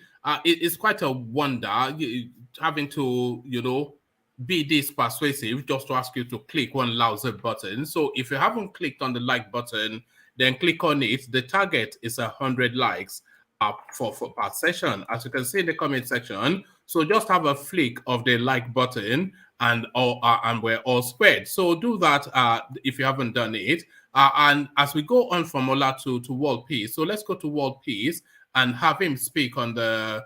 Do you want to speak on what went on within the Southeastern space? Christian Association of Nigeria, so aghast they had to quickly come to the space to address it. Christian Association condemns killing of pregnant northern woman and her children in Anambra, says it is an injury to all. So that's our story, of course, that seems to have gripped the platform. Your thoughts, World Peace. Okay. Thank you, everybody. One more quickly. This platform, when I'm in this platform, I cannot comment in the comment section apart from the private chat. I subscribe to the YouTube. In the YouTube, I cannot make comments or do anything at all. Don't take a link to join. And this stream, I don't know why that is. You are not the only one. I don't know why that is. I've tried to contact you too, but it's such a labor to get a response out of YouTube because you end up in India and they are running you around in circles. And this Facebook of this Facebook. Yeah. I can only comment. I can only see my comment. I cannot see the rest of people. I cannot see how many people viewing. I don't see who's commenting. On the Facebook stream here, if I'm watching on Facebook and I make comment, I can only see my own comment. I cannot see the rest of people comment. Well, you I can don't know. see the yes, but you should be able to see it. But I'm telling you what I'm saying. I cannot see other people's comment, just my own comment. All right. Yes. So I'll look into that. So now Okay. to the northern lady. So Yeah. thank you for that feedback. But yes, a lot of people have come with that feedback. But to the northern lady. Yeah, thanks, Khan, that came out to speak about it. That for me, I would prefer, I would be happy if a lot of more certain elite speak on that space to condemn it, so that these northern people will see us different. Though they don't see us different, they see us in a very different way, like in their own stupid way. But we should do better. Show good example that we are more better than them. Like Michael Cree said, that guy, Michael Cree or whatever his name. Reno. You're not seeing people now. There's some people coming to that space now, screaming. But I can understand if you see during time of NSAS when the southern people were protesting, the North were protesting against the southern people. So when it got to their turn, when they were trying to protest about the North is bleeding, the South didn't even blink to talk of joining. So the Buhari have created that deep line and make it more tribal. We cannot see the line of tribalism in Nigeria so very clearly. So that's that. Thanks for Khan. But what I will still say again, this that is going in the South is not good. People might not like me in the conversation. People don't like what I'm saying. I'm an Igbo hater. But I will tell them the truth. If you want to get a nation, you won't get it through the bullet. You have to negotiate. You have to play the politics. You have to outsmart the people you are negotiating with. Not by gun, not by forcefully sitting people at home. I said it, when you start something, criminals will take over. Now you cannot control that space. Politicians will cash in. Different people will go into that space, and yet you'll be blaming the opposition. Forget to blame your action of starting it. This thing should stop.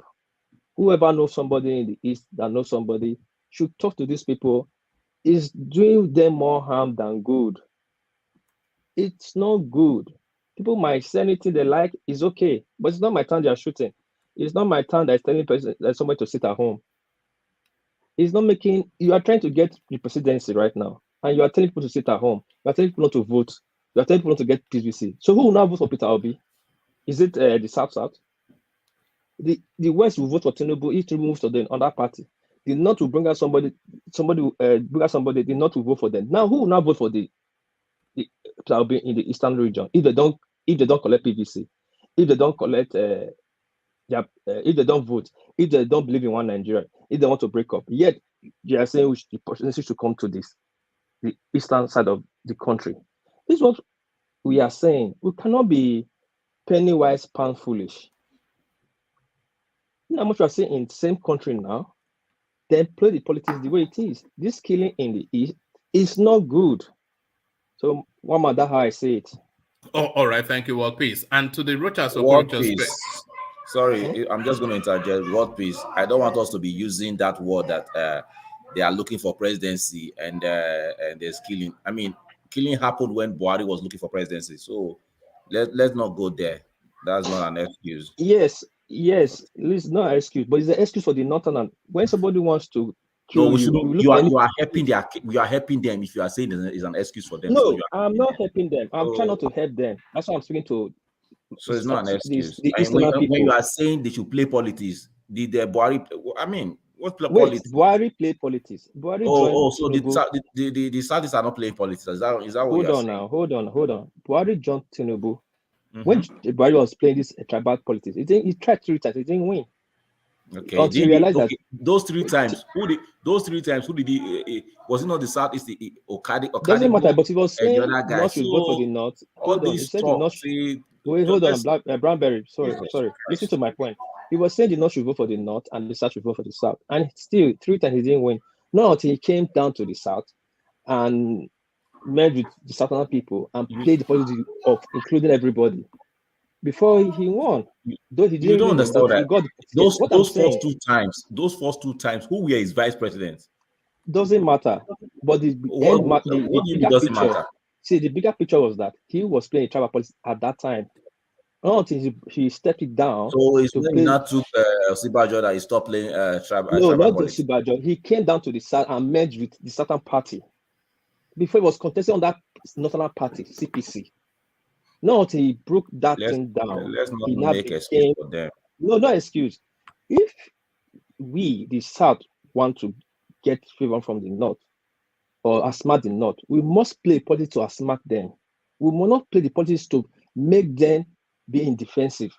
That's what I'm trying to say. You might not like it, but it's your opinion, it's my opinion. I cannot force it on you, you cannot force it on me, I cannot force it on the people. But we should look what is on the public domain. Let's look at the pattern. It's politics. We should play it. We might not like it, but fold our sleeve, roll up our trouser, go down into that debt and play it with them to get to that power. When you get the power, then you can fix it. But right now, the power is with them. You think what's going on in Nigeria, they don't know? They know. They will not want to give power to somebody that will come and punish them tomorrow. That's why they are doing it like this. And what we are saying, let's do it well, so we can get to that power. That's my message. What is were they having the power when when Buhari was contesting? Ask the question again. Sorry, ask the question again. I mean, did they have the power before when Buhari was running in 2015? No, that's why he came down to the South to mingle with the South to play the politics of inclusive, and how you use the language, to include everybody. And he dropped that tribal and whatever this thing he had, and he dropped it. And people still say, don't trust this man, even though he's behaving like, don't trust this man, don't trust this man. And when he got the power, what happened? Immediately, killing started. We are saying now, this play in Jos, they killed 500 people when Buhari took over in the first 3 months when he was in medical vacation. People were shouting. They didn't hide it. So if we want to do the same, I think Bromberry was just pointing to the fairness aspect that if you're going to say, you should not make excuses when they did not also hold themselves you might not to like the what same I'm standard. telling you. It's not excuse. Brother, Oh, hold on. If they don't hold themselves to the same standard, and you're saying that because of one thing or the other is going on in the Southeast, then they should not, it can affect their presidential, So, and it's nothing near close to what was going on in the North when Buhari took over, so. Okay, please let me reply you. Sorry, Mama, let me reply you. Go on. 2 seconds. When Buhari was playing that politics, when he got to the time he really needed the presidency, he made sure that space is opening up. It was Boko Haram. They were not agitating to leave the country. They were agitating Boko Haram. Western education is forbidden. Which the South now, or the Eastern elite now, should distance themselves from what is going on right now and center that space to make the rest people believe they are not for these people. The way it's going on right now, everybody thinks they are for these people. I'm just telling you how people feel. You cannot control people. You cannot That's the part of the false statement that I say we keep making. All right. No. All right. Thank you. No. Thank you. No. All right. Thank you, gentlemen. Because that can go on forever. We know when that back and forth starts. Or can you? I'm going to go to Honorable Stephen and hear his thoughts. So, Honorable Stephen, good to have you. You were quite keen to come and join in the conversation. So let's hear from you, Honorable Stephen. Good morning. We can barely hear you. You need to speak up. Okay.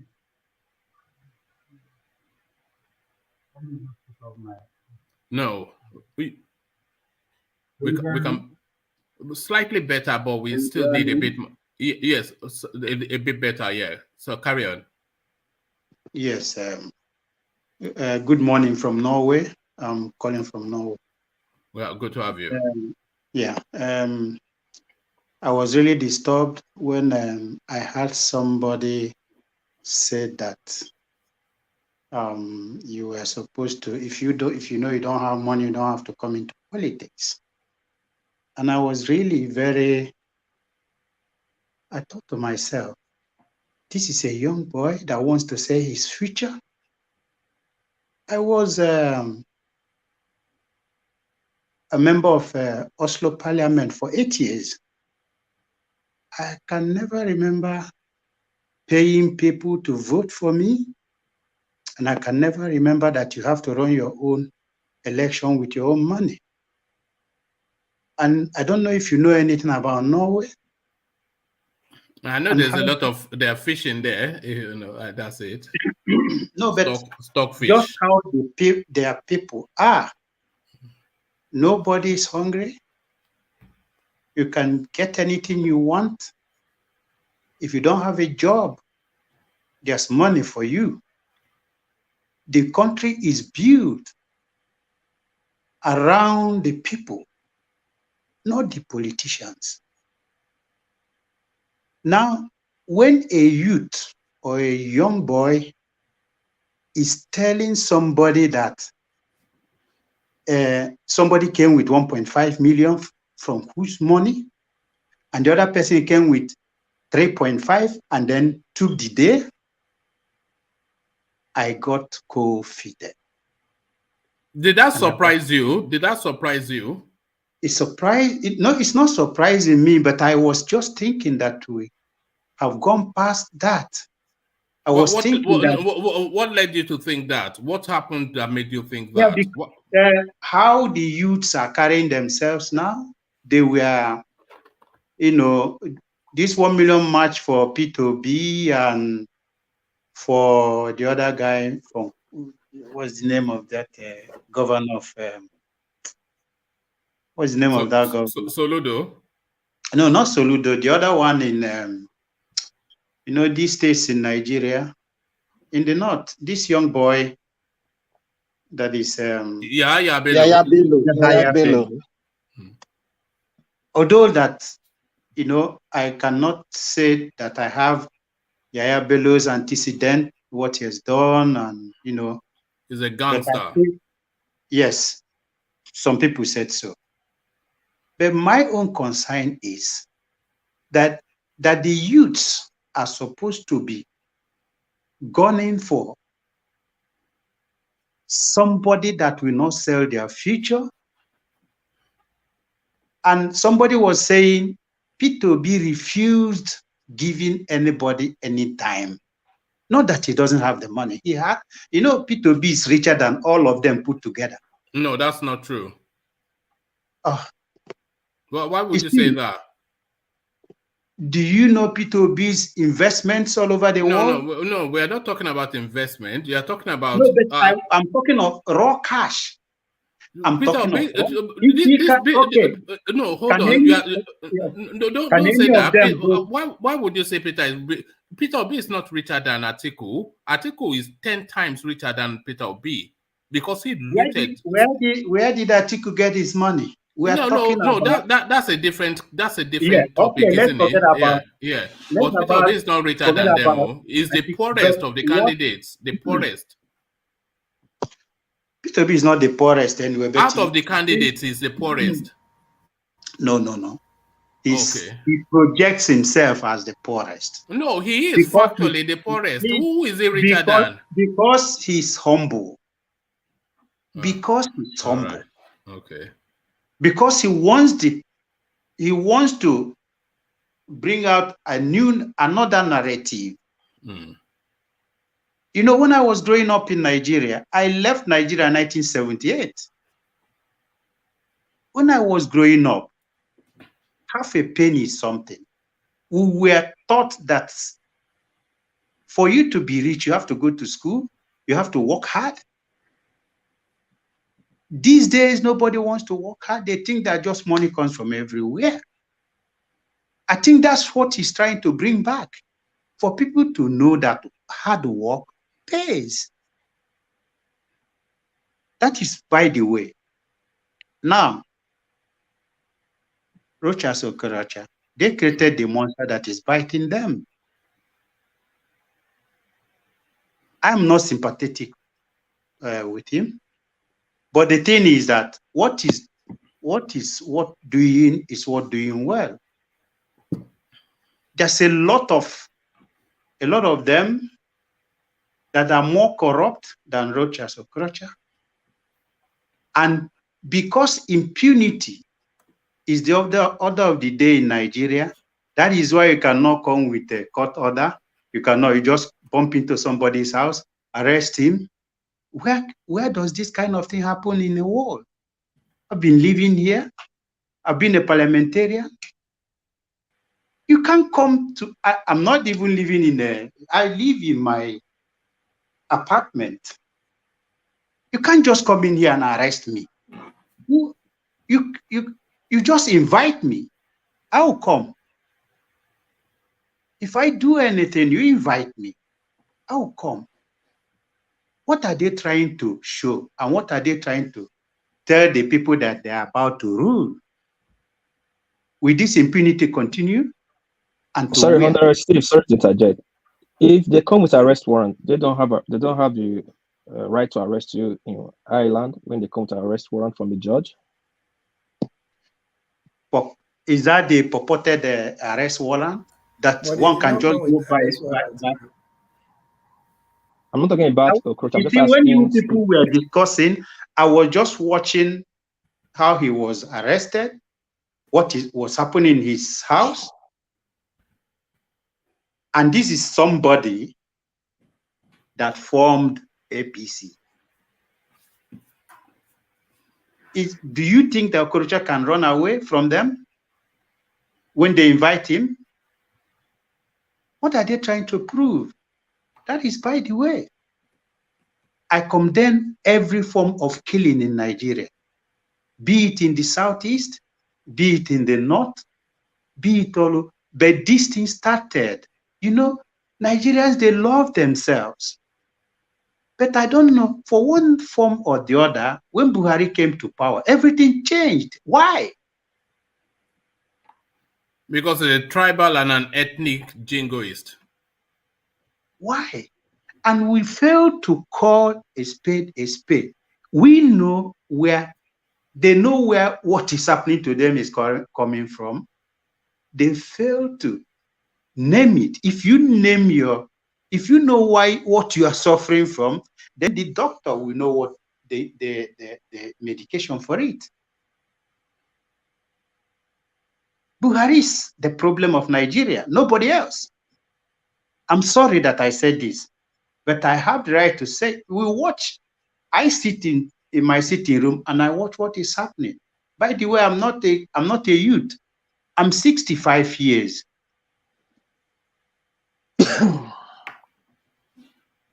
I agree with you, sir. Yeah, you're advanced man, sir. Well done, sir. Thank you for coming. All right, carry on. One, can I interject a bit? No, sorry. I think Stephen is still in the flow of it. So Stephen, the Nigerian state is a very complex situation, you know, because you have a mix of I'm not sure if Nigeria is not the most ethnically diverse country on the planet. And you were talking about the youth space that you had an expectation of them. Perhaps you have not been paying too much of attention to the Nigerian space, but the Nigerian youth, essentially a wasted generation. So we're vesting our hope in people from the age of 11 downwards, hoping we can rescue that. But from 12 till about 40 thereabout, they are just a wasted generation, and you see that they are just gone. You know, they are too gone to be rescued. So don't vest hope in the Nigerian youth, because there's nothing in them that suggests that hope can be placed in them. That hope is coming. Yes. But that's the sad reality of it. Yeah, that is the sad. You know, hope is coming. Yes, hope is coming for me, I always say that there's going to be hope. We hope that things will turn. Before Buhari, because when they wanted to elect him, I was calling people from Norway saying, I know what this man did in 1983. And people were saying, no, it's this and that. I said, well, if it is not for Idiabo, he wouldn't have done nothing. He can just sit there and think should be this man may be very sincere. Buhari may be but he doesn't want to hurt anybody around him. That is why he sits and watch everything happen around him. He's not. He might not be corrupt. He's not corrupt. In short, he's not corrupt. We watch all these things here. It's not corrupt. Okorocha is not corrupt. No, I mean Buhari is not corrupt. Buhari is super but corrupt. People around him is so corrupt that it's even to the teeth. But the man doesn't want to hurt anybody. That's why everything is destroying. Sorry, Mr. Stephen. Mr. Stephen, sorry. Why do you say Buhari is not corrupt? Sorry, let's hear from. Can you? Yes, can you please hear me? Hold on, Stephen. Let Tony come in as well, because I think Tony wanted to put a position to you as well. So Tony, put your position as well. Okay. Yes. Thank you very much, sir. Mr. Stephen, say Akwaba, Akwaba. So. Yeah. Okay. So you know what Stephen was talking about the mode of arrest in Black African countries is so horrible. You know, and terrible, and then incredible, totally incredible. You know, a letter would have done that, or just send a message to the guy via a courier service and say, okay, we want to see you, or whatever, you know. But just climbing the rooftop, just breaking, you know, with escalators. I mean, if you see the way, I mean, the guy was shivering. I have the full video, you know, he was shivering, crying inside this room, and you see all his children. You know what I'm saying? So it's like, I mean, we can't get, you know, like today, earlier on, I heard a woman suggesting that we should invite the Scotland Yard to come and train our police for us, which is now bringing me and one man's point of view together a little bit. You know, I was very happy that the woman now agreed that we should invite this Scotland Yard police to come and train our, you know, our police system. It's the best. That was the best. And then we are moving closer now. Me and Wama, we are now becoming, you know, really, you know, blood brothers. You know. Listen, but if you can replicate, if we can replicate that also in the oil industry and other, you know, vital, you know, establishment, it will be okay, one man. So police, you come. Then all those oil company, we have to select them. Let them come and run our things for us.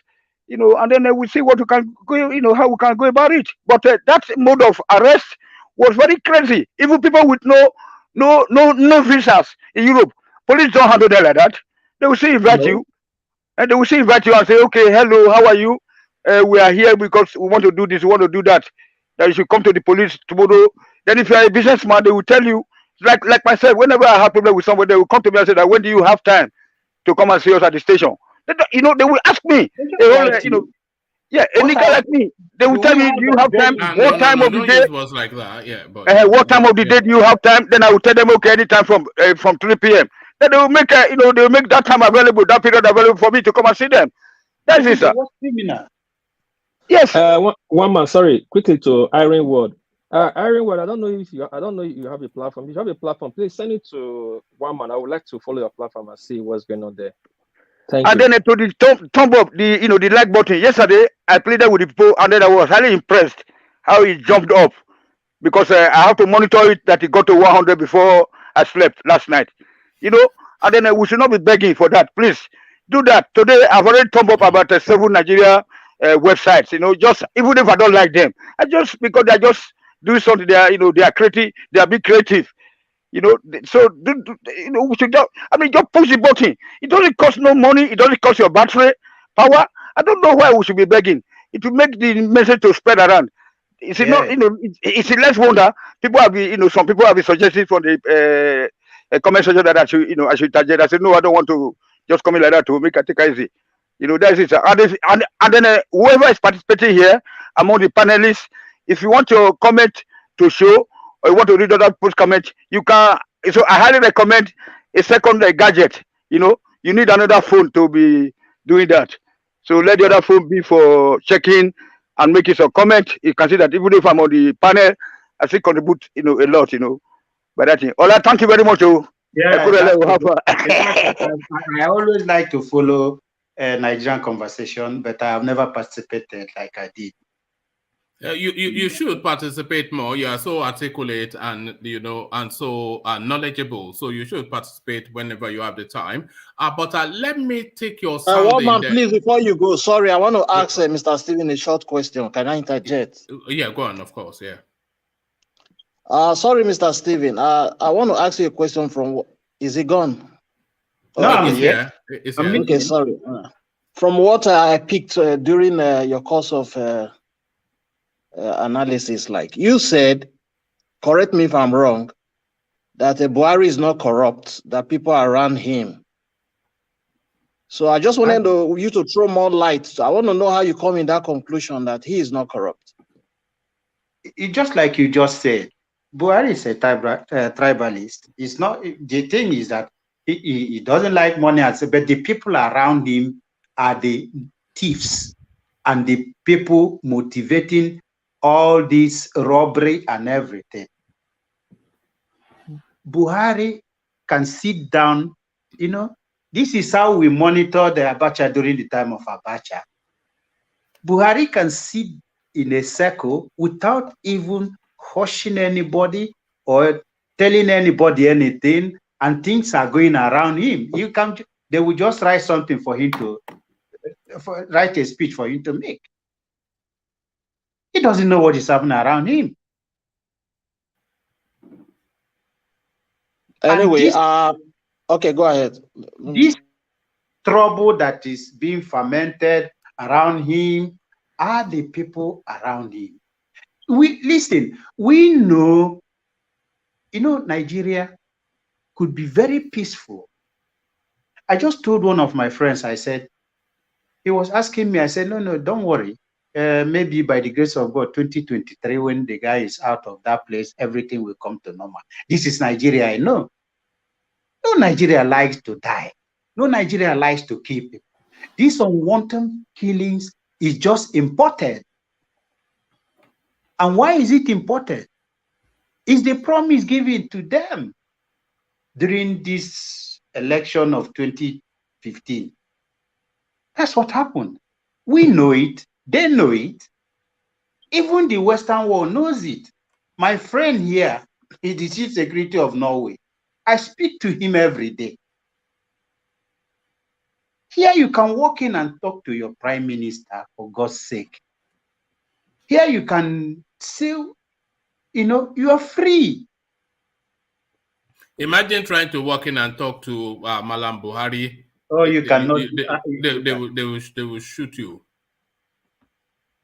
This is it, But anyway, Mr. Stephen, the reason I asked you that question was because I want to say this categorically clear that Buhari is corrupt. You know why I say he's corrupt? In my view, he's corrupt.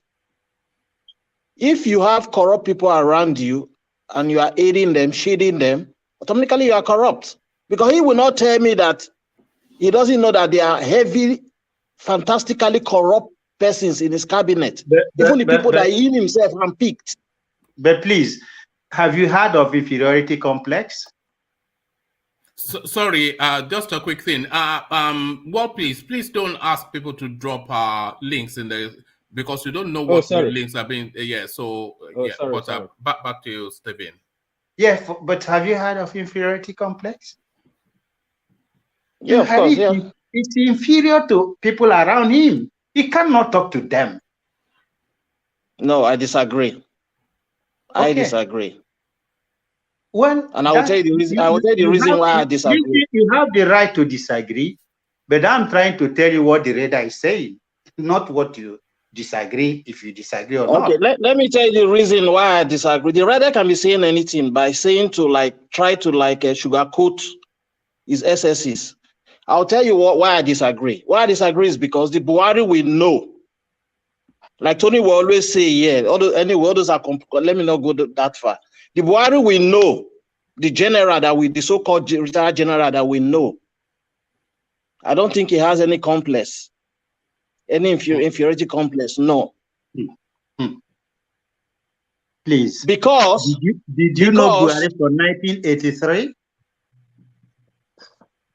Yeah, 1983. Yeah, 1983. I was in my first year. Yes, who was running the show? I have a good knowledge of Buhari. Who was running the show in 1983? It was a Diagbon, but Buhari was yes. What was Buhari doing? Was he saying anything? You see, people changes, yeah? Time and chance. People don't, anything that is constant in life is change. The Buhari you know then is not the Buhari you know now. That's what we must understand. Anyway, but believe me or not, Buhari, thanks what to I'm saying is Buhari, I don't want you to exonerate him. Buhari is part of the problem. It's a part and parcel you see of why the I'm not problem of exonerating Nigeria. him? You see why I'm not? Because sometimes they say the friend of a thief, you know, is a thief, or the person who sent somebody to go and steal is also a thief. So he's not exonerated. It's only that I'm just trying to tell you why. Because at the end of the day, the box stop at his table. Yes, He's the that's what I'm saying. That's what I'm saying. If he had done what he promised to do, like I don't want to steal, I want to hold out the corrupt people around me and then put them here and there, which is of course not the way to fight corruption, we wouldn't have been hearing all these things. It's because, remember when this man came to power, people thought that he was a bulldog with teeth. What happened? The Naira went down, everything was, until they found out that this is a toothless bulldog. What happened? Everybody tends to do what they like. Everything, impunity skyrocketed. All right. Thank you, Stephen. So thank you, Stephen. So we've come to that part of the session where we start to seek to round off. So we round off to land on Brownberry. Stephen, what we usually do at the end of the sessions is to give just about a minute or two for somebody to speak uninterrupted and give us their closing remarks. So that is what we're doing now as we start to close the session down. So Brownberry, I want to leave you to last, unless you want to go first. I'm here anytime you want me. All right, brilliant. So you'll close it off for us. So we start off the closing remarks then with have we gotten to Thomas? Thomas, have we spoken with you? Do we have Thomas? No, one man. No, one man. All right, sorry. Then we go to Thomas then from you, Stephen. I thought you'd left, Thomas. Maybe you left and came back. All right, there's Thomas. The talking points then. The northern lady that was done away with in Anambra State. This seems to be what agitated people the most. What are you making of that? One man. It's very sad and very barbaric. It's something which I think everyone here is everyone is condemning. It's not something we should be heard of in that state. And I don't know. I pray God will just intervene in the party because I think the soldiers, the military, everyone is. I think they are overwhelmed because if they can't control the situation, I don't think we are heading to an anarchy in the southwest.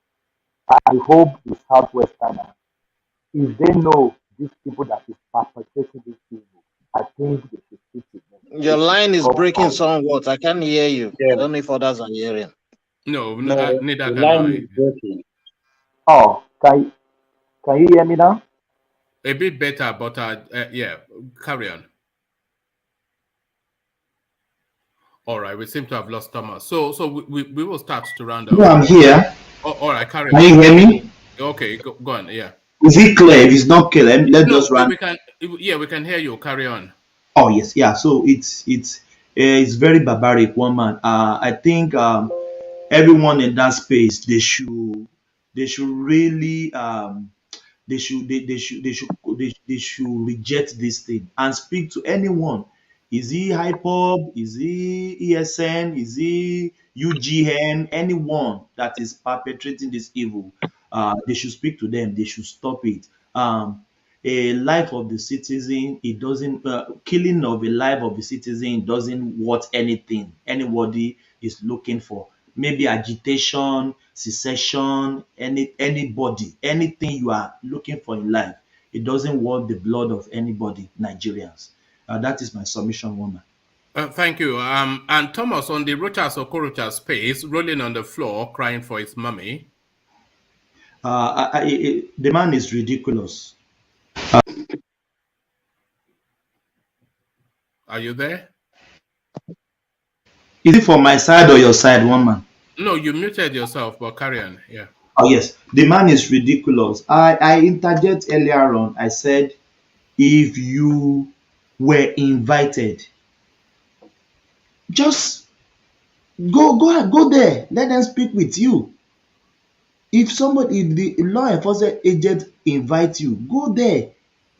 Speak what you want to speak, even though if you are guilty of the offense. But the both sides are wrong, one man. The law enforcement agents, they are wrong. One man, this man is a senator. He will still come to the floor. They can arrest him after leaving the floor of the Senate. They can arrest him. What is so hurry in arresting him? What is so hurry? Is there anything? Is he trying to plan anything against the government? Is he threatening the security of the state? If there is anything that's threatening the security of the state, I would say they could go in that manner. This guy is not a terrorist, so it can wait. They can wait for him to come to the floor. When he's leaving, they can arrest him. But going in this route, breaking the roof, no. It's just like a gangster, woman, to me. It's like a gangster. And the man as well, the man doesn't, it's very ridiculous, man. When they invite you, go and answer. If you are not guilty of the offense, why are you running away? Why are you shying away from your responsibility? That is my submission, woman. Oh, all right, thank you, Thomas. And Thomas, today, NAMADI SAMBO'SSON, who gave a bribe, didn't get his way and is asking for his money back. So money back guaranteed bribery is what Nigeria is innovating. But woman, I think this bribing of the delegate is not a criminal in Nigeria, because if this man can come out and say this, he should be arrested by now to ask him. To me, is a criminal offense. Bribing and corruption, the person that collect the money and the person that pay the bribe, both of them, they are corrupt, they are criminal. So if you have a state, if you have a country that works, the guy should be arrested now, questioned. But it's the norm in our country. Everybody does it. So, and rightly say, at least yesterday, I said, if you are not ready to vote for the person, don't collect the money. I think that one has been overturned now. So they can collect the money and still vote for who they want to vote for. That is the situation of our country, woman. Let's just move on. All right. Thank you, Thomas. So thank you, Thomas. So we will seek to start to round off here to still land on Brownberry. Just the people that I suspected have already left. Let's just go through them. So Igor, we're taking closing remarks. Okay, yes. So Igor has left us. So Xero, we're taking closing remarks. Yes, I think Xero has gone to bed. So thank you, Xero. So Stephen, we're taking closing remarks. So just a minute or so or two, just to round off your thoughts. So Stephen, to you. Yeah, where do I start? Let me start from... Yeah, but just a short, Yes, let me start from the Amadi Sambo's sons. I don't know how old that guy is. Starting now to bribe when we're even trying to see if we are going to the country. It's a criminal offense anywhere in the whole world. Bribery, and that is why I quite agree with the last speaker. Why was he not arrested? Why is he still going? Just like everything in Nigeria, You arrest the poor man and leave the rich man. That's another thing by that's another day. Then coming to Rochas Okorocha, I think they just wanted to humiliate him, nothing else. And it's just because of these primaries coming now next. The one thing is that they would have invited him, and they said they invited him. Maybe he never knew that it was so serious as it is. But then there's belief there that would have handed him letter by EFCC. But you see, because of the impunity in Nigeria, EFCC is running amok. And then DSS is running amok. Everybody is on auto orders. That is, the others and themselves alone. Our court is no more working. Nothing is working. It will take us almost 30 years to get back to where we're supposed to be. And if we don't have it right now, I don't think we can get it right anymore. For the youths. Sorry, it's a short window. So yeah, that's not all the talking points. Just a couple of words, just to. Yes. Yeah. For me, I think we should just take the money because there's hunger everywhere. Take the money and vote for the right person. That's my take here. If they could do that, Nigeria is coming. Nigeria will be great again. All right, brilliant. Good to meet you, Stephen. And anytime you have a chance, please join us again, because I think I just want to know when you people are. We are on 9:35 UK time, so 9:35 p.m. UK time. So yeah. So I don't know how. Sorry. Just subscribe. When you subscribe, you get notification. Subscribe and share to your friends. I've already done that. Yeah, and then be pushing the like button whenever you see the program online. Push it. Then as a result, you'll be getting this every day. Okay. So 9:30 UK is 10:30 here. Yes. Yeah, 9:35. But you get the notification. I get every day notification, both daytime and the night show. And I give you one bottle of Gouda, Moko. All right. All right. Thank you, Stephen. So from Stephen, so good to meet you. So from Stephen, we go to Ejiro. Ejiro, you know the routine. Yeah, one man is like, I don't know, maybe you tactically skipped me because I wanted to talk on something. That's why I came on the show. Anyway, I want to speak quickly on the Okorocha issue before my closing remark, if that is fine by you. Yeah, carry on. Sorry if I skipped you, but you came later, and you know when it gets late. But carry on. Yeah, it's okay. It's okay. Yeah. I will only, for the Okorocha issue, this is my take. I will only agree with the so-called EFCC whenever they choose to do the right thing by arresting Bola Tinubu as well. You know, because Nigeria is a funny place that the more you look, the less you see. It's a shameless thing, you know, seeing men with uniform. They cannot even face criminals. We have the Boko Haram, the other people, the bandits ravaging the country. You know, it's very shameless.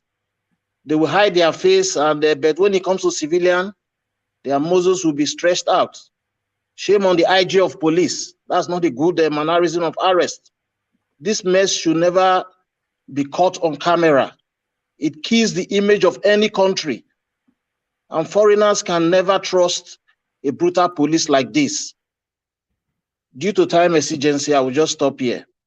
I pray we get it right in 2023, because like we all know, we all agree on this site, or this platform, Nigeria needs a reset and strong institution.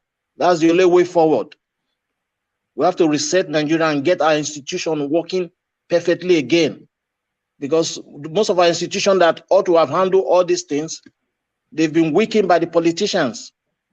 So Nigeria as a nation going forward need a reset and strong institution. Thank you, everyone. Don't forget to share, like, and good night. All right, thank you, Ejiro. So, Ejiro, I'm sure you've heard in instances when I've said somebody is doing whataboutism. So it's actually a term, whataboutism or watery. Also, whataboutery. So it's either whataboutism or whataboutery. So whataboutism denotes a pejorative. It's a logical fallacy. It comes under that bracket of a logical fallacy. Whataboutism. So whataboutism denotes in a pejorative sense a procedure in which a critical question or argument is not answered or discussed, but retorted with a critical counter question which expresses a counter accusation. So when and you see a lot of this within the Nigerian space, especially the politics of it. So when something happens to what we had this again with the Obiano space. So Obiano was arrested when he was trying to make his escape after his administration ended. He was arrested at the airport by the EFCC. And guess what? The counter. What about Tinubu? What about this? So Rochas Okorocha arrested. But what about Tinubu? What about this? So is this what about really? It's a logical fallacy. Or what about Tinubu or not? What about Tinubu? Rochas Okorocha stands accused as one of the most corrupt politicians within the Nigerian space. This is not even a story that is coming out of anywhere other than his own home state. Every succeeding governor after Okorocha have just come out with an avalanche of accusations. Emeka Ehidoha, Hope Uzodinma, all of them saying the same thing, that this guy looted the space dry. So now the authorities catch up with him. So is this kudos to the authorities? No, it is what about? What about? So it's whataboutism, Ejiro, but that's not the right way to catch up with somebody. You if you want to arrest somebody, you send the person a proper invitation, not the kind of a mafia kind of arrest. Do you know? I saw the video. The video out there is shameful. Forget the video. Do you know the build-up?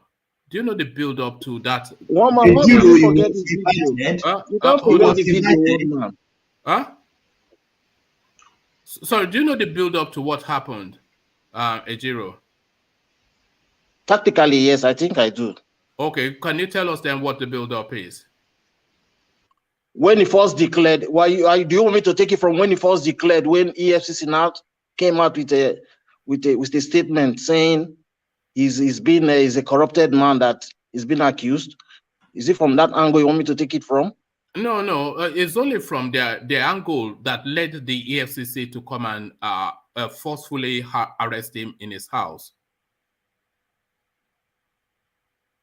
Yeah, okay, well, my take on the sorry, Tony. No, I just want to hear from Ejiro in this instance. Okay, my take from the EFCC is that I don't want to labor the time now. Is that go on. My take on the EFCC is that they could have invited him properly. That is my take.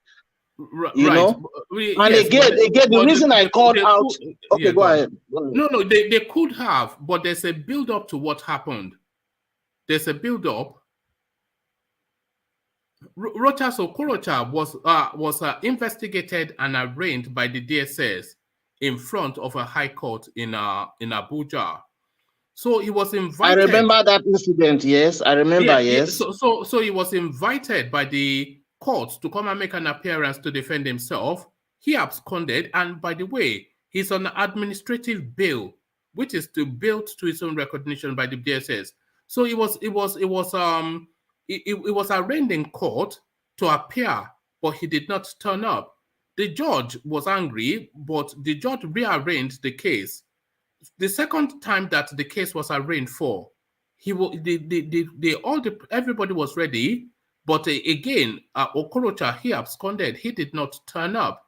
So they rearranged again, but the third time that they rearranged, the judge said, if you don't produce this guy the next time, that I'm not going to rearrange it anymore, which is to say that case will be struck out. So now that case is coming up on the 30th of this month, which is in about 4 or 5 days' time. So Okorocha, yes, he said he has procured some judgment that stops the EFCC from harassing him, but it's not harassment; it's facing the law. So he was given 2-3 opportunities to avail himself of a court session, which he absconded from. The judge said if he doesn't turn up the next time, he will strike the case out. So they either have the option of allowing that case to be struck out or to effect his arrest. That's the backdrop. My argument is the rascal way of the EFCC swinging into action in his house. It kills the image of any country. And foreigners can never trust a brutal police like this. Never. That is my argument. This is a country that you have to. What led to that brutal way? What led to that brutal way? Because I have the clip here. Yeah, from the video, the way they swing into action, they were climbing everywhere. Do you do that? Climbing everywhere. Well, okay, we have the video. So let's play the videos because what you are painting does not quite rhyme with what happened. So this is the first video. Please come for my rescue. Come and help me, my Lord, my God. Come and help me, my Lord, my God. Come and help me, my Lord, my God. Come and help me, my Lord, my God. That's not the full video, one man. What you did, you know what you did there now? Let me tell you what you did there now. What you did there now was like, what you did there now was, okay, go ahead. Okay, let me, I'll let you land. No. Let me let you land. What the only thing, there are 2 videos. So the point that I'm making, I'm going to play the video again, but I want you and everybody else listening to listen to the bang on the door. Please come for my rescue. Come and help me, my Lord, my God. Come and help me, my Lord, my God. Come and help me, my Lord, my God. Come and help me, my Lord, my God. Oh, okay. So you all heard the bang on the door. So they were banging on his door, essentially knocking on his door to effect his arrest. So that was the first space that came out. So subsequently, the second one is about 4 minutes long, but I'll just play you a little bit. This is EFCC currently trying to break into the house. They have no warrant. So in that second video, it goes on for a good 4 minutes. They were still banging at the door. Now, what you did, like I said before, what you did was you handpicked the one you wanted. I have a full clip of this video. I've watched it. I watched it twice today. I'm not siding Okorocha. How long was the clip? How long was the clip? I didn't take minutes. I'm not siding Okorocha that what he did is right. Okorocha is a thief. We all know that. No, you are saying they came into his house gangster style, but you did not do the. Of course. Did you start from when they were knocking on his door? Did you start there? Or but you went to the end when they were knocking on his door, which you just heard? Did you start there? The last video you played now, when somebody was knocking, what was the person saying? Please, what was that person saying? It said they were trying to break in. But they don't have a warrant. How does it know they don't have a warrant when they've not accosted them to, they were knocking on his door. He did not effect. But how do you know that they don't have a? How do you know that they have a warrant? You yourself. How do you know? I don't know anything about what I'm saying. There we go. So let's not do that now. Let me say this. You can't. 1 minute, please. If you said somebody doesn't have warrant, did you open the door and check maybe they have warrant? Are they going to transfer the warrant on the phone? You don't even open the door to see maybe they have the warrant. So what are you saying, Ejiro? So you went to the end. What do you mean they don't open the door to check if they have warrant? What do you mean, my brother? So like I said, I don't want. It's just unfortunate that I came late. I don't want to label this. No, don't worry. Let's label it. Let's label it because I want to knock that narrative on the head. Because you went. Hold on, sorry. You went to the end where they came in forcefully via the roof, but you did not start at the beginning when they were knocking on his door. Because the image you want to paint is just they came charging in, busted through the roof to brutalize him. But you did not start that they were knocking at the door. Image I'm painting, one man, is they never came with a warrant. From what? How do you know that? Ejiro. It's the same position you and I are standing. How do you know yourself that they came with a warrant? Yeah, but I'm not saying they did or they did not, but you are saying they did not. Yeah, because somebody said it there that they did not come with warrant. Somebody said it. Somebody, his son, Okorocha's son, said it. What would they say? We have to be objective with these things, but yeah, Brownberry. Ejiro, my brother. If you argue this case 10 times you go fail on. You know why?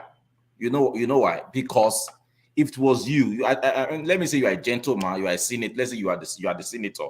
Let's put you in his space now. Okay, they came to your house, went through the gate. It's a big house in my time, you know. They went through the gate, came to the door, knocked. He already knows because the gate man already told him they are the EFCC. And he called his lawyer and said, "Oh, EFCC are here." And the lawyer said, "Oh, they don't have any warrant."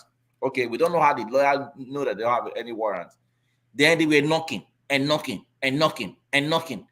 This man is not coming. They started banging.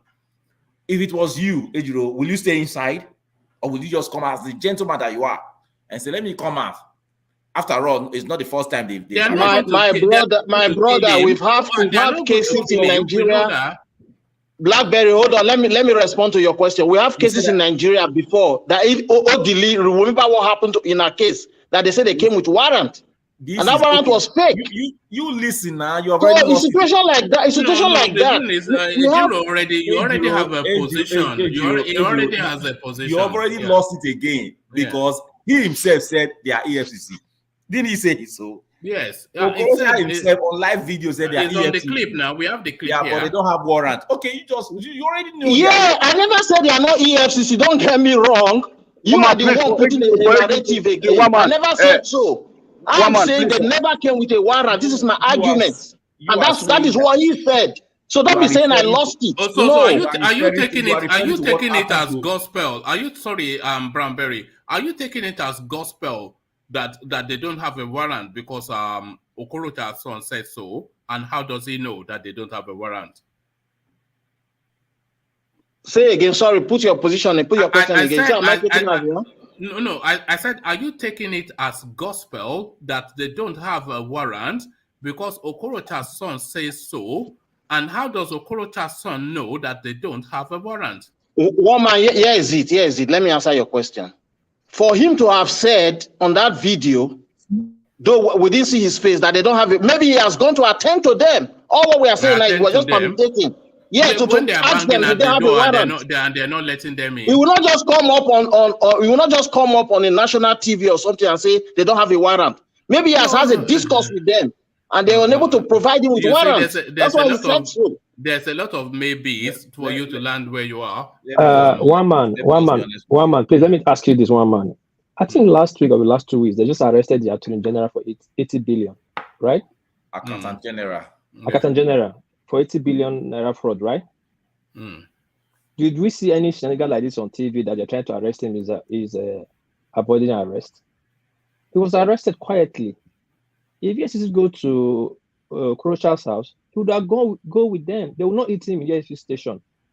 If they don't have warrant, it's just that narrative, you know. They went to the end when they are coming through the roof and they're running with that. One man, EFCC, most times they are useless. I believe the son or whatever who was talking on that video must have asked them, must have had a discourse with them, and they were unable to provide warrant. One man, please, before you leaves, I want to tell him that one Canando network here commented to correct me that Okorocha was invited many times, and then he refused to show up. Yes, and then and then in Europe too and America, civilized places, if you are invited or whatever, if they come to your house also to see you, you have to open your door. And if you don't, they will force their way in. Yes, so what are we saying? So that is the truth of the matter. So I think I was just trying to play some ethnic card like, okay, they arrested me because our people know. So you have to open the door, and then they talk to them and say what is happening. Then they wouldn't just shoot him like that. Then you follow them, or they tell him when to appear, or they give the deadline. They arrested him twice. He ran away. As we speak right now, I'll be corrected. Yes, I'll be corrected here by Canado network here from the comment section. You know, as we speak right now, I mean, everywhere, Okorocha's shenanigan is awash all over Nigerian social media. They're all using it for comedy now, everything. You don't look at what the guy's a joke figure anyway, so just come out and just do this thing and you are gone. You come back tomorrow. The way he's rolling on the floor, I'll be crying for money. Yeah, Blackberry, to add to your this thing, if he's claimed they don't have a warrant, that would be a good evidence for the lawyer to stroke the case out. Just for exactly. If they don't have a warrant, just go with them. They are not there to shoot you. So if they don't, just go with them, and then your lawyer will just bring you out before lunchtime. So it's just a drama that he played out. He knew the game was up for him, but Joseph K seems to have a different thought. He says his lawyer says they did not come with a warrant. So it's still that question: how would the lawyer know? The lawyer who will be on the phone, the DSS outside, nobody has interacted with them to establish anything, and they're just playing this something. But thank you for like I said before, we'll end up here doing merry-go-round on this issue. No, we are not doing merry-go-round. That's what we are doing now. Okay, look at somebody now. You're running away. We're going. I'm not running away anything. I'm not running away anything. Okay, should we go? I have to leave now. All right. Thank you, Brownberry. But if we go with what we know as facts rather than what we suppose or whatever, what we know as fact is that the DSS were knocking on his door, and I have quite a few clips on that space. They were knocking on his door, and they even videoed it, so we know that as fact, and they were saying that they did not have a warrant. We know that too, that they said that, but we don't know that as fact because don't get me wrong. I condemn every criminality that Okorocha has meted on his people in the highest terms. But if you want to arrest him the right way. This is my argument. Thank you and good night. But no, that was the right way, is what I'm saying, because it left no window for them to be civilized within. He was uncivil and he got the brunt of that. But thank you, Ejiro. So let's go on from Ejiro then. Let's go to and thank you for the super chat, Joseph. His lawyers say they did not come with a warrant, but then as we've already established, how would the lawyer know if it wasn't on the spot? So let's go on then to World Peace. So World Peace, closing remarks. My country people, we don't reach the last hour again. First of all, make I greet one man. The biggest come here. Greet Oga Jalikoko, the father of the day. Greet Tony, GPT Master, Ejiro, DOG, Ola, Brownberry, Bia, CBD, Rational Mind, and the rest people I not remember their name. And the new man will still come, Steve. I greet you. Hope you come again. And for the comment section, thank you. One of the likes, thumb up, and share. Plus, if you know somebody, tell them to go get their PVC. We could vote all this bad politician out. To come to Okorocha stuff first, what Okorocha do is wrong. We could they talk truth. We could not they support consideration on my own. Yes, you come in your house. Now, yes, you are a city senator. They're not fit chop you. They're not go push you. They're not carry go firing squad. Yes, you come in your house. Follow them. Go. Yes, your lawyer go bring you back. Come lock door, open door, jump silly. They cost you. They make good of you and the people you are trying. The SEC you try to pay back. The Accountant General, the arrested last week. We not see all this kind of thing. At least we would talk so we did better. We will show good example. And so I say, you are a corrupt man, Go face the case. When you chop the money, nobody did there with you. Now you want to make everybody deal with you now to move it for the case. So I see that matter. Make it go FCC, make go solve it, problem. Then to the PDP SAMBO'SSON, they see us finish from Nigeria now. That's why they come out to say I pay money to delegate, and they chop my money, so they give me my money back. I had a serious reach be that to come out, knock chest, talk out, because nothing go happen. And again, from the northern side, what do you expect? Buhari be their leader, so you go let them fly. Nothing go happen. Normally these are the people who say want to rule us to bribe, get votes. These people they're collecting in money, vote their conscience. We fed down for those state during Obaseki time. Collect your money. Now your money, no, cause not be your money. Now your money if I not give you. Collect your money, then vote your conscience. So that's why I want to make do one for the next coming election. Collect all these people money, vote your conscience. And to the killing for the East, I beg I still beg. Sorry, Warpeace, I must push you. Just okay, sorry, I finished. Yeah. So that's why I said, my people, thank you, people. See you again tomorrow morning. Bye-bye. All right, thank you, Warpeace. So that was Warpeace. So from Warpeace, we go to Tony. Tony, to you. Yes, to Tony. Yes, I'm there, sir. Thank you very much, sir. So, first of all, I want to say that it's a pity that that woman have to be taken out like that, with the case, which is very, very bad.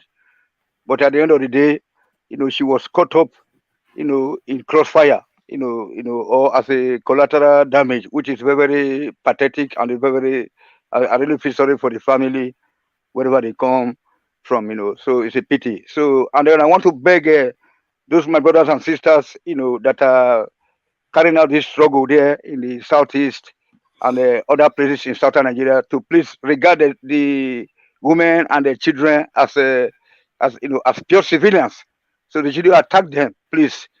So if you can attack the whatever people in uniform is different, because that is a war. So don't attack these civilians, please. I beg them well. Then to the Sambo or whatever case, or as a narrative for this last 10 sessions, it's all about bribery and corruption political system. So the best is that there should be no election, and then I just pray that that people like Demo Okorocha, Demo Shomole, Demo Fashola, all the political class in the country, I want a total destruction. May you can't catch them up. All of them, may they fight each other well. May they kill themselves, may they finish themselves, for us to be able to get our way, to move our way forward. Thank you very much, Wama. God bless you. And then I hope that people listen to us today, that they should try to like the push the like buttons. It's not for our benefit, but for the benefit of the whole black continent. Thank you, sir. All right, thank you, Tony. Always a delight. The audience favorite, Tony. So, in the absence of the mighty one, a man of equal might, Thomas from Australia. The final word, Thomas. Oh, thank you, woman. Thank you, everyone. Thank everyone that has come, the co-debater in the room. Thank you to our people in the comment section. Thank you to the audience. Thank you to everyone. We've said a lot and we've educated ourselves. The program is very educative and informative. I would just employ everyone. Thumbs up, love this section, love the channel. If you have not subscribed, can we please subscribe so that it will help the upgrading of the platform on YouTube and Facebook. One man, I pray for you. May God bless you for bringing us together so that we can iron what is wrong with our country. Nigeria will be great again. Thank you, one man. God bless Nigeria. God bless everyone. Thank you. All right, thank you, Thomas. So well put. So that was Thomas having the final word. So thank you, Thomas. So and thank you, everyone. So that has been the session. It ebbed and flowed, but a fairly decent session, we must say. One of the better sessions, really. So a real delight that it went that way. Ejiro came into to provide the final drama piece of the space. So that's the thing of it. So it's an ebb and flow sort of platform.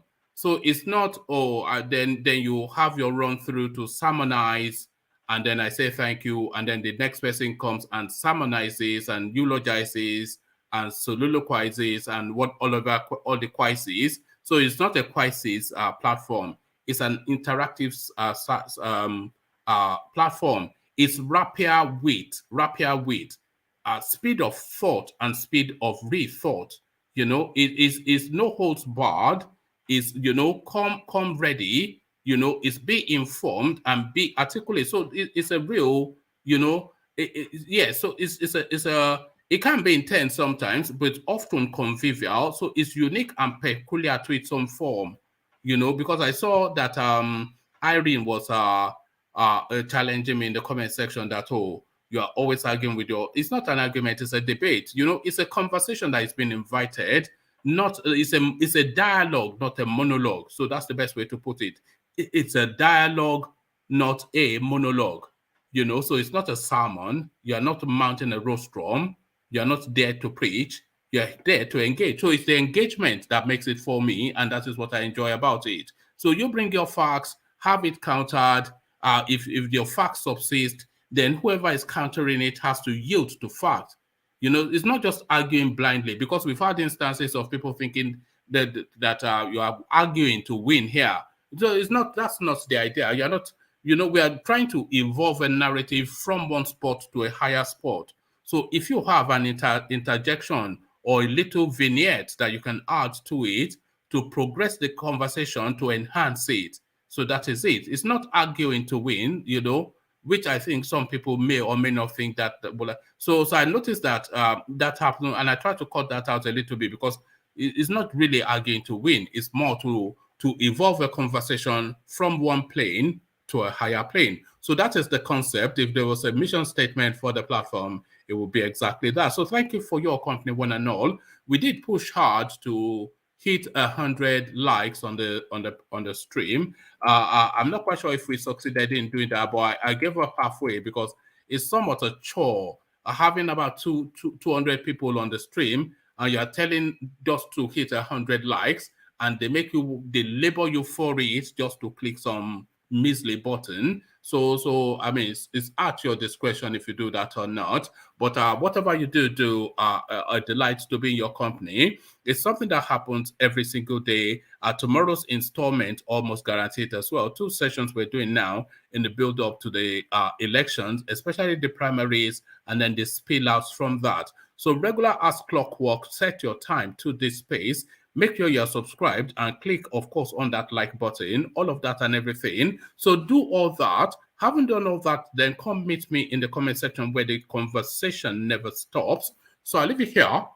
Carry the conversation on with you in the comment section, but here I say peace.